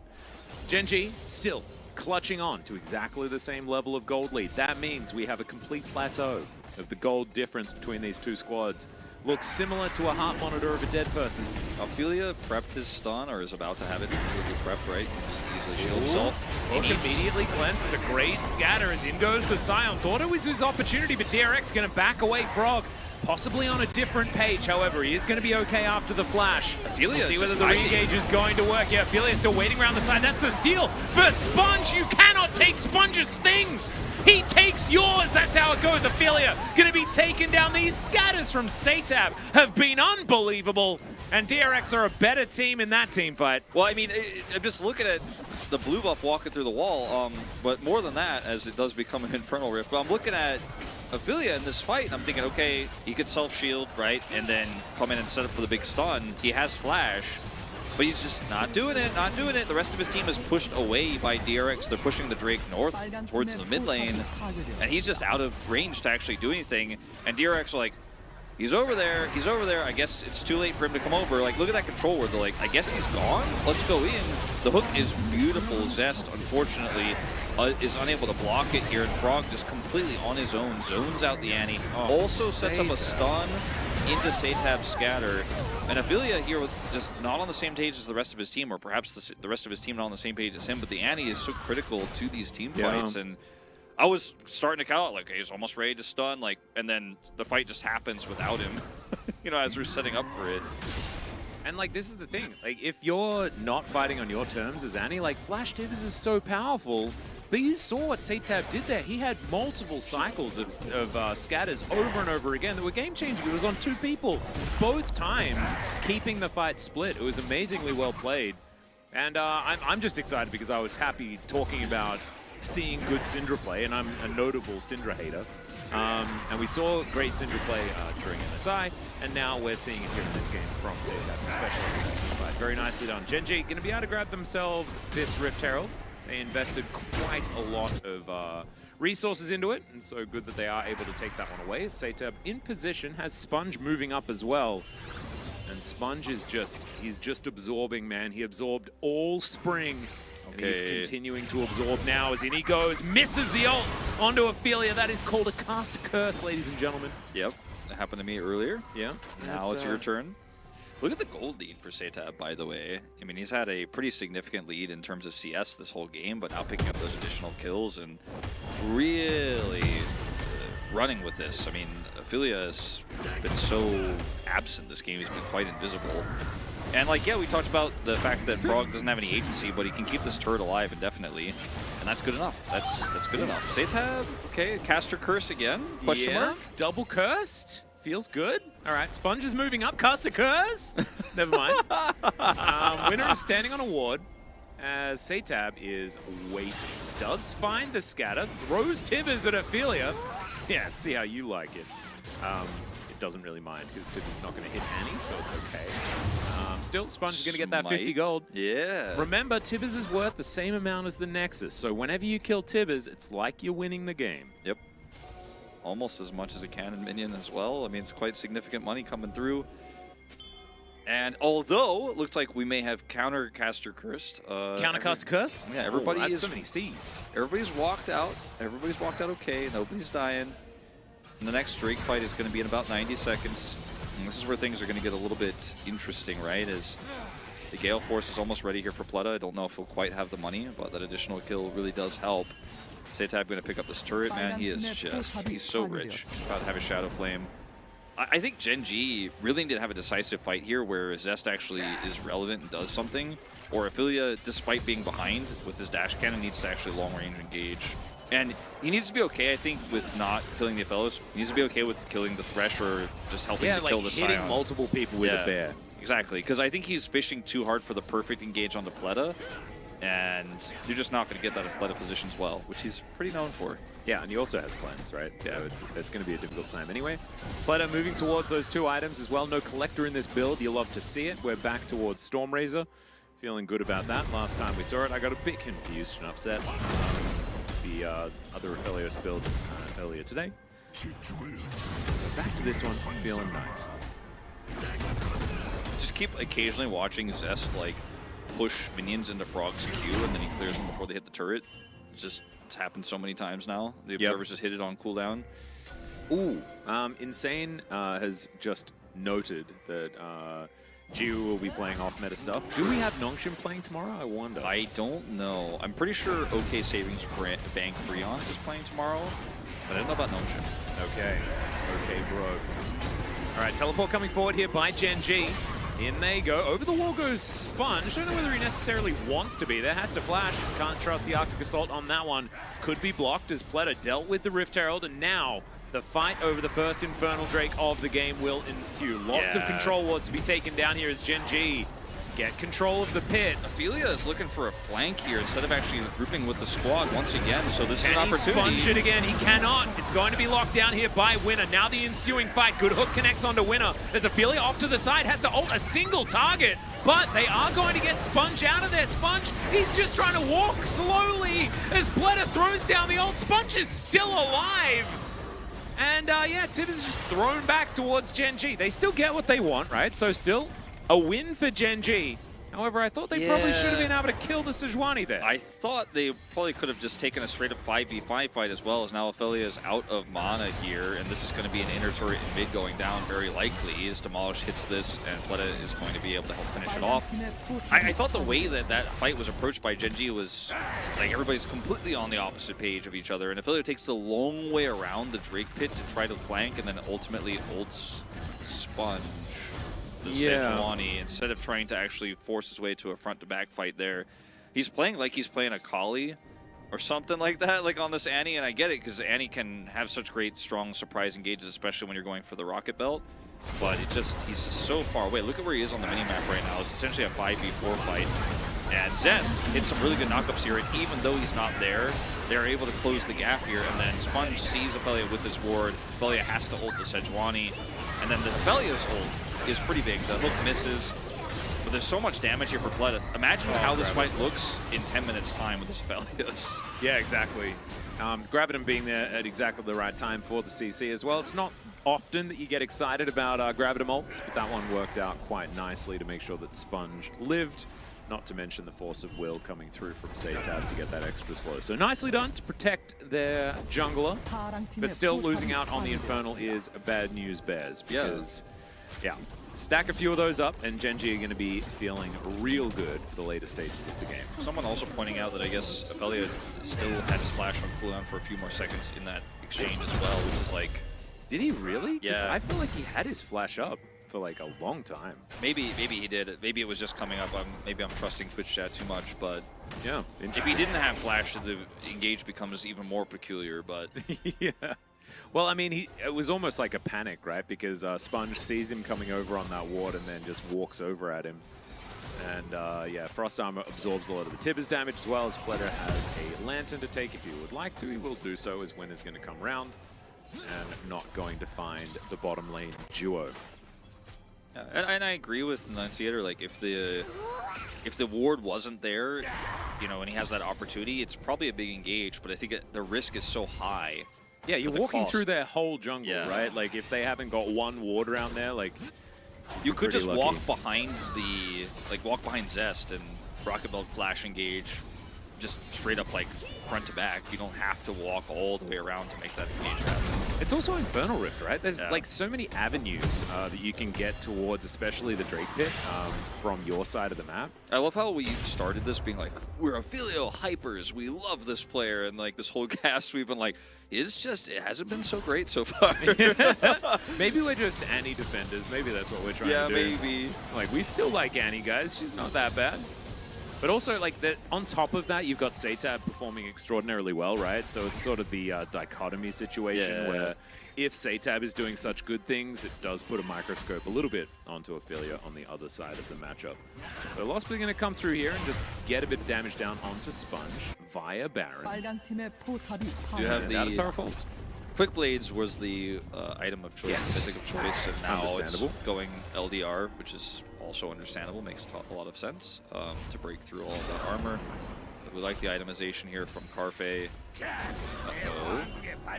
Just junglers spotting one another. I thought maybe he was going to try to bait this so the Pleta could come over, but not going to commit. Nope. And some minion waves being taken down. Looks like Baron's on the menu for both of these teams. Mainly Gen.G with the control of the area for now as Frog spots Zest. Look at this battle for the ages as the Soul Furnace is ignited. Yeah, Gen.G just going to try to start this one up and rush it down with a TP coming through from Ophelia, but I mean, this is a great place for a Syndra to have an engage. This is called a 50-50, Wolf. Let's see whether Sponge can get into the pit. All out going to be available here as Ophelia being turned on. He goes golden immediately. What the heck? How did he even get in there? That didn't make sense. The all out comes through, and that's going to protect Sponge. That's what it looks like to me as Frog is now going to become a zombie. The flash does come forward, and now it's Pledder's playground. Alliteration unnecessary, but kind of worked out there as DRX now move towards the mid lane. Yep, they're going to be able to take their second Drake of the game as well to tie it up 2-2 here. So Gen.G really dropping the ball on this one. And once again, Ophelia trying to be on a flank angle and set this up. Once again, Sponge not only zones him out with his ultimate, but then just walks in casually and steals the Baron. And they don't hold the aggro. They just put it right into smite range, make it 100% a 50-50. Because they can't fight anymore. Once Ophelia is in stopwatch, or rather in Zonia's, there's nothing they can do anymore. So watch Ophelia here. He teleports in. He's got full mana. There's no issue here. Sponge just susses this out. Control wards here. And once Ophelia is actually in stasis, there's just nothing you can do. Look at this. Then, after this, is able to get into the pit. Oh my god, what? It's actually, okay, I thought it was like kind of he just walked in, but he flashed in at the exact perfect time. He used every bit of his mobility and his ult to zone out Ophelia, win the fight, and then still had the presence of mind to monitor exactly how much health Baron had. And in that moment, I didn't have the wherewithal to say that Frog croaked when he died. Yeah. You know, like, I'm really feeling how much better Sponge is than me at stuff. You know? I look at it, I'm like, did he press smite or flash first? Like, that's how close, like, the timing was. I'm like, I know how it works, so I know he pressed flash first, but when I watch it, I'm like, it looks like he smites the Baron before he even hits the ground. Yeah, I think he actually just sponged it. I think that's what happens. Yeah. I think as soon as Sponge moves towards a neutral objective, he automatically smites. That's how it works. Yeah, it's his passive as a player. Yeah. He just sponges. You have to kill him before you take the objective or it just doesn't go your way. Nope. Well, his Poro is going to find winner here. And does have a lantern. Not going to be interrupted or anything like that as the killer does come through. So, sieging this top inner turret. Frog is doing his best to split push. Not sure whether he's the optimal choice there as Korea throws a hook into Narnia. Slows come down, but there we go. DRX will take their first prize. Decent little knock up there as the blast cone will alleviate any sort of battle that was about to happen. Now DRX pushing on this one. Hook is going to connect there onto Zest. Zest pretty happy to take damage at this point in time. Good pillar placement as Frog standing in the front line demolishes the turret. Zest just pops. He just goes boom. That's a flash predict from Korea as well. Ophelia getting a lot of use out of that stopwatch, but then goes straight into the death chamber. And now DRX will just continue this push, and they are likely to just walk away with a win. Yeah, Baron's going to fade away, but they still have 2 cannon minions here, and there's no Zest. Oh my Rospa's dead. god, that damage onto Cafe. He's just taken down. Now the next Nexus turret will go as well, and DRX, here it is. The last moment, Satab having an absolutely amazing game. Pledder following up nicely, and Sponge. He may just pick up the MVP, even though I think that Satab played way better because he did real good smiting of stuff. Wolf, I don't know. His 2 denials of Ophelia's flanks plus his smites are what pushed me over the edge. I think Satab had a better first half of the game overall, but he just kind of continued to play as well as you'd expect. But I think Sponge had like the more critical plays overall. I had to give the vote to, I needed to split it. Yeah, I think that's fair. Like, I think that both are really good choices. I think some people might even vote for Bloody here because his positioning and his damage were actually out of this world, but look at this. Oh no, Ophelia, why? Ophelia's having a rough one. I said flash predict, but actually it was just It was Ophelia's a flash bad predict. flash. Yeah. He's like, It was a catch. It was a catch. How quickly can I react to this hook and make sure it lands on me? Yeah, 'Cause look at that exactly. scatter, by the way. Yeah, Satab really did play extraordinarily well. I think Sponge gets POG just because his his moments were much higher, right? His highs were higher. But I think Satab just played out of his mind. And Look at that damage. Yeah, the comparison between him and Ophelia is just kind of unfair. Yeah, I feel like, yeah, maybe Satab's gonna get it, but I had to throw this. No, I on think you're Sponge fine. voting. I was halfway through riding Sponge when I said, I think my vote goes to the. Maybe it's because I just I have a lot of sympathy for Syndra, just because I gave Syndra a lot of flack last season because I just wasn't a huge fan. I think we have to see much better team play from Gen.G, and I think we have to see. So you're Maybe not saying that Annie. maybe it's the same as Spring. Yeah, maybe not Annie for Ophelia for now. It looked a little bit disjointed and a little bit indecisive. Well, It's like, just if you're gonna play Annie with a Cassante and a Trundle, like just walk up with them. Nobody can punish you. Like, just don't get scattered forehead and yeah, that works out. just flash the scatter. Come on. Also, now we know exactly why Cassante wasn't banned or really considered until like the 4th pick on red, just because he didn't really do very much, guys, as you can see. Yeah, definitely not related to the gameplay. No, at hand, no. just No. the champion strength. No, Yeah, don't very think it's not about the players, not about stuff like that. It is just, it's all about tier list. Every time players go onto the Rift, it is based on character strength and not on your hands and what you do. That's all it is. Yeah. That's what Reddit told me. Yeah, no, it's exactly, it's what I've learned throughout my many years. Tell me the OPGG win rate. Hey, my man Sponge. There it is. Sponge picks it up. Objective seals, Drake won, Baron won. There it is. My heart as well. Wolf's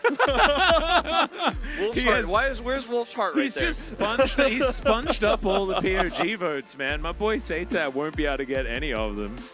It's ridiculous. 0, 1, and 6. Man did a whole bunch of work. I love and when the they just put Sponge- the DPM up anyways. They're like, Yeah. yeah, what's it up there? 186, baby. Yeah, no, we can't give POG to Satab because then he might get sniped from another region or something like that. Sponge can get the first one, but we know Sponge will have some games, that maybe won't get him exported. Yeah. It's not this game. This game he was absolutely amazing. His Sejuani really, really powerful. It's okay. Oh no. Oh no. Oh boy. Yeah, LPL still might steal, and ERLs are just taking everything. Yeah, right I mean, now. look, LLA, you never know. Yeah, man. Watch out. There They are got loads funds of these options. days, There are alright? loads of options. I've seen all the crazy, CBLOL and LLA stuff that's going on Twitter where, like, the fans are really passionate, Yeah. Yeah. Even France, like the French league, is actually kind of huge as well. LFL is popping The up always. LCO Yeah. started today, by the way. Absolutely huge. Just popping off. Skimmy's gonna send some text messages, man. Damn right. Damn right. Hey, he's your old boy, Yeah, right? we used to From cast Heroes hearts days. together. Yeah. Heck yeah, I love Skimmy. Really glad both of you found a place in League of Legends. Me too. Heck yeah. All right, we're going to find a place in a break, and we'll see you after that, and we'll find this place again. Bye-bye.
팀의 포탑이 파괴되었습니다. 파괴되었습니다.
Welcome back, ladies and gentlemen, to LCK Challenger 2023 Summer. This could be the final game of the night, or it could be the second last game of the night. There are only two choices. Two options. Two options, two possibilities. Yeah, but many sub-possibilities within those, like the length of the game, the length of Ophelia's hair, things like this. Well, I think that was. I don't think that's going to change. It'll change minutely over the course of the game. Yeah, but usually your hair grows most after like 10 p.m.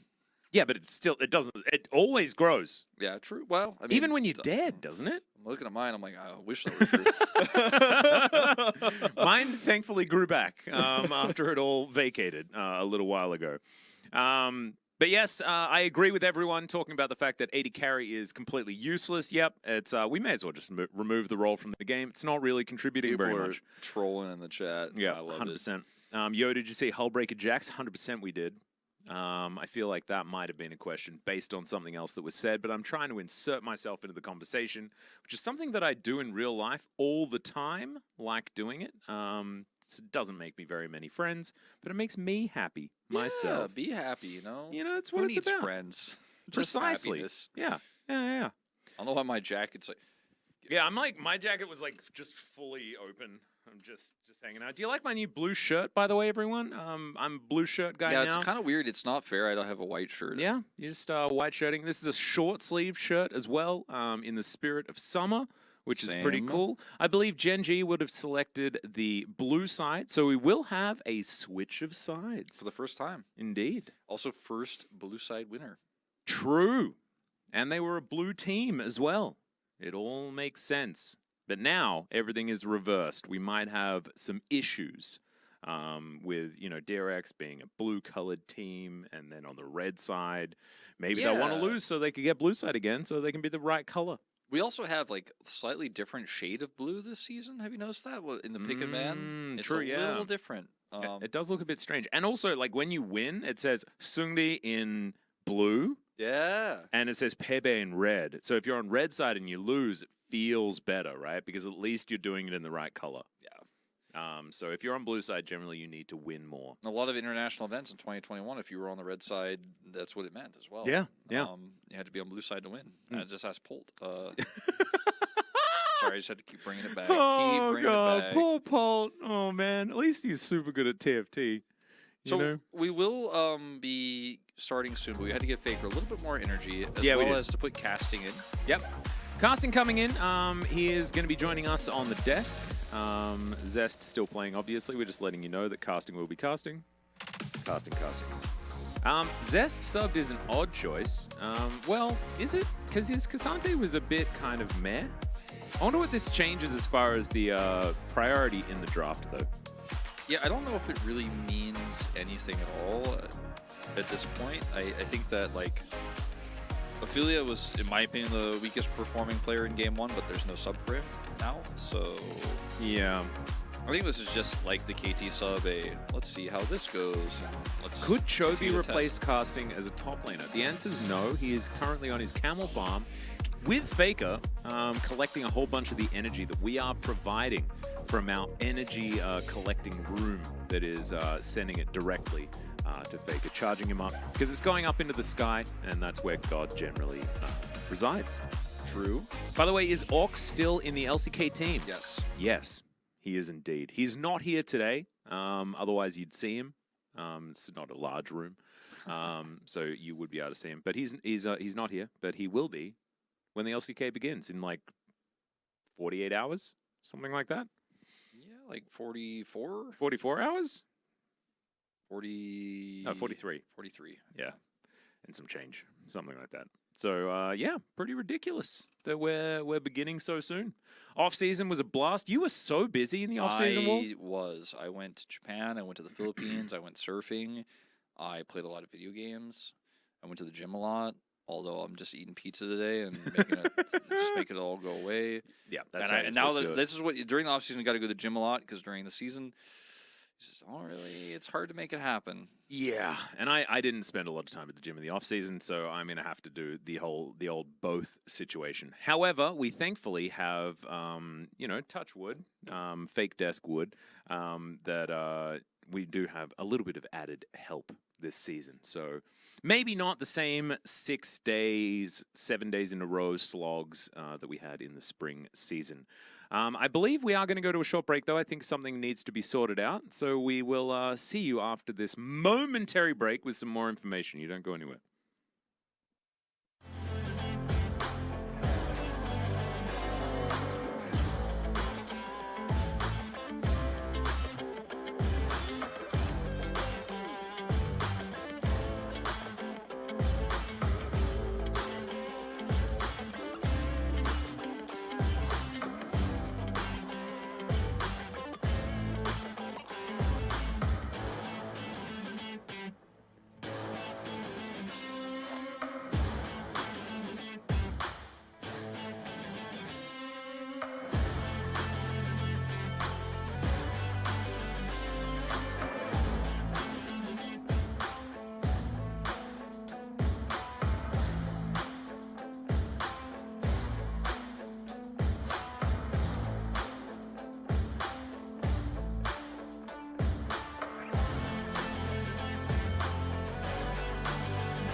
Hey! Hi, everyone. Welcome back.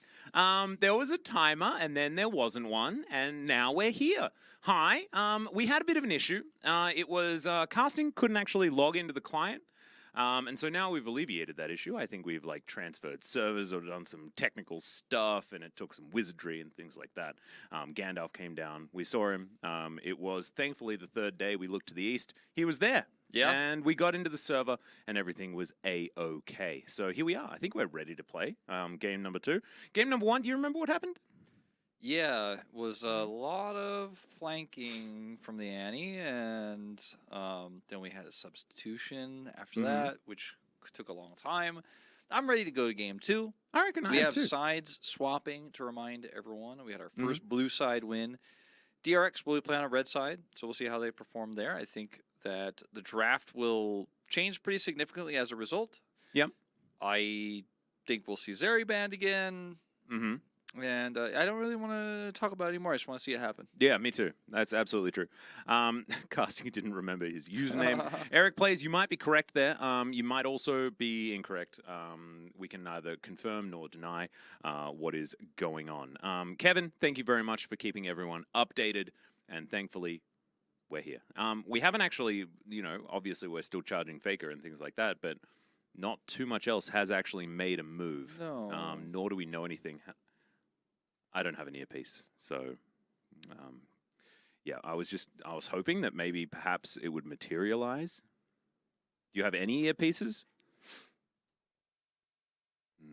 No, I got nothing. No, I got nothing. Okay, well, that's a shame. Wait, I've got Zapdos. No, it's just a bird. It's not helpful. Oh, like chat? Hold on. Nah, chat's got nothing though. No, it's, well, hopefully we turned it off and we turned it on again, and now we're ready to go. Perhaps what we're doing is we're actually just escorting you through the countdown. That's still there. Yeah, I was about to have, I was like, I think, usually when the countdown is suddenly broken, it means like, okay, we're just moving on, like we're going. But I had this suspicion after it didn't instantly go to draft that like, maybe he isn't in. Yeah, and also we do have mic stands. They're just really low, as you can see. I have to adjust mine a little bit. There we go. Hey, something's happening. Here we go. Happening. Casting is probably ready to go. We'll find out when we have a look over the other side of the stage. DRX looking ready to go. Yep, and here we go. Gen.G on our blue side. Vi once again banned away on the blue side. Some Lucian banning going on. Maybe a little bit of Maokai. Oh, Jace. Jace ban. Interesting. Interesting indeed. Also Lucian instead of Zeri or Cassante. Or Melio. Or Melio. Oh no, don't tell me I have to cast Melio. I'm not ready, Wolf. I am ready, but I'm not ready. Like I will do a good job if it happens, but I would prefer not to. I've played a few games with Melio, and he just does things that I don't understand, and I hope that they're okay. That's I don't know the names basically of how his I do it. abilities. I know QWE. Yeah. The Q is a little Varus. soccer ball. Why? Maokai.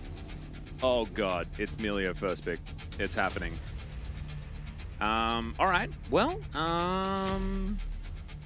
Gen.G The don't question pick is, it, what they do they lose, I guess? What do they play with it? Is it just going to be a Felios Melio? Is it going to be Melio Zeri?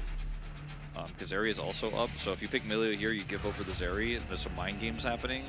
I guess. So it is going to be Melio first, and Melee open, exactly. can just be Zeri Yumi as response. Don't need to get the Yumi because Melio is already locked in, so you can grab Zeri, Sejuani. Sounds like a pretty reasonable plan to me.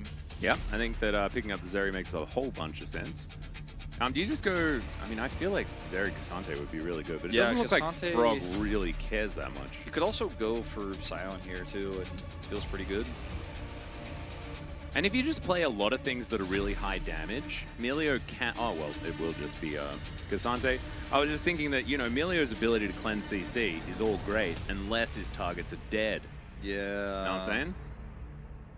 And also, like, unless CC isn't the problem, it's the Zeri damage that's the problem. I look at this and I'm like, how did Gen.G, like on blue side, lose this trade so hard with the mind games of banning like Varus and Jace, and then they ended up with Milio Aphelios versus Zerayumi. It's it was like DRX were like laughing all the way to the bank on this one.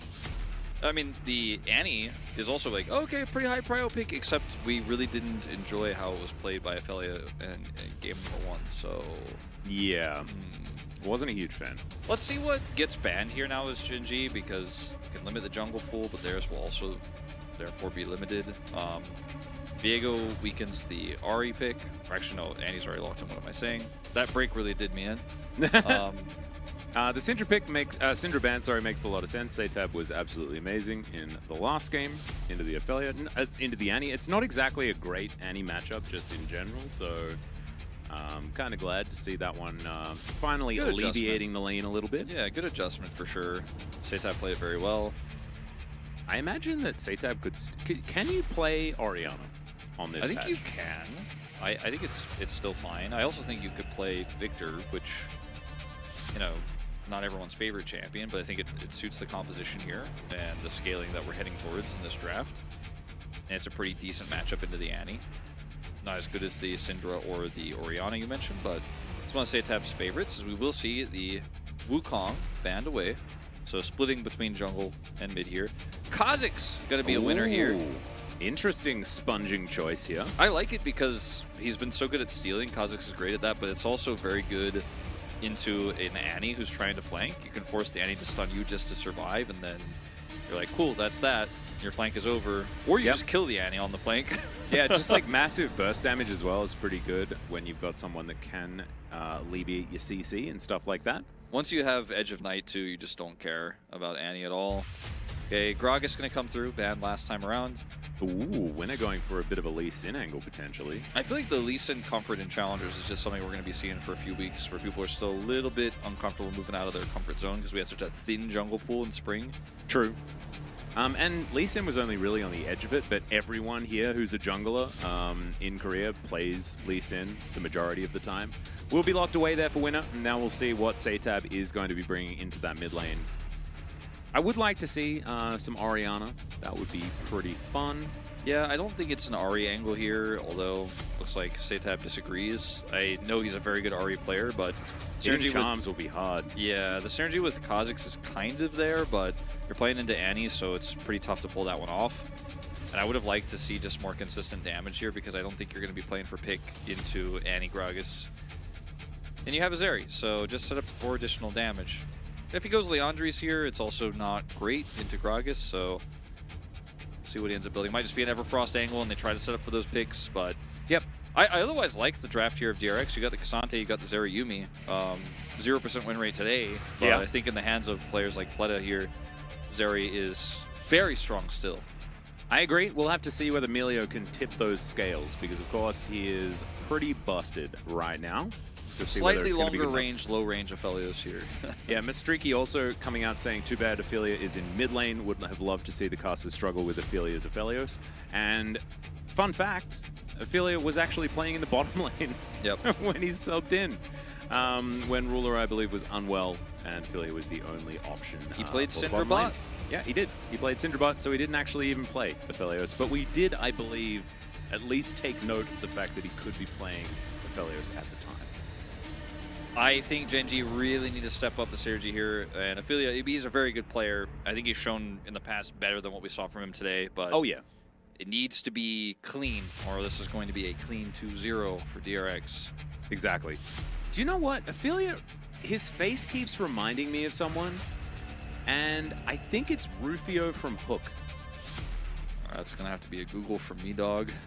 You don't remember? I mean, I've seen Hook before, but it's been so long. Completely different hair, but I feel like his expression is very like Rufio confidence. That's what I'm feeling. Yeah, I kind of see that a little bit. Right? You got like the vibe? Yeah, a little bit. Hair is very different, but also like, equally like extravagant and out there. And like late 80s, the vibe certainly vibe. All right, casting looks like Showmaker. Okay, interesting. Anyway, we are going to get into this game number 2. Finally, let's go.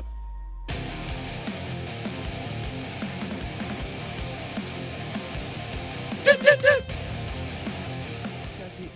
5 out of 6. Heck yeah. 5 out of 6. Nailing it. All right, Gen.G lurking in the river, keeping their eyes on where Shelly is going to turn up in 7 minutes' time. Melio just frolicking around in the jungle, having a great time. And we'll just see whether all of this is going to work out. I'm thinking like Calibrum Aphelios with extra range sounds pretty dumb. Yeah, it is pretty strong. Let's see what LSB goes at level 1. Hasn't locked it in just yet. Most people go E for early trades, but the W is on such an incredibly long cooldown that usually save that for level 3. And yeah, I like the build here, or rather the runes for Sponge. He went for Magical Footwear, Futures Market, First Strike, so very easy to get 2 items, low economy. If you're just going to farm, you don't need to actually get a ton of kills. I mean, obviously, if you do, you feel great, you get a massive lead, but as we saw in our previous series, Kha'Zix and at MSI, Kha'Zix can just out-farm very well with some of those buffs coming through, and his Q is very strong. Yeah, he just clear gets so through fast. that jungle. Yeah, and then you start being a big threat for objective fights. Ooh, Melio Vayne does sound revolting. This is exactly what we're talking about. We just need to buff Vayne and give her like 700 attack range. Well, I She guess got her Melio AP, does that. you know, scaling on her tumble. Hey, there we go. Nailing it. I do think it's really funny that that's the way that we decided to do things. It's like, Rage Blade is going to be AP, so we have to change every AD carry and give them AP scaling. So if they buy an App Tome, it's not worthless. It's really interesting because Vayne never, I don't think she ever had it. And like I used to build Trinity Force Vayne all the time in like Season 3, stuff like that. And yet it didn't really seem to matter. You still built Amp Tome to build Yashin. Yeah. As, all right, we've got a little bit of aggression here towards his bottom side. Just pressing some buttons, level 2 gained by both of our bottom laners, and looks like everything is going to be okay for now. As in goes Winner, they get the stun, and that is an extremely dead Satab. Yeah, that's the end of that. Good flash there from Ophelia to guarantee the stun. Winner comes over, hits the Q. So much burst damage, level 3 Satab has no chance. Just going to buy a Constellation Dark Seal with the money he was able to pick up in those 3 levels and hope for the best. We'll TP back to lane immediately. Yeah, all too easy. We'll see whether the favor can be returned, though, because, of course, now no flash on Affiliate. Does mean that if he's overextended, things can be a little bit of an issue. Level 3 here for the Melio. This is where the bullying really begins. This is really reminiscent, of course, of like Caitlyn lanes or early Draven power spikes when you have the Lulu push coming through with some of these champions where you're like, yep, well, I'm just going to push and we're going to get plates. Avoids the ward, wraps all the way around. And then as soon as Satab feels like he's safe, Ophelia has got his stun prepped, goes for that minion, and that's what does him in. Flash for the stun. Yeah, flash W as well Ward to make hop. sure it's an instant stun. Really nice. Ward hop was clean. Yeah, if you flash Qs, then we'll have an extra time to react to Satab Willis. Okay, revenge here. Yeah, Sponge coming back down, and that is going to be Cafe exhausted, still flashing, trying to get himself out of the way. Losper now going to be the target, splitting this damage quite a lot, as Korea is going to slink away. Can you and me back towards Pletter if you would like to very, very soon. As Winner, Once again. yeah, coming for round 2, looking instead to try and steal some non-existent Raptors, and won't be able to do that because, as I mentioned, they don't exist. So 3 summoners down here for the bottom lane of Gen.G. So Gen.G's Academy squad having a little bit more, or a little bit less power now after picking up that plate, but weren't really fully punished with the kill there. So Sponge doing his best. Did cost him a little bit of farming time here, isn't having the lead that we saw in our first series tonight.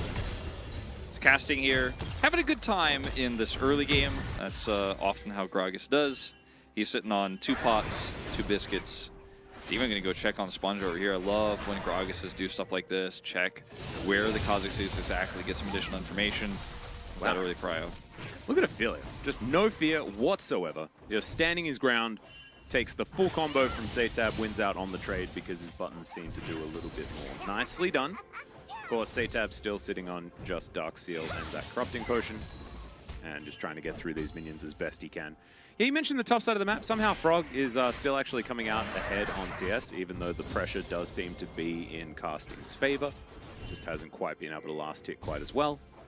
And let's see whether Losper is going to provide Ophelia with a nice little cozy campfire to hang out in. Winner is going to encounter Sponge here. Setab has no mana. He has enough for like one charm, but that is it. Has to play so safe here, and they're going to force this wave in. Lospa's here as well. Yep, and Setab going to be flashing. Tibbers is getting pretty angry. As Ophelia down very low, but is still going to be absolutely fine. Takes another turret shot because why not? I mean, tick of Tibbers damage was the issue there. Even though it was handled well by Setab, he's still down a flash. He's still down tons of CS here that Sponge will be picking up, and a plate goes over to the side of Gen.G.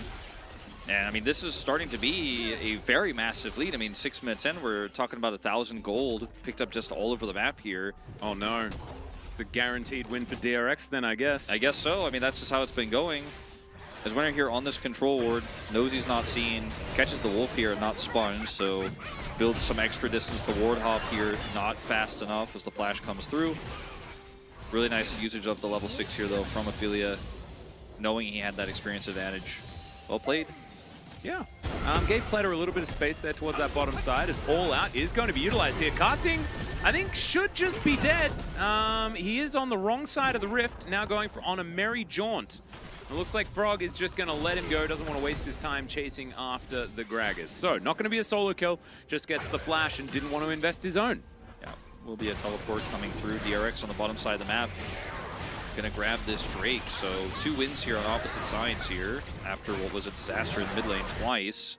So getting some back, as it is going to be a Cloud Drake. We'll see what comes next here. Nice tech, so interesting opportunities here in terms of souls. Indeed. Could be Mountain, could be Infernal, but could be some lesser ones in the Ocean or the Chemtech. Oh, it's probably Chemtech, isn't it? Yeah, I feel the spirit of Orcs, you know. He's there, he's looming. It's one of those games where we had a pause, you know, we had a little bit of delay. Just kind of feel like, you know, it's a Chemtech game. Yep. That's Bit sort of of a how it rainy goes. day, you know. That's how it goes. 100%.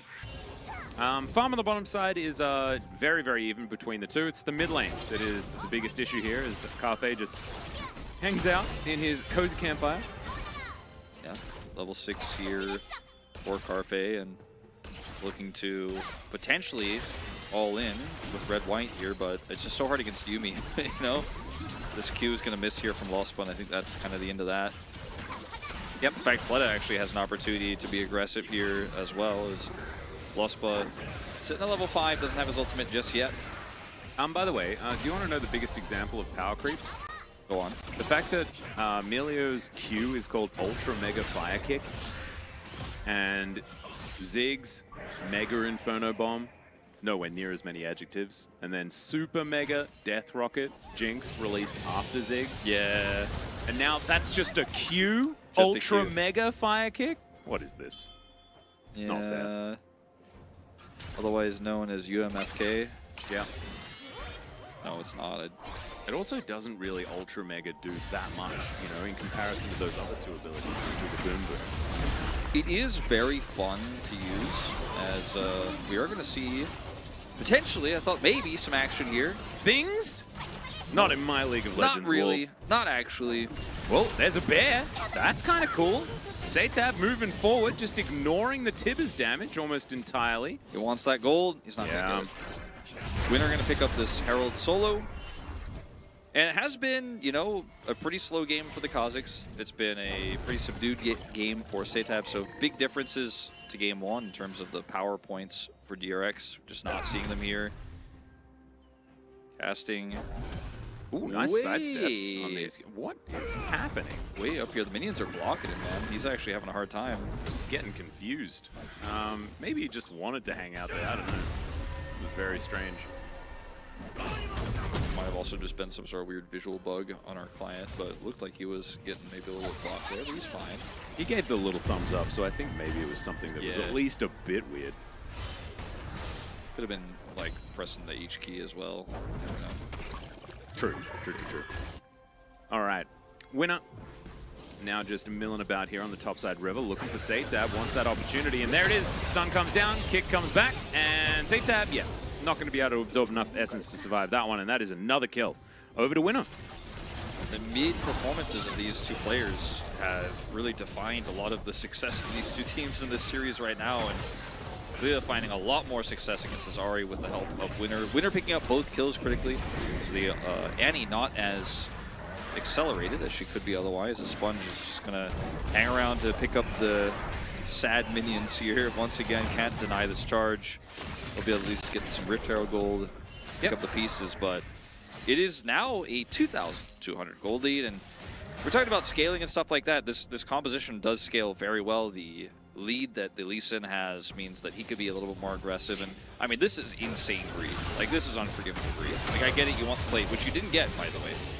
And they had no vision on that top side as well. I mean, his jungler was at least hovering up there, but didn't have the information required in order to allow him to make that play. So I agree, pretty greedy.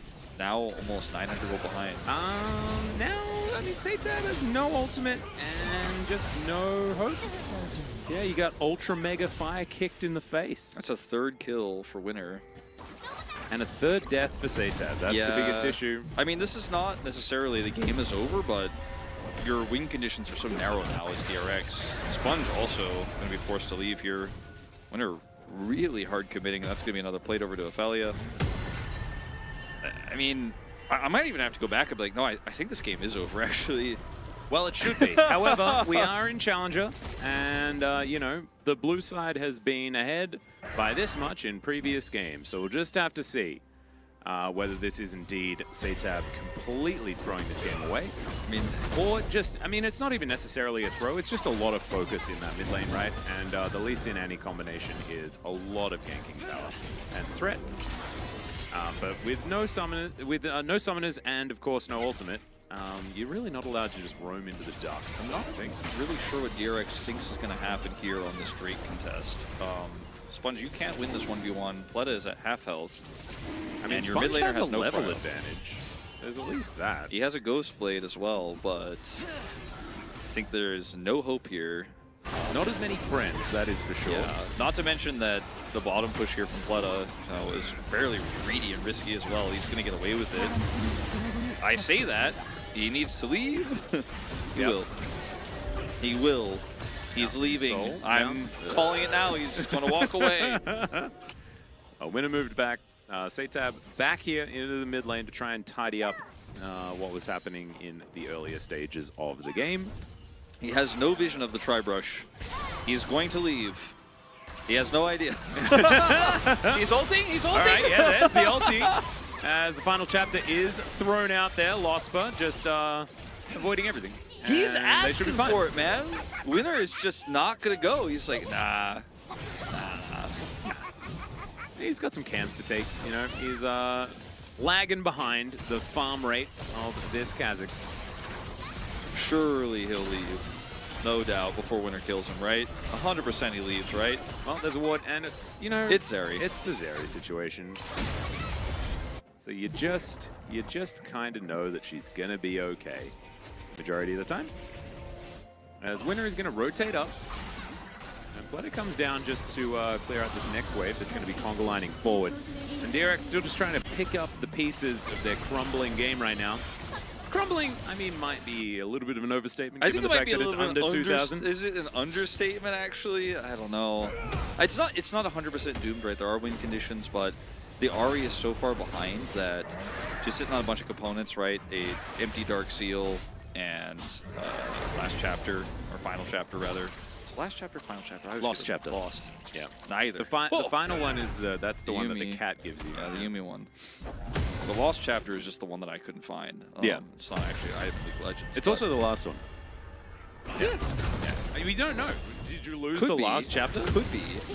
It's all up to those perspectives. Q's going to miss, and I believe Frog had a bit of an inkling as to the location of this Lee Sin. Heads up play, though, to avoid getting caught out of position. Jack Show is going to be completed. I assume the next item will be a Sunfire Cape, which is just the best item in the game. Casting, of course, knows that. If and he's built it already. If Satab can build this Everfrost and actually start getting picks at 0-3 against an Annie, a Gragas, you know, even this Milio who has the extra cleanse ability, then we're like, okay, he really is the better mid laner. Like last game he was, but this game he doesn't look like it, but if he actually bounces back, we'll be like, okay, well, I guess he might get POG despite the 0-3. I think it's going to be that kind of performance we need to see out of him. There's only so much Pleta can do here. There's only so much Frog can do here. Is starting this Rift Herald feels a little bit overzealous, although now everyone's grouped. And take it back. Frog is still pushing bottom. Yeah, okay, in they go. Bit of a fight, but that is all out going to be utilized there as they do pull them away. Immediately pulled back there onto winner. Final chapter comes down. Kasante's out of there, but has no help to try and re-engage. Ulti now just going to be waited out here by Pleta as they look to try and take Shirley. Oh, in goes Ophelia, locks him down. Massive damage. That is going to be the Ophelia's taking the kill onto this Kha'Zix. It's Frog coming back in yet again. He wants another round of this battle. But Gen.G want none of it. Yeah, Sponge had no smite there while he was stunned on top of the Herald, so no ability to actually lock that one down even though it was in range and he's taken out. Fight looked like it might have been really good there for DRX, but eventually casting does show up, and then Frog super low returns a little bit too late, and it was a very razor-thin fight. I feel like Gen.G almost tossed that lead away, but are able to take it in the end, both the Rift Herald and the fight itself, as knows that Gragas isn't here when this fight starts off, and they end up using all of the resources here onto this Kasante, and he survives here despite it, with a really nice all-out to actually avoid all of that damage. The Aphelios ult isn't enough to kill him. And then Pleta is like, I'm ready to fight, but there's unfortunately just not enough front line for him, and then Sponge, no smite here still. Accidentally smited somebody perhaps in the fight. I'm not entirely sure why he didn't have smite for this if they're going to contest, but he just didn't have it. He's taken out. Yeah, Frog is a little bit too late to make an impact. Good flash there from Carfe. A little bit of target selection mishap there with just too many options available for Frog, and couldn't find any one of them to lock down. And so, as the dust settles, we have double Rift Heralds being consumed by Gen.G. An added advantage now as Pleta still hasn't been able to pop off. Does have his Infinity Edge. Sorry, not his Infinity Edge, his Trinity Force. Need to go back to the original Zeri build in order to you know, get my brain going. But he's going to be very, very strong as this game continues, right? And that hyper carry of the Zeri in the hands of our MVP for the last season should be something to worry about here for Gen.G fans. But if they play it out well, they just sit around that cozy campfire and have a good time, it should be a-okay. As DRX, they lose their turret. And will they be able to fight for this Drake, though? Looks like DRX are just going to say, we're contesting this, we're not going to try to trade. I say that, but they actually do decide to push this mid turret, and they will be able to do it. So, on one hand, like, you feel like DRX should have been able to get more from this because they had a Rift Herald to get a turret. And yeah, they get the Dragon here, but DRX are able to get the whole turret back and then get a free back right now. So, it's been a bit of a K-round game because neither of these teams have strong side laning champions. So Ophelia is going to take the opportunity here since they did group up in mid to try to get this bottom turret. And looks like will commit, is pinging it at least. Yep, Frog going to come down and try to at least save it, but I don't think that's going to happen because he is a long way away. So Ophelia going to be able to get a little bit of extra gold into the back pockets of Gen.G, moving that up towards about the 4,000 gold mark. Should be approaching relatively soon. Satab not as successful on the opposite side of the map. So as that settles, it is going to mean that Gen.G do take the most out of all of these trades. Outer turret in mid lane, certainly a good thing for DRX to prioritize, giving them that extra space, that room to work, especially for a Kha'Zix, is very good news. So as someone in chat pointed out, that Runin's Hurricane is on the way here for Pleta. That is going to be the build of choice versus the Gale Force here of Carfe. And the Runin's is going to give you a lot more power than the Gale Force will. The Gale Force will give you a little bit more safety and some execution damage, but pretty irrelevant in this game. So just going to give Carfe the opportunity to stay alive longer. But I think the spike is much bigger for Pleta once he finishes that Hurricane, especially in a front-to-back team fight with the Kasante popping off and doing a lot like he did on that last fight on the second Herald. So I'm fairly hopeful, especially because I think Pleta's the better of the AD carries, as you pointed out. He's the MVP. Defending MVP, that is to say. Now that he's got this ready, this is when DRX have their opportunity to come back in this game. And if they lose another fight, I think it's probably just done. But I think he has an opportunity at this timing window here to actually make it happen. No, I agree. I think that this is the moment. And also, if you get any further behind, then just natural amounts of damage are going to be much higher here on the side of Gen.G. Also, they'll be much more tanky. So I think they need to try and pick this fight relatively soon. And we've just ticked over to 20 minutes. So if they do manage to win one convincingly enough, then it's Baron time. Same can be said for Gen.G. And it's hard to force a fight, you know, right now with, as you say, only the Baron just spawning at 2030 here. 2.5 minutes before that next dragon spawns, so Gen.G know they have a lead. They know they can just sit back here, get that Gragas the second tanky item, and DRX are now trying to hard force something topside. Can we force a dive? Can we get some kills? Can we force something here, then try to take the Baron, then get a little bit more of this turret gold on the map? But Gen.G are wise to this, and I think Gen.G are making good decisions as a team here, which we have seen sometimes, but not consistently from this squad. Hasn't been their MO. Yeah. You're exactly right. Satab, I think, aware that Winner is lurking around. Ophelia just very happily clearing out minions, enjoying having a much better game than game number 1. All these control wards and vision set up here around the Baron, trying to trick Gen.G into thinking, oh, maybe they're starting it, but Gen.G not falling for it. Sponge diving on top of Losper. Just puts down a campfire. You alright? Gets the fire out of him at least. It's a really long cooldown, but if he backs here and they identify this, I mean, maybe they actually can start that Baron, but there's a little bit of vision here now. This ward was missed. That's actually really huge.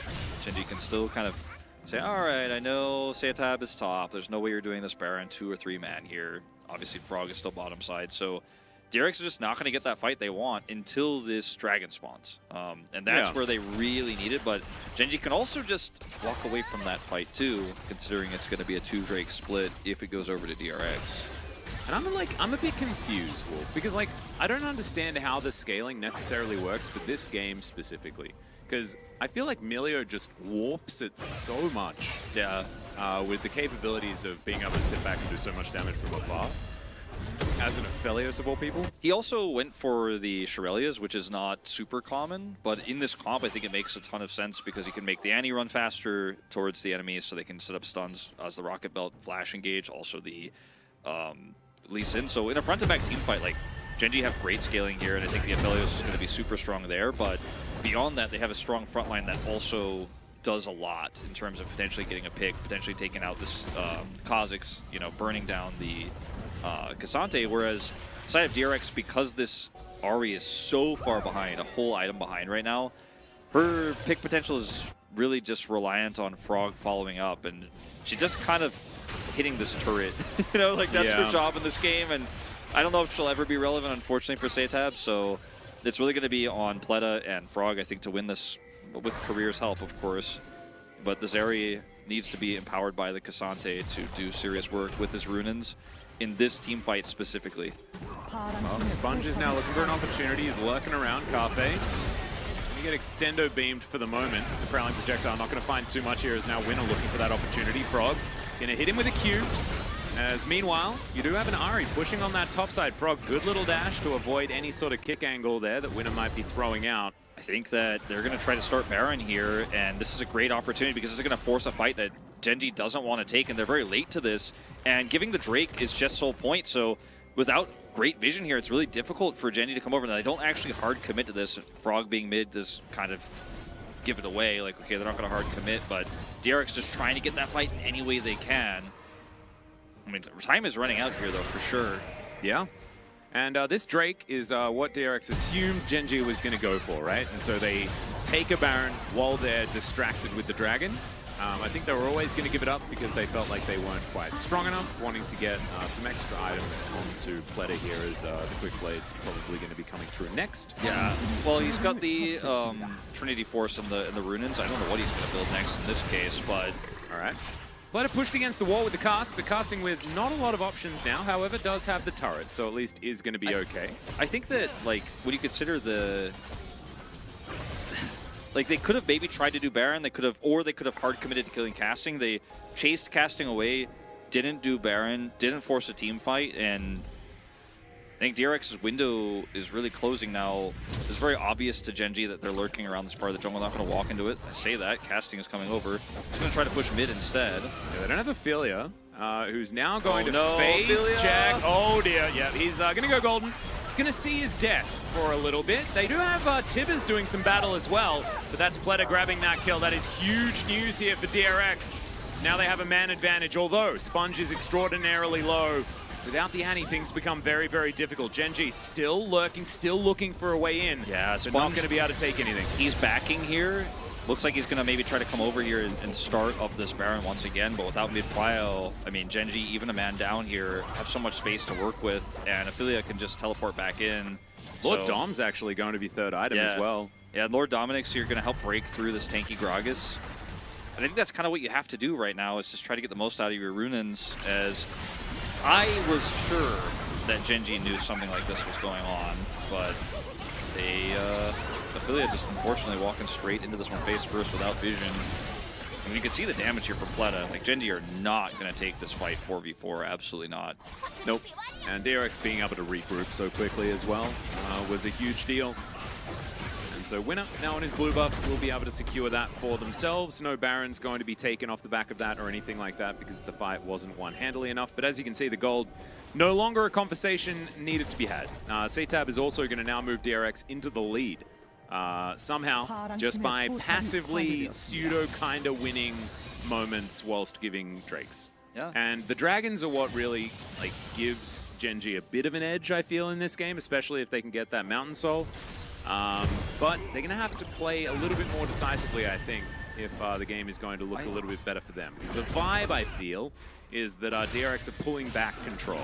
I like that. I mean, the Everfrost is what Satab was kind of priced into building. Even before he fell super far behind, he was a little bit behind, but hold that thought, Winner taking a ton of damage here. Yeah.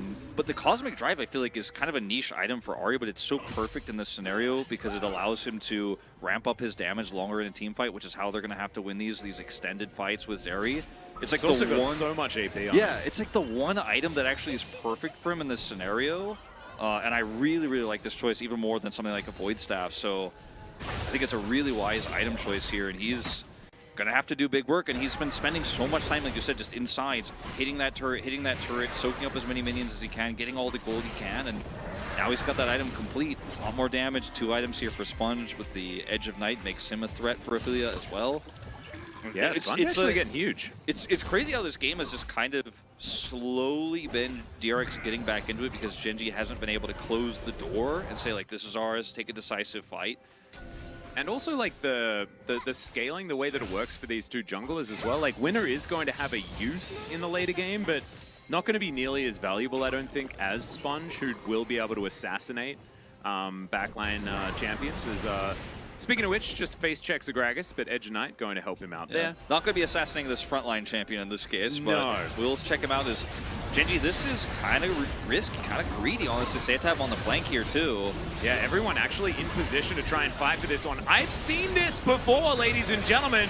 Satab from the north, they just dive in there. It's the Thunderdome for the Zeri, as the Ahri's already alleviated them off their Melio. Look at Casting Pleta now, trying to tank as best he can. Kafe doing a bunch of work, but look at this! The amount of value the Zeri's going to be taken down, but Kafe is removed as well, and now it's Sponge and Satab against the world. Casting, surviving for so Cosmic long, Drive, and now baby! he dives forward. It's a double kill for Sponge, but he goes down to Winner, and in the end, 3 for 4, and it's in favor of DRX. Look at the damage that Ahri did with his Cosmic Drive. So much damage in this team fight. 4,100. She lived so long. And finally, Ophelia has a really good engage. Finally, he hits his mark, gets the stun, and takes out the Zeri, but there's another carry in this fight. Oh. Jungle v jungle, but one has a cat. That's the battle. If it's wise to commit further here, but look at the angle. Satab's on the side here, gets over, and is able to somehow miraculously steal this Baron after taking out Lospa. And look at Pleta on the side, he's doing so much damage, and then finally Ophelia says, I've had enough of that. Stun's prepped, big W here, and then Pleta is taken out. But let's watch this Baron secure. That was Tibbers. Tibbers MVP, man, managed to destroy the Zeri. Oh, I thought he actually stole the Baron. My bad. I thought he actually stole it, so the Baron wasn't taken. Nope. That was just a fight. And now Okay. we're back to the Baron once again, as Casting's going to be able to find the cask, and that is a very, very dead Pleta. The cat's going to go down as well. We do have Soul Denial, but that in exchange for Well- your bottom lane and a Baron ain't gonna be it. I guess when he killed Lospa, I thought it was the Baron icon, and my bad on that one, chat. But I don't know exactly how the start of this fight happened because we came out of a replay, but with 2 dead members here of DRX, that is the Baron actually going over to Gen.G. And team fight, quote-unquote, won on the previous fight. But let's watch this now. As Affilia's in position here on this, doesn't have 16 yet, but Pleta just walking into no man's land. Gragas on the flank, no vision. Cask is great. Body slam follow-up, and that's 2 players dead. That's a Baron. I feel like, All yeah, on the Gragas. and you feel so safe as Zeri as well, because you're like, I'm next to a wall, I can just skate away, it's going to be fine. Not so much the case. Now casting stuck inside a wall for a moment there, that was a bit odd. He is well and truly isolated against the Kazakhs, not optimal. The charm is going to connect there as well, has to use the ult. Just to try and keep himself alive. He's very Jack tanky, shows. but he's still going to be dead. And Frog not going to be able to defend this in a turret, but trading is not necessarily what you want if you've got Baron. I feel like DRX are really setting some cool traps here, and Gen.G are walking into them with open arms in some cases, and you feel pretty safe as a Gragas who has Jack Shows and Sunfire Cape to kind of come down there, and even if you run into lethality Kazakhs, you're like, nah, it's okay, right? It's fine. He has Soreldas now. he's getting pretty big, but he ends up getting picked, and it's a trade of turrets, like you say, and this is just anyone's game to take. I don't want to call it. I mean, you can see 6,000 damage. The lead here is Carfe because Pleta has been picked now twice in these critical team fights. But all it takes is one fight where he isn't, and then he and Ari both doing massive damage. We're moving towards those 4 items as well. Titanic Hydra on the way. For Pleta already has that Lord Doms locked down, so can cut through the Gragas a little bit more effectively. The Gragas also has now Anathemas, so hard to kill. Very hard to kill. Indeed. This game is wild. This is our best game of the day so far. I'm enjoying it a lot. And we've got Frog also with 3 items now complete. My goodness, he can just stand in front of Carfe for as long as he wants. Especially because that's just the last Whisper for now. No Lord Doms completed just yet. As Winner off to the side, Sponge catching him on that flank. There's no way DRX can let this Dragon go. It's still 2.5 minutes away, of course, but they really need to win this next fight. And it's probably going to be the last fight of our game. Yeah, and they are eating a lot of this Baron timer as well. You can see the Drake's not going to be up for another 2 minutes time.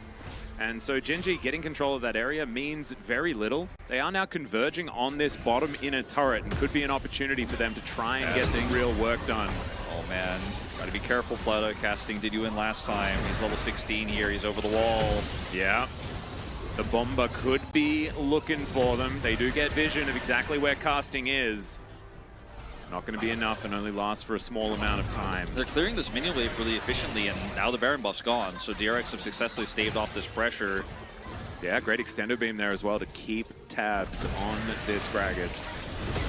As Frog standing up in front of them as well. Infernum doing a fair bit of work here, but it looks like DRX should be okay for the moment, especially with the added sustain that they will have for themselves. And yeah, there we are. Absolutely fine. No worries at all. Mikhail's also done here for Korea. And so we've got Ghost and Mikhail's. This game is like making me hold my breath, man. Gen.G had so much control. They were so ahead, and they still are. They got the Baron, still sole point here, but yeah, for some they're reason they're I'm still walking the feeling, tightrope. yeah, I'm feeling like DRX are probably the team most likely to win from this stage, just because they've looked better at it this whole year. But Gen.G definitely have the tools. They have the tools, and they should win this game, but I'm not ready to trust, because I feel like DRX is like running circles around them, you know, despite the disadvantages, almost like they're beating them with one hand tied behind their back. They aren't, but it feels like when you watch these successful traps that are being set, the macro that we're seeing here from Satab and the ability to move around this map and make fights that seem impossible seem close, is pretty scary. Now, 30 seconds until this Drake. Now, Gen.G don't absolutely need to win this, but DRX absolutely can't give it. Oh, yeah. Or the game is over. So, see if Gen.G will be able to find an angle here. As Sponge is trying to circumvent Vision here a little bit on his entry to this fight. Prio definitely the DRX, and this is it. The one to decide it all, potentially, if Gen.G opt in.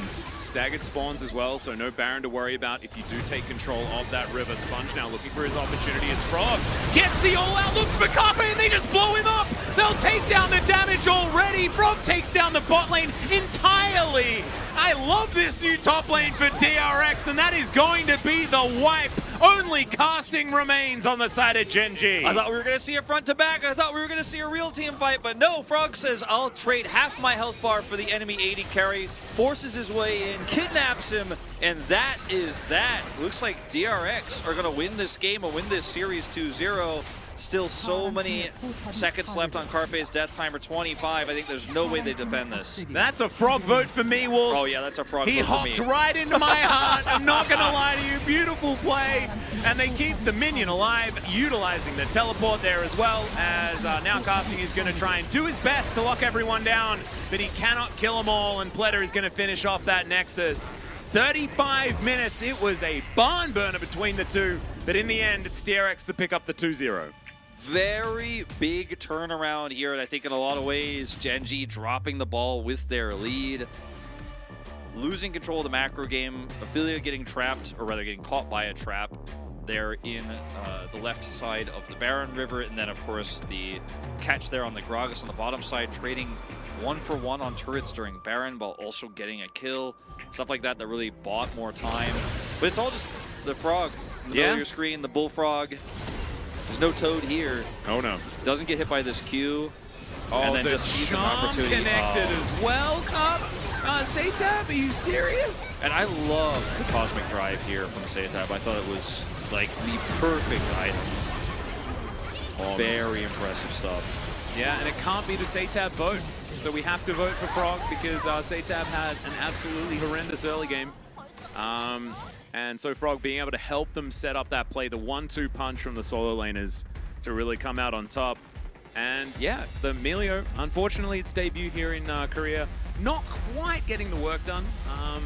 You know, almost did a quarter of the damage that the enemy support managed to dish out. But of course, you don't really do damage as Melio. This is a 35-minute game where Zeri is just checking. Looks like third highest damage, fourth highest damage in this game. Yeah. That's quite wild. This looks like a solo queue game damage chart. I actually think that if the game somehow ended before that last team fight as well, he'd be on like 5,000 damage. Yeah. He would actually have just done nothing. It's crazy how DRX just stole this win away. Cast is not working to their maximum capacity today. Well, minimum capacity, basically. Yeah, we are. This is actually minimum capacity. We did have a decently large pause, but that is the only real thing. So yeah, apologies everyone. Hopefully Valdez and Chronicler will have also 6 games tomorrow, and then we'll be even, and then everything will be fine. Right, guys? Really good game from Sponge as well. I think he great played series. very well. Yeah. This is a scary DRX. Just when you think like, oh, they've lost some of their best players, just keeps bringing it back. And this is why they won't send Pleta, you know, to the main league. They won't send Satab. They're like, nah, we got to keep up our Challengers win streak.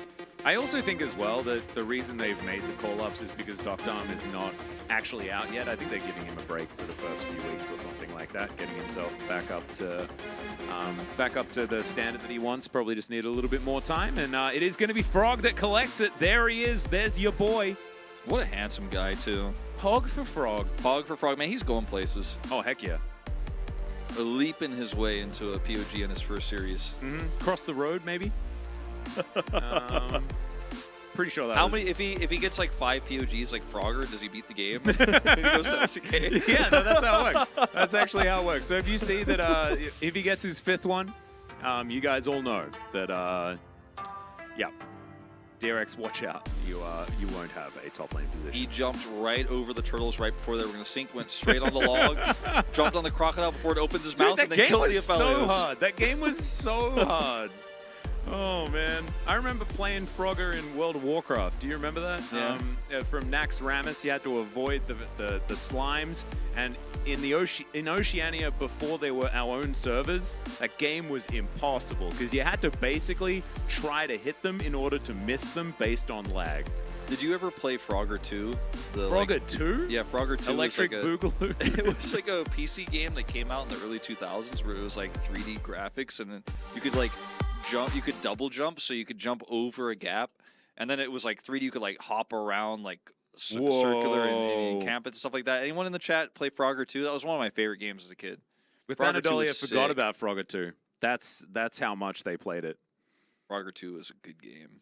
Well, I kind of wish there was a Frogger 3. What if Is there Frogger was a Frogger actually 3? like? There could be. Like, Imagine if like Frogger was actually like Banjo-Kazooie or Mario or something like that, and actually instead of an Italian plumber, we had a frog that just wanted to cross roads and stuff. it could have been. Okay, there's a Frogger 3D.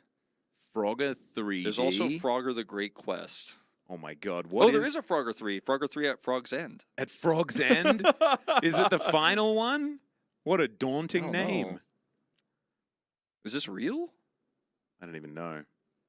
Frogger has been around for a long time and never ceases to amaze, but there comes a price overshadowed by bigger franchises like Mario and Sonic. No. Frogger has been declining in sales, but we have one man, one DRX top laner who's trying to save the Frogger franchise. Frog will live on. Oh man, the legacy that he's carrying His on his playstyle, shoulders. no doubt, will be amphibious, where he can Oh, both play yeah. tanks in the early part of the season, but I bet he's a great Camille player as well. Oh my God. Absolutely extraordinary. We can't use all the frog jokes today. Or No. We won't get them all out of our system now because we've got an entire season to make frog we're references. we're still like tadpoles right now in terms of where we're going. Yeah, with no, these exactly. jokes. Just need to stay with the herd, and we're going to be all right. We do need a top laner named Toad, though, and we also need Frog to play Tahm Kench. Tahm Kench top needs to be meta, so that we can actually have the real Frog, the true Frog, on the Rift, which I think is very, very Or important. at least we can get like Career to play it, and then he can, There can devour always be frog, two so it's frogs, like, yeah? he's in the frog Mm. / catfish thing. You can never ban Tahm Kench against DRX, I guess, because they'll always have the Frog. Doesn't even matter. Although Tahm Kench isn't even a frog, he's a catfish, isn't he? So you never really know. There's a casino game that came out in 2017 called Frogger Get Hoppin'? Dig that. I don't Sounds even know insane. who owns the rights to Frogger anymore. Like, I think it's EA, but I mean, I just assume EA owns everything. I mean, they next to do kind Disney of. and Google, yeah. right? Like, They basically buy everything these days. I don't know. It's like but Epic Games owns Frogger somehow for no reason. Wait, is there a Frogger skin in Fortnite? Then we'd know. we need to get Riot to buy Frogger. Yeah. And get when Frog wins Worlds, he can get the Frogger skin. Wouldn't Frogger would be so OP though if they like put him in Project L. Could you imagine like Frogger in a fighting game? You have like it'd be like Dhalsim on like steroids. Yeah, It'd be but like ridiculous. he's so short, so your punches and kicks can't reach him. Yeah, but like Smith. he's like really short, but then also has like mega extendo legs instead of the mega extendo arms that Dhalsim has. I just like to think like his ultimate move is he grabs like a log or like a log that's got like crocodile's mouths attached to it. Yeah. He just smacks you with it. Yeah, or he like jumps up and hops on one of those logs, and then it falls down on top of your opponent. Or the enemy like gets hit by it, and then the ground beneath him becomes water with turtles on it. But then the turtles slowly go underwater, and then he just falls into the water. Like the most complicated ultimate in like slow motion ever. But if they get hit by it, their like account gets destroyed. Like it's not even that they lose. Oh my god, that's incredible. We had what's pizza. for- We yeah, had we pizza, had for dinner. Yeah, Don't need to worry about that. it was good. And then you're going to a housewarming party this I evening. am. It's going to be really fun. I'm gonna go home, and then tomorrow I'm gonna go check out Achilleos' new apartment. Ooh. Is the plan, because we looked after Nova for a morning, which is absolutely fantastic. Yeah, it's a Frogger podcast now, basically. Because what is happening is there is a MVP or POG interview that is going on that is not actually translated. So we're just hanging out with you. Okyung is definitely asking, "What's your favorite Frogger game?" Right now? Yeah. That's what they're talking about. And did you like playing Frogger on Atari? Were you like a Famicom guy? Did you play it on PC? Wait, can you play Commodore Frogger on 64? I thought you could only play it on PC. I thought like Frogger was a PC game. I think Frogger was originally an Atari game. Oh, that makes sense. Think. But I'm not 100%. Man. I mean, a lot of Atari games were ports of like older PC games. So I could you don't play actually- Scorched Earth on Atari? I That was the think first so. video game that I ever played. It was Scorched Earth. I mean, I can look it up. We're just spending interview time. Why not? Yeah, absolutely. Let's see.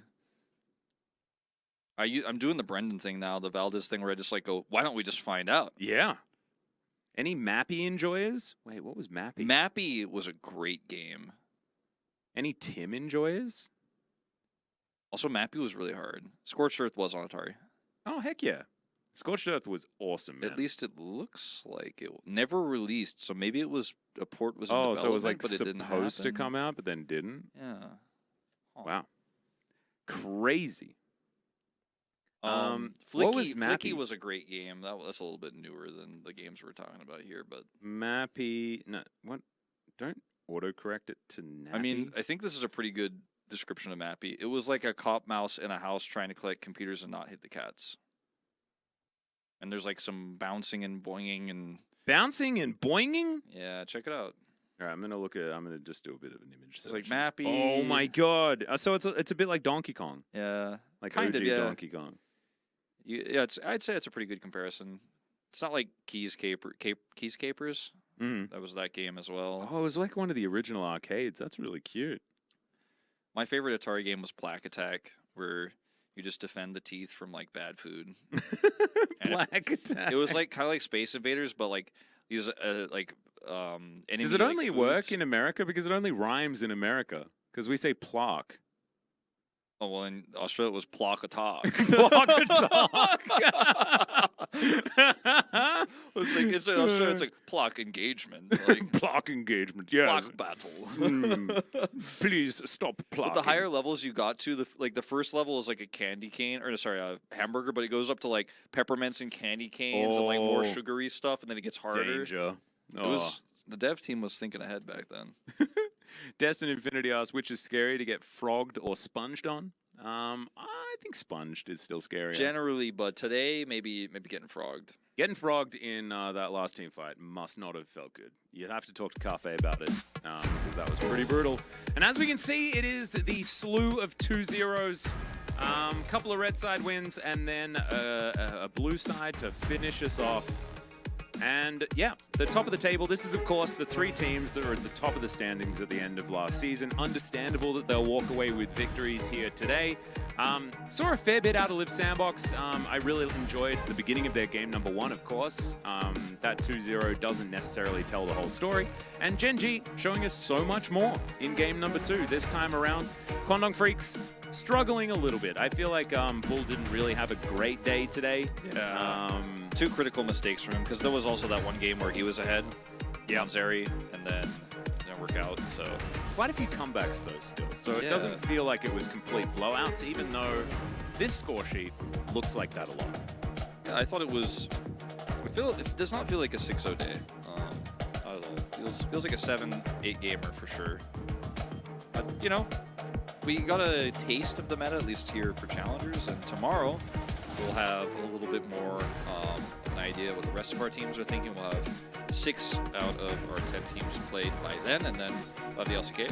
I say 6, but it's actually all of them, right? Yeah, all 10 teams are playing. Yep.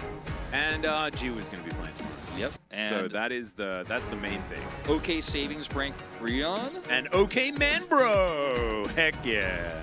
I don't know where did the man come from? I still want to know where the man came from. Trying to figure that one out. Like, Okay, man, bro. Man, bro. Okay. They'll be taking on T1. That'll be a difficult matchup, bro. Although T1's Challenger squad aren't necessarily a direct comparison is to the OK strength Man of the their... mascot? Is OK? Oh, maybe. Is that the mascot of like OK Chojuk Unhang? Or Oh, the OK Savings Bank mascots is OK Man. oh It's like, man, is that This similar is to like? hilarious. Is that similar to like a mediocre guy, like Average Joe? Like, is it like the Average Joe's Gymnasium from what's the movie with what? I don't know. Dodgeball. I'm just trying. From Oh, Dodgeball. dodgeball. Yeah, I'm trying to think of if I've seen OK Man in my we time probably watching have. Korean TV and like just didn't notice it was him. Hmm. See, esports branding, it works. Don't know OK Man? Sponsor Breon? Oh, I know OK Man now. Yeah, We all will. of the clicks, all of those clicks. It does mean that OK Bro becomes more difficult to really weave in if you've got OK Man Bro. on the screen. But still, I think OK Bro is going to All I want is the OK Man mascot to actually come to LCK games and start cheering and running around. The fellow dressed like a carrot? Interesting. Okay. Espen Brink, you are really, really invested in mic stands. These are holding mics. You don't have mic not that stands for hard. these mics. Yeah. It's not how that one goes. And they're actually fine. I like mixing it up. We have headsets in the LCK, and now we have just regular held mics. And so it's good. Espen, why is it sad? You don't even have to hold it. Like, you can come here and hold our Yeah, it's mics okay. if you like, really want we to. can actually handle it. Yeah, it's absolutely fine. Oh, I know this guy. Huh? From the OK Man Volleyball Club? Whoa, Wait, he no, is just a carrot. Is that the same brand, though? I actually don't know. I think it is, but... I mean, he does look like a carrot. We've got to stop comments. But I think... Oh, okay, I got know to the bottom exactly of who it. it is. Okay, this is a meme. All right, I'm ready. I'm ready for Breon's first games this week. Okay, man. All right. And we're ready to say goodnight. But we'll see you tomorrow for some more Challenger. Good night, everyone.